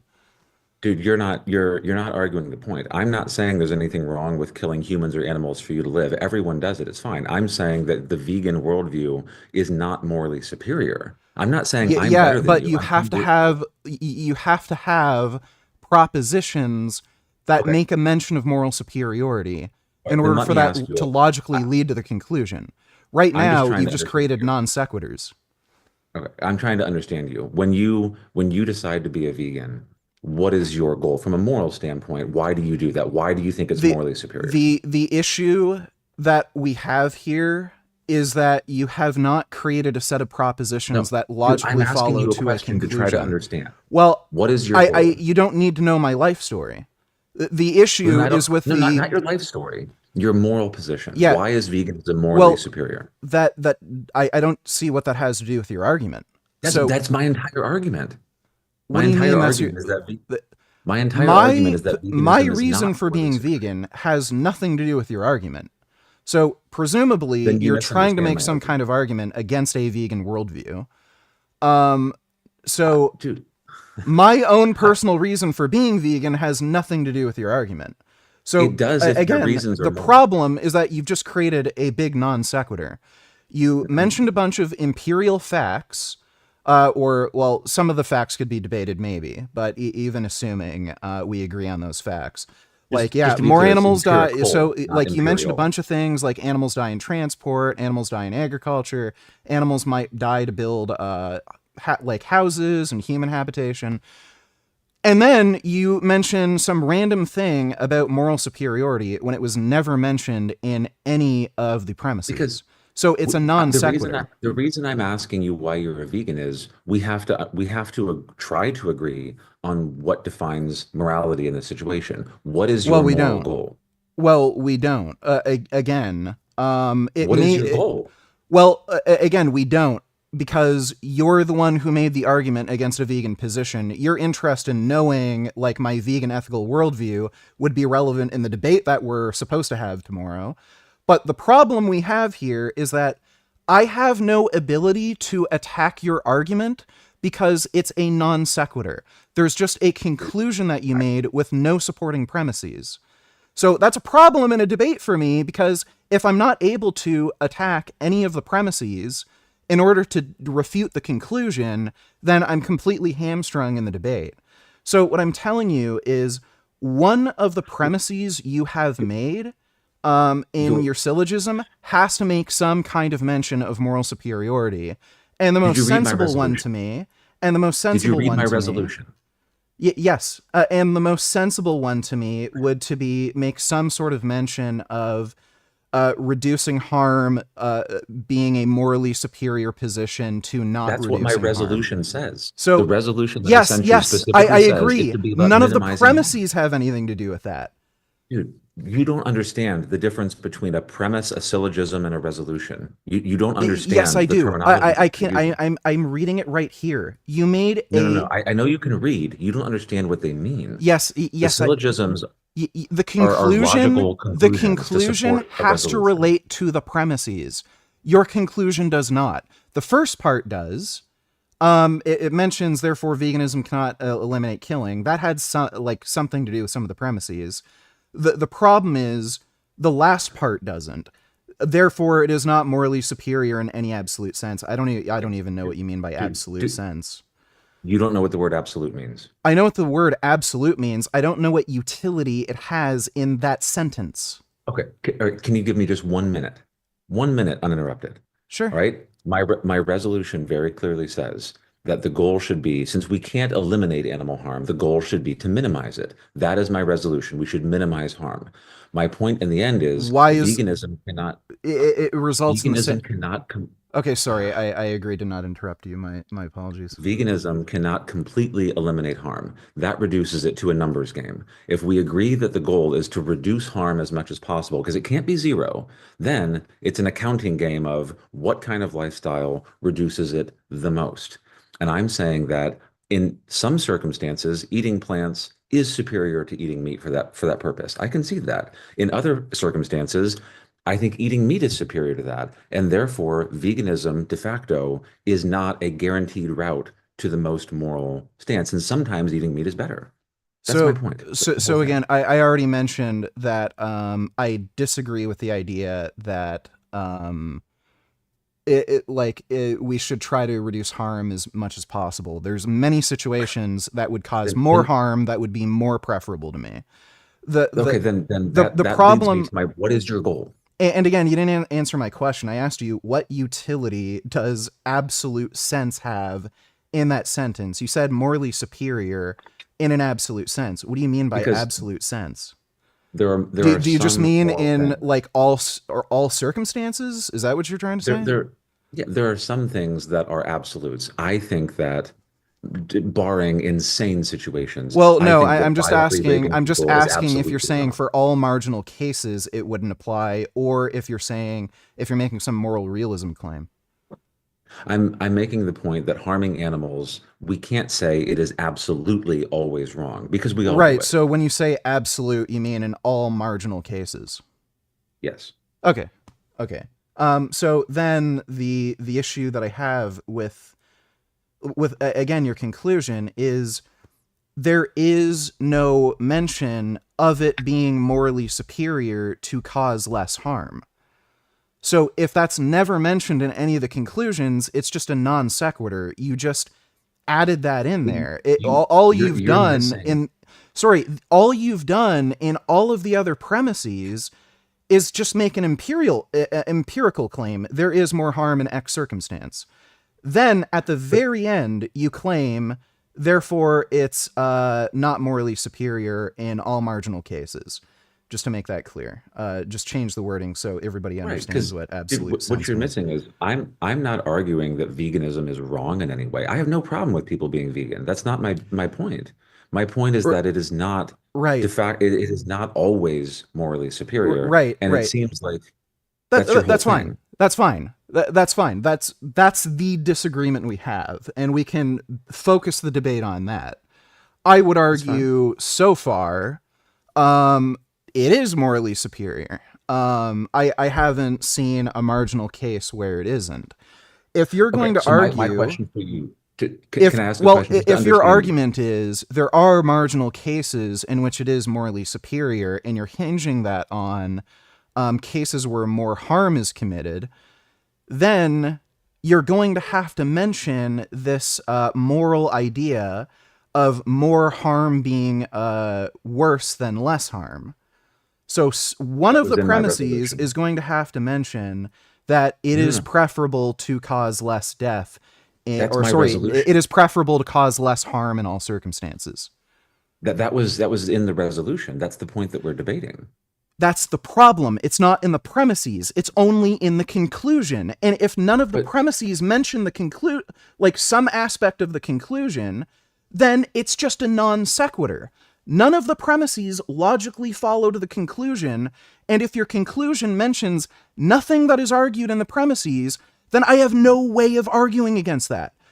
I can't point that one of the premises is wrong. If I can't refute either of the premises, then there's nothing to argue.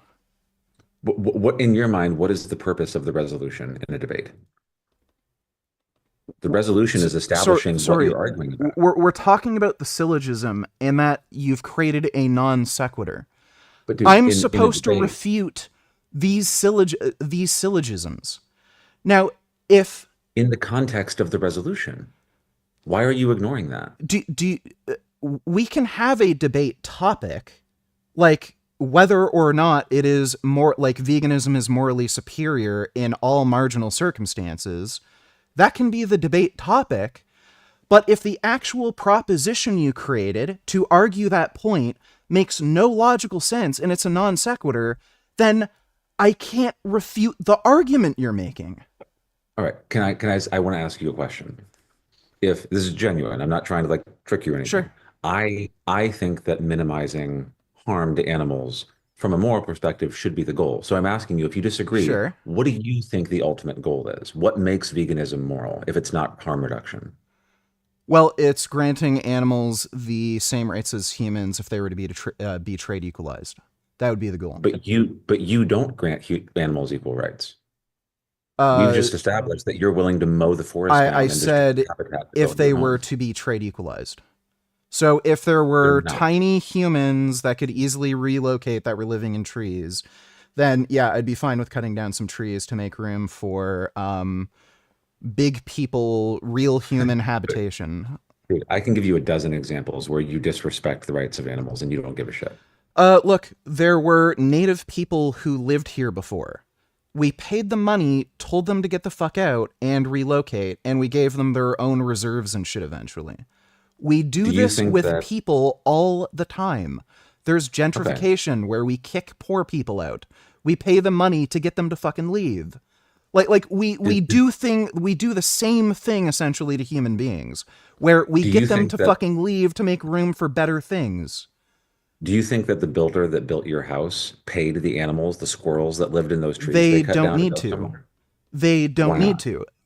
Squirrels do not have real estate that they can buy and sell and make money off of. They don't have any concept of like land ownership. I know. They can just find a different hole in a tree.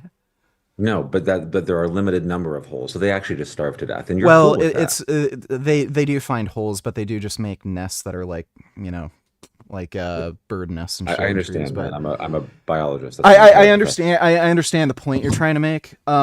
There's also a limited amount of space for humans to live, and again, Okay. we will bulldoze So, down neighborhoods like, to make room what for this like really an electrical station or something. Yeah, not while the that. people are still inside the houses, but Well, my point again, most animals when they hear like big heavy machinery, they have the sense to leave. yeah, so So when the babies are in the squirrel nest in the tree and they yeah, can't and they walk, move we them. definitely just carefully pull them out and Yeah, and gently they put move them them. somewhere else. They Dude, they do move them. you're so unbelievably naive. They do My move them, and squirrels aren't okay, constantly pregnant and have babies in their nests. So, like so again, the when mathematical likelihood of some of this happening right, is pretty low. uh, But again, I the issue still stands. I don't want to get into the like actual debate right now, but the issue still stands. If you're gonna have this moral, like if your argument hinges on this moral principle of it is better to cause less harm in all marginal circumstances, then you're going to have something in your set of premises that makes mention of that moral principle. Because if you just add that at the very end in the conclusion, then it's in the none of the resolution. premises logically follow to the conclusion. Look, if I put that in the resolution. That's the entire point oh, that we're okay, look, debating. if I tell you, trees are made out of wood, wood is good for making cardboard, therefore it's okay to kill Jews, or therefore it's morally superior to eat chestnuts. Like, what does that have to do with any of the premises? Nothing. If we're gonna have a debate hinged on that, what are you gonna do? None of the premises are in any way related. So then you're just going to have to come up with a completely different fucking argument during the debate.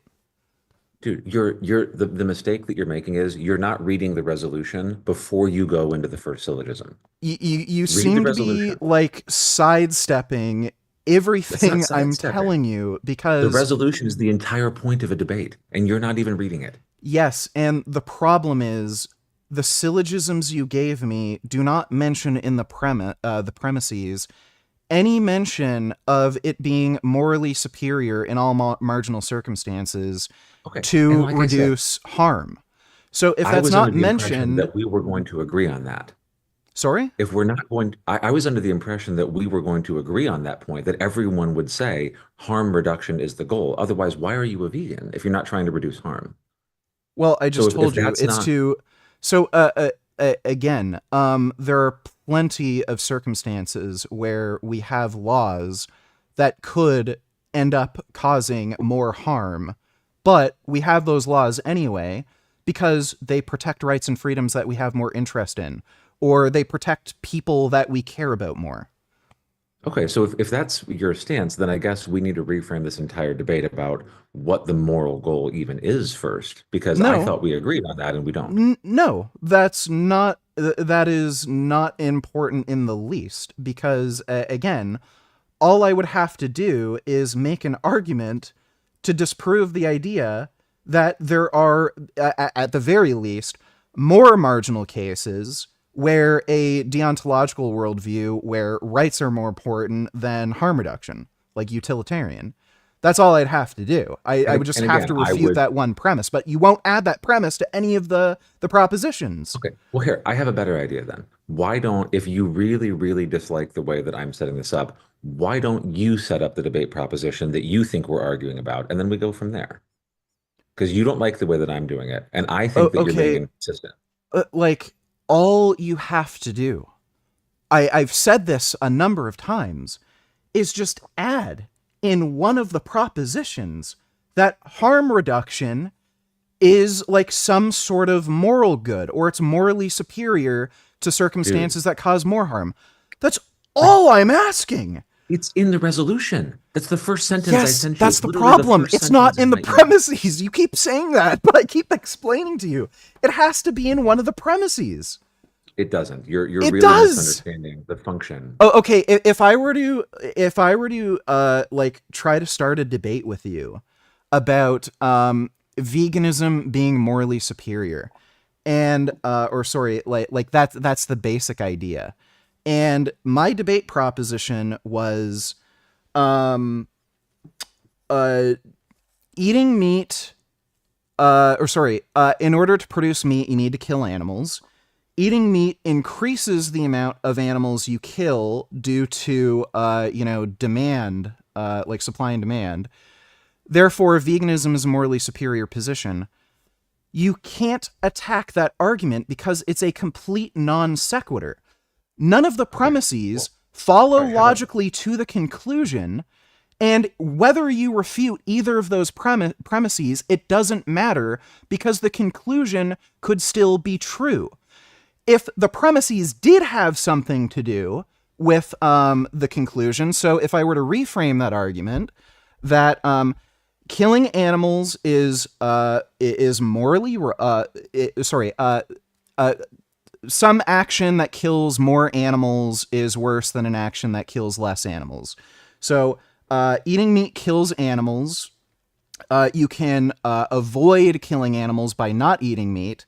Therefore, not eating meat is morally. Did I say that right? Yeah. That me eating. Then the conclusion is therefore eating plants is morally superior to eating animals.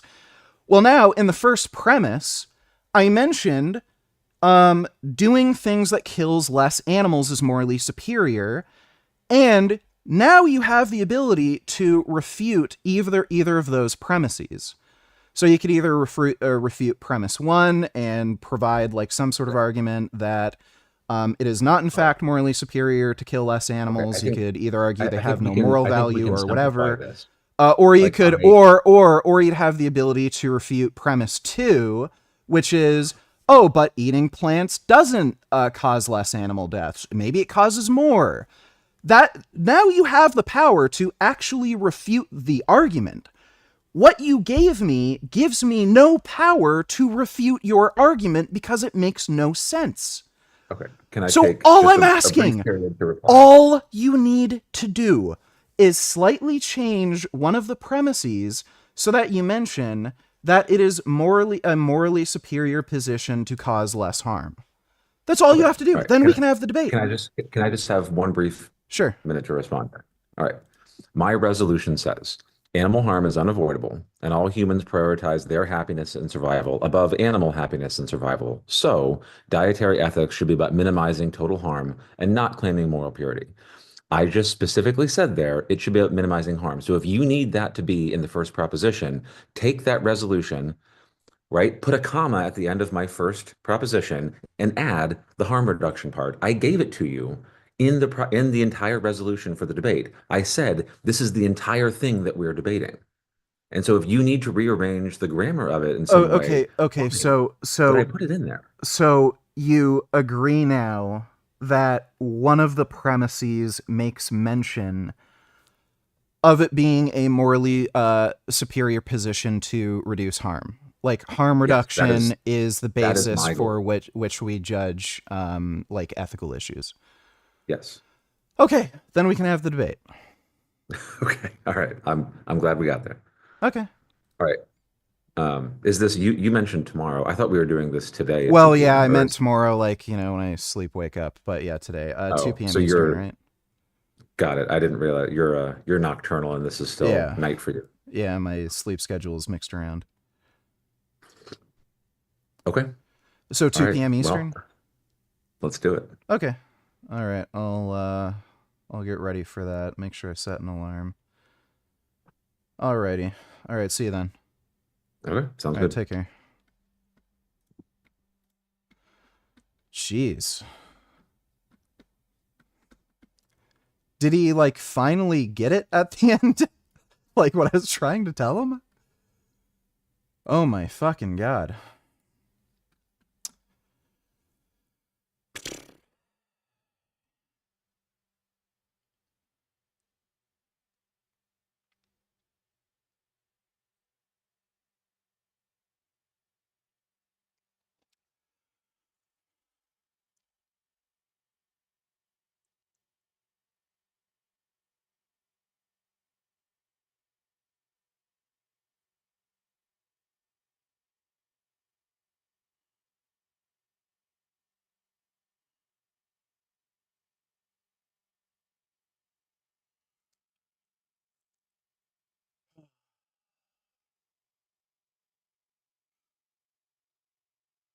That was a lot of work.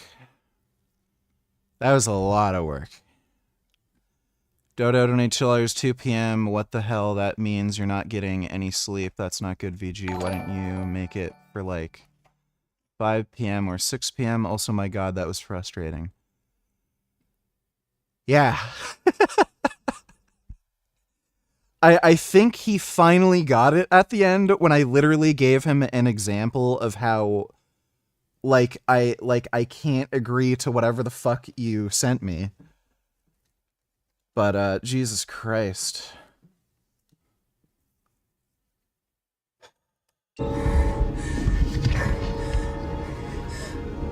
He said he had time at 2, so yeah, ideally I would have it later, but he already agreed earlier in the week for 2. Thanks for the donation, Dodo. Oh my God. Oh wait. There's my camera.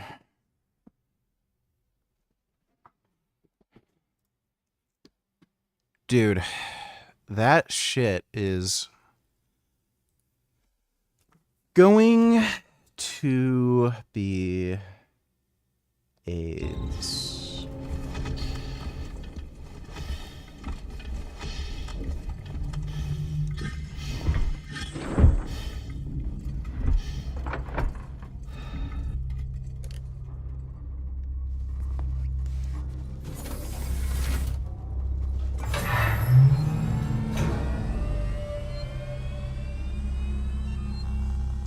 Could you not step on my keyboard, please?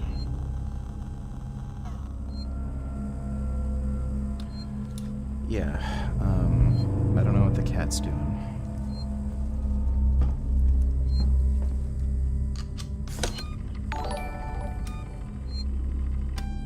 Jasmine lol.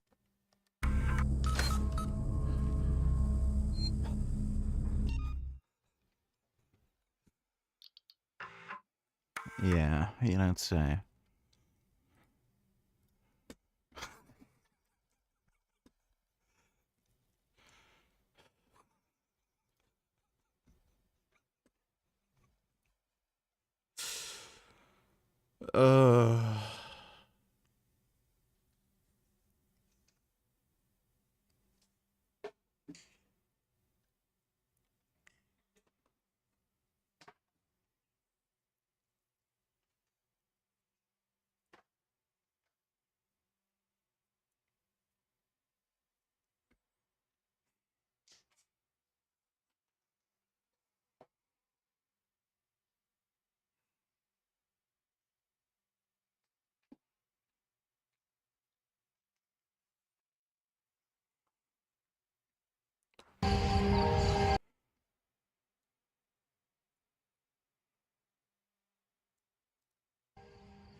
This is Veronica.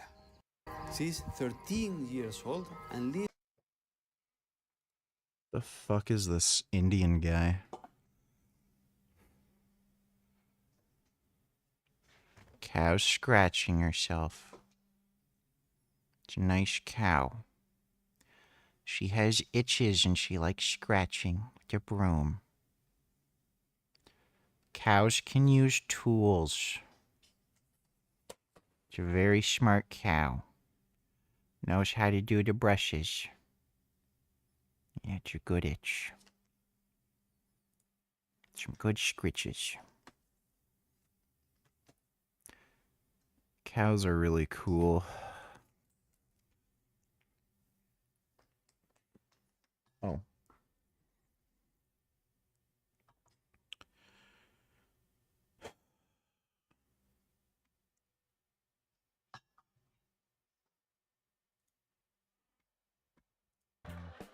I'm here with Trisha from Tarot and Astrology, and she's been so kind as to come in and give us a reading, a tarot reading. And so let's get right to it. What exactly is tarot, and how do you use it to predict one's future and all that jazz? It's a lot of people are real psychic with it. I don't consider myself psychic. I consider myself very intuitive. A lot of people say I'm psychic, but that's a big honor.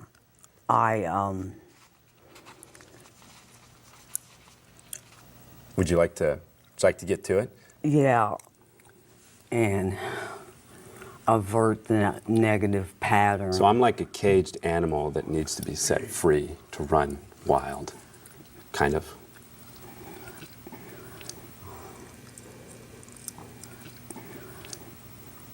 Could be. All right, well, thank you very much, Tricia, for coming in, and we appreciate everything you've done. You can call me at 319. I live at Muscatine Avenue, apartment number 1. It's right across the street from Walgreens.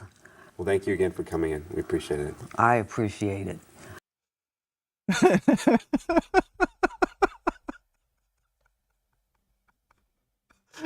What the fuck? One of the oldest and most famous love potions of all was to unknowingly slip a little powdered fox testicle in the drink of your heart's desire. The right testicle was given to a woman, the left to a man. After a few sips, they were yours forever. Because foxes are a combination of danger, deceit, and beauty, they have always been associated with women. A beautiful woman is referred to as a fox. If she's dangerous and beautiful, she is a vixen. The winner, hands down, was the aroma of a freshly baked pumpkin pie with a hint of lavender. The blood flow to the penis increased by 40%. What in the fuck? Alright, well, if you wanna get some pussy, make some pumpkin pie. 8% after the first smell. Unbelievable. To the flour, a powder was added, made from burnt hair from different parts of her body. A few drops of her blood would also be included. An egg would go in for binding. For good measure, she would add a little woman's blood. This magical pie would be baked and served to the man of the lady's choice. As he ate the pie, she would say to herself, "With each bite, we two entwine. This spicy pie will make you mine."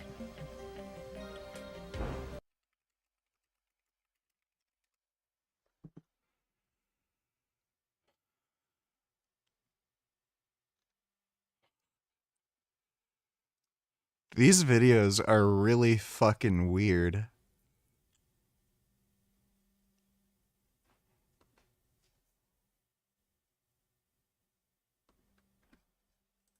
Nobody tells a president what to do. That's caught my eye. I know I'd enjoy being. I do not understand the weird Mary-Kate and Ashley craze. What the fuck was the deal with that? I remember occasionally their horseshit would play on TV, and I was like, no, could there be cartoons instead? It's like boring and weird and creepy, and I always got like just creepy vibes from their songs.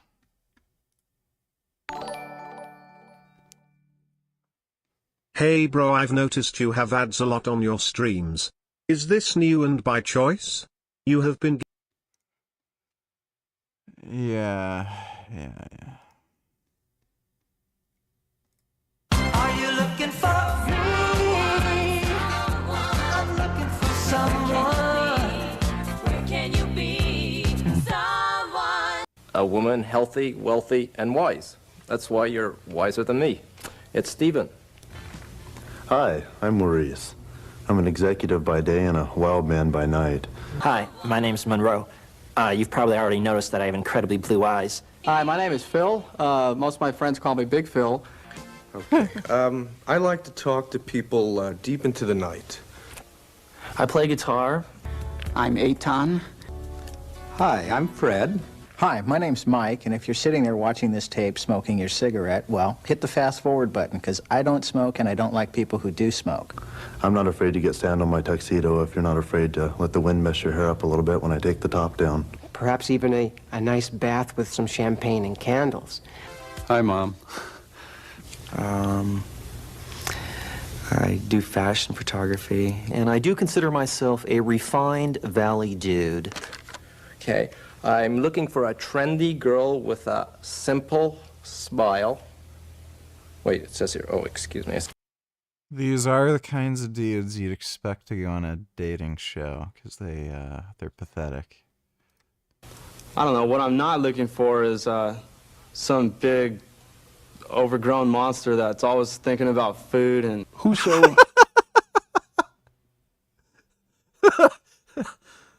Oh, that is so fucking weird. Wonder if he had a bad experience once. Binds to himself a joy, doth its winged life destroy. I like to do a lot of sailing. I like to outdoor activities. I like climbing. I like travel. Dodo Nutellers, weird. If you think about it, Afghanistan ironically has eugenics, may be one of the only countries that implements eugenics just in the opposite way you realistically want it done. New law divides society, 4 classes. Religious scholars placed in the highest category, exempt from severe punishment. Second category includes respected elites, tribe leaders, military commanders. Ordinary citizens may face imprisonment for the same. Yeah, I mean, it's kind of like a Brave New World sort of idea. Thanks for the donation, Dodo. I took a sponge ball, was pulling him out of a little girl's ear. Vivacious, foxy. I'm looking for the goddess. Are you the goddess? Who is the goddess? The goddess is the woman, is a woman, is any woman, is all women. A figure that is sexy, slim, tight, excellent legs. I'm a 25-year subscriber to both Playboy and the New Yorker magazine. At night, I operate a damsel in distress hotline. I guess you'd call me You know exactly why they're not getting laid. at night. One of my favorite foods is pizza. And just sugar and spice and all those things that are nice. I like to be with people who are as fun and adventuresome as well. Is into having fun. Have fun. I enjoy having fun, yes. Looking for somebody who likes to have a lot of fun. I'm looking for someone to have fun with. love to have a good time. Able to have fun. Fun and laughter. And anything that's fun, I like to have fun. And have a lot of fun. Are you looking for me? No fatties. I want it all. No hamsters. I steal watches. No dopers, no smokers, no alcoholics. We don't like to write checks. No Donna Juanitas. We don't like to take out the garbage. No posers. What I'm doing right now is making a movie about World War II. Is that Edward Norton? No crazies. Is that Edward Norton?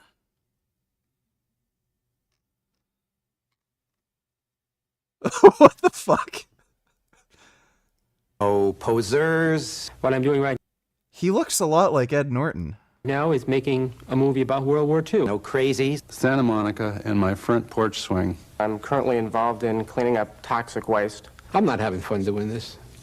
Do you like cats? Domestic violence. I like to wear bright socks, and I'm an avid Cleveland Browns fan. Sexual abuse. Life is a playground, and I want somebody to play with. All sorts of alcoholics and addicts and stuff. Because I really have a zany sense of humor. We probably don't like to clean the house. My mother still writes to me regularly. Because I average about 4 hours a night sleep. I will cry at a commercial. I'm interested in most phases of data processing. That looks like, what's his name? The guy who is in Austin Powers films, Scott. You know, Dr. Evil's son, Scott. Fire-breathing dragons. Type A, I'm not. Comfortable, caring, and serious about a relationship, I am. I'm really looking for somebody I can feel special about, and I don't encounter people like that very often, and I'm hoping you're one of them. Are you that woman? Please give me a call. If only sex robots came out earlier to save these men. Poor bastards died alone. And you know that a journey always begins with the first step. And I hope that If you like what I'm trying to say, or you'd like to know more about me, to please write.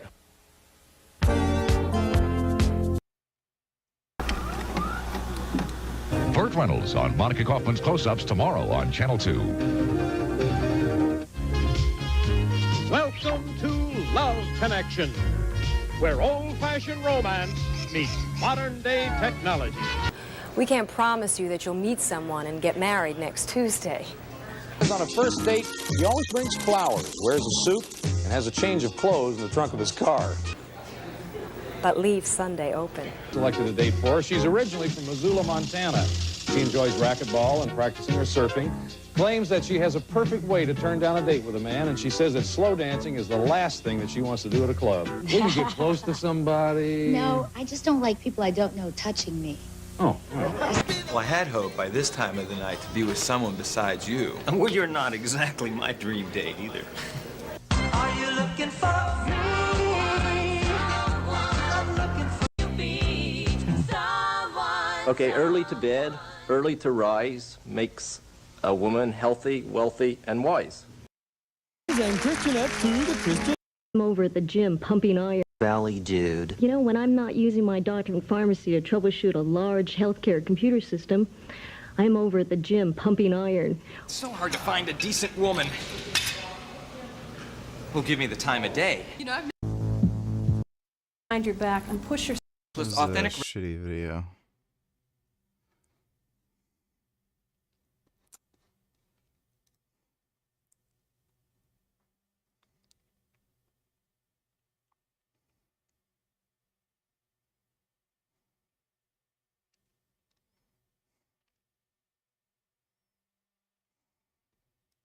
I'm ready to go to this grocery store. We need the snacks. Yeah. Are we just gonna walk around till we find one, or where are we? The microwave of both frozen pizza snacks. Yeah, no, I get that. Those are freaking bomb. I like those a lot. What is... Okay, let's just walk around and... What are these things? Do you see them too, right? It's not just me, right? Like, you see these things, right? Do not disgruntle me, Robert. Oh, sorry, I didn't mean to disgruntle you. I'm a sensitive little fellow. Follow. Okay. Following?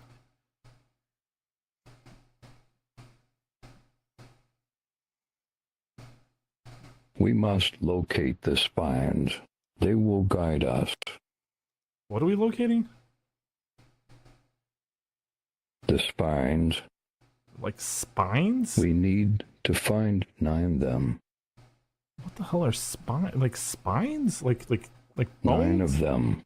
Okay, there's 9 spines. You understand how ridiculous that sounds, right? Like, what does that mean? Okay, going up the stairs.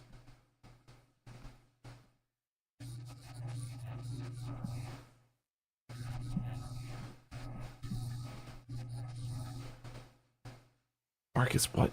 Okay, yeah. What? No, I'm not going here. No, we're not doing this. We're not doing this. Follow the spines, Robert. To where? The sky? What do you want me to fly? I'm an alligator, not a bird. Marcus, come on, man. You know, hey, we always get in these funky little areas. Take us where we need to be. Can't we just go to a Walmart? The snacks. The pizza snacks. Do they not have pizza snacks at Walmart? We need them. Okay, let's get the pizza snacks. God.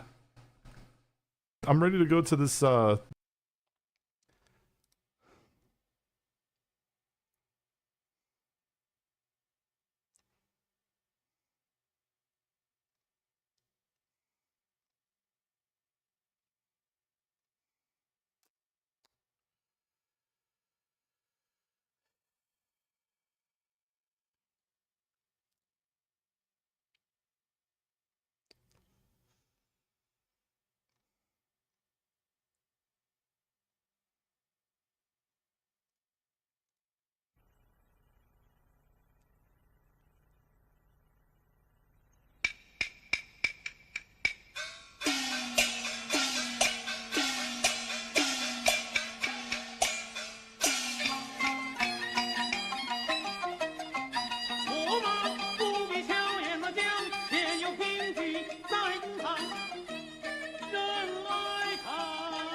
So the Chinese aren't as smart as we thought. Ghetto ass shit donated $3. Let me see.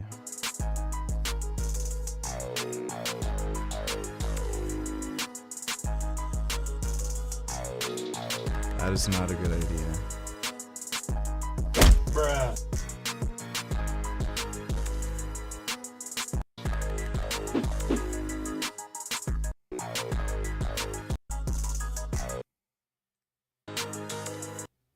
They're kind of crazy.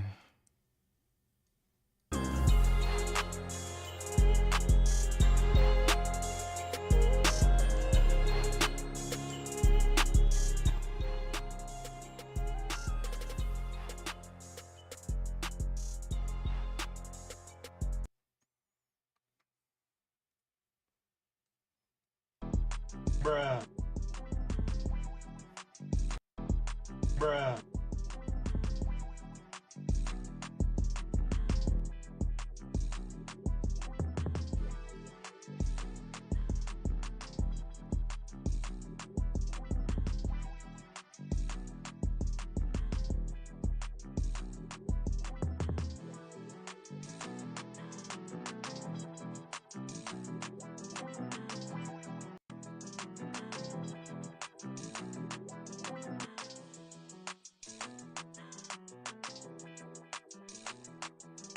Bruh.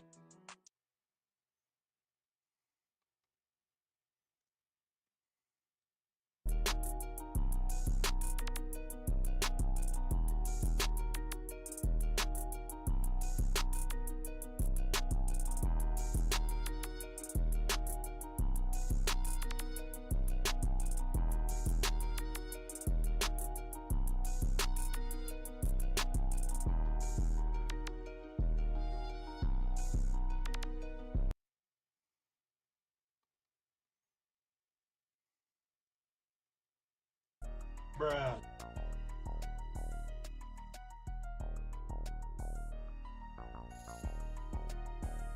Bruh.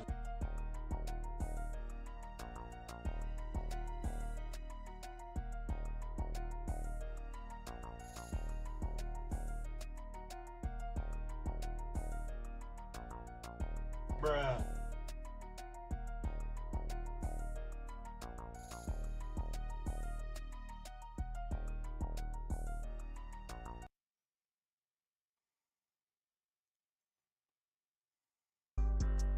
Bruh. Bruh.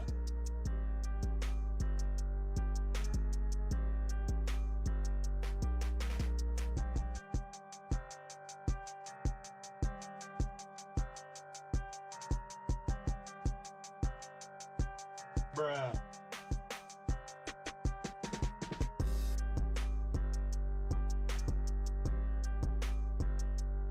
What is that? Oh, a guy's sleeping.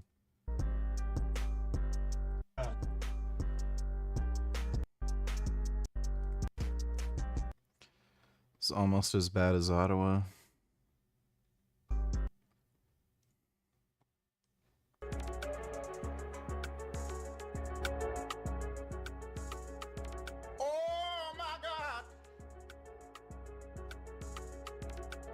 Oh no, I don't want to see that. I hope the mouse doesn't get hurt. I don't want to see the mouse get hurt.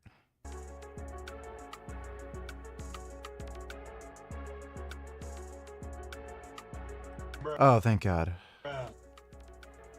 Oh, hey. Frog on the toilet.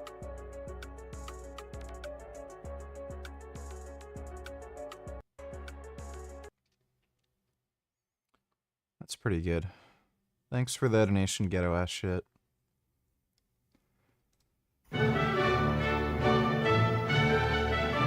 To this, the third day of competition here at the Gay Olympics in New York City. And a very good morning to you, Leon. It's a very difficult course, and we'll cross live now as the two Australian competitors attempt to book a double bed in a hotel. Can I help you, ladies? Yes, we'd like a double room, thanks. Very strong start from the girls there. That'd be 2 single beds. Oh no, they've stumbled. She'll certainly lose points for that. No, a double room. Good girl, she's righted herself. That's a double bed with a camp stretcher. Yes, that'll be fine, thanks. Oh my goodness, no, they've shied away from it. She's not even going to attempt the hurdle. That's about their sexuality. That's not good. Not good at all.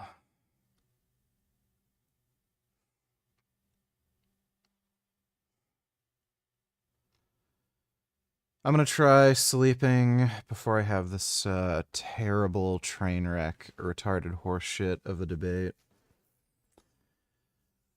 So... Oh...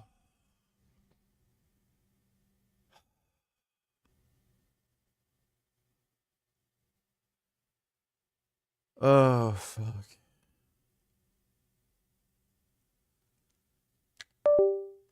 We're gonna be doing that. So the debate will be at 2 p.m. Eastern, so about 5 hours from now, or 4.5 hours from now. So see you all in a bit, but big thanks to everybody who donated on Streamlabs, really appreciate it.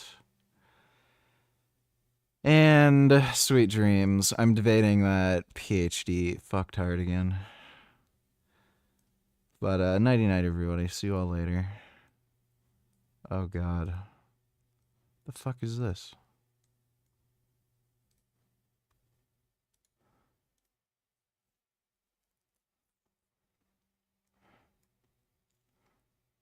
There we go.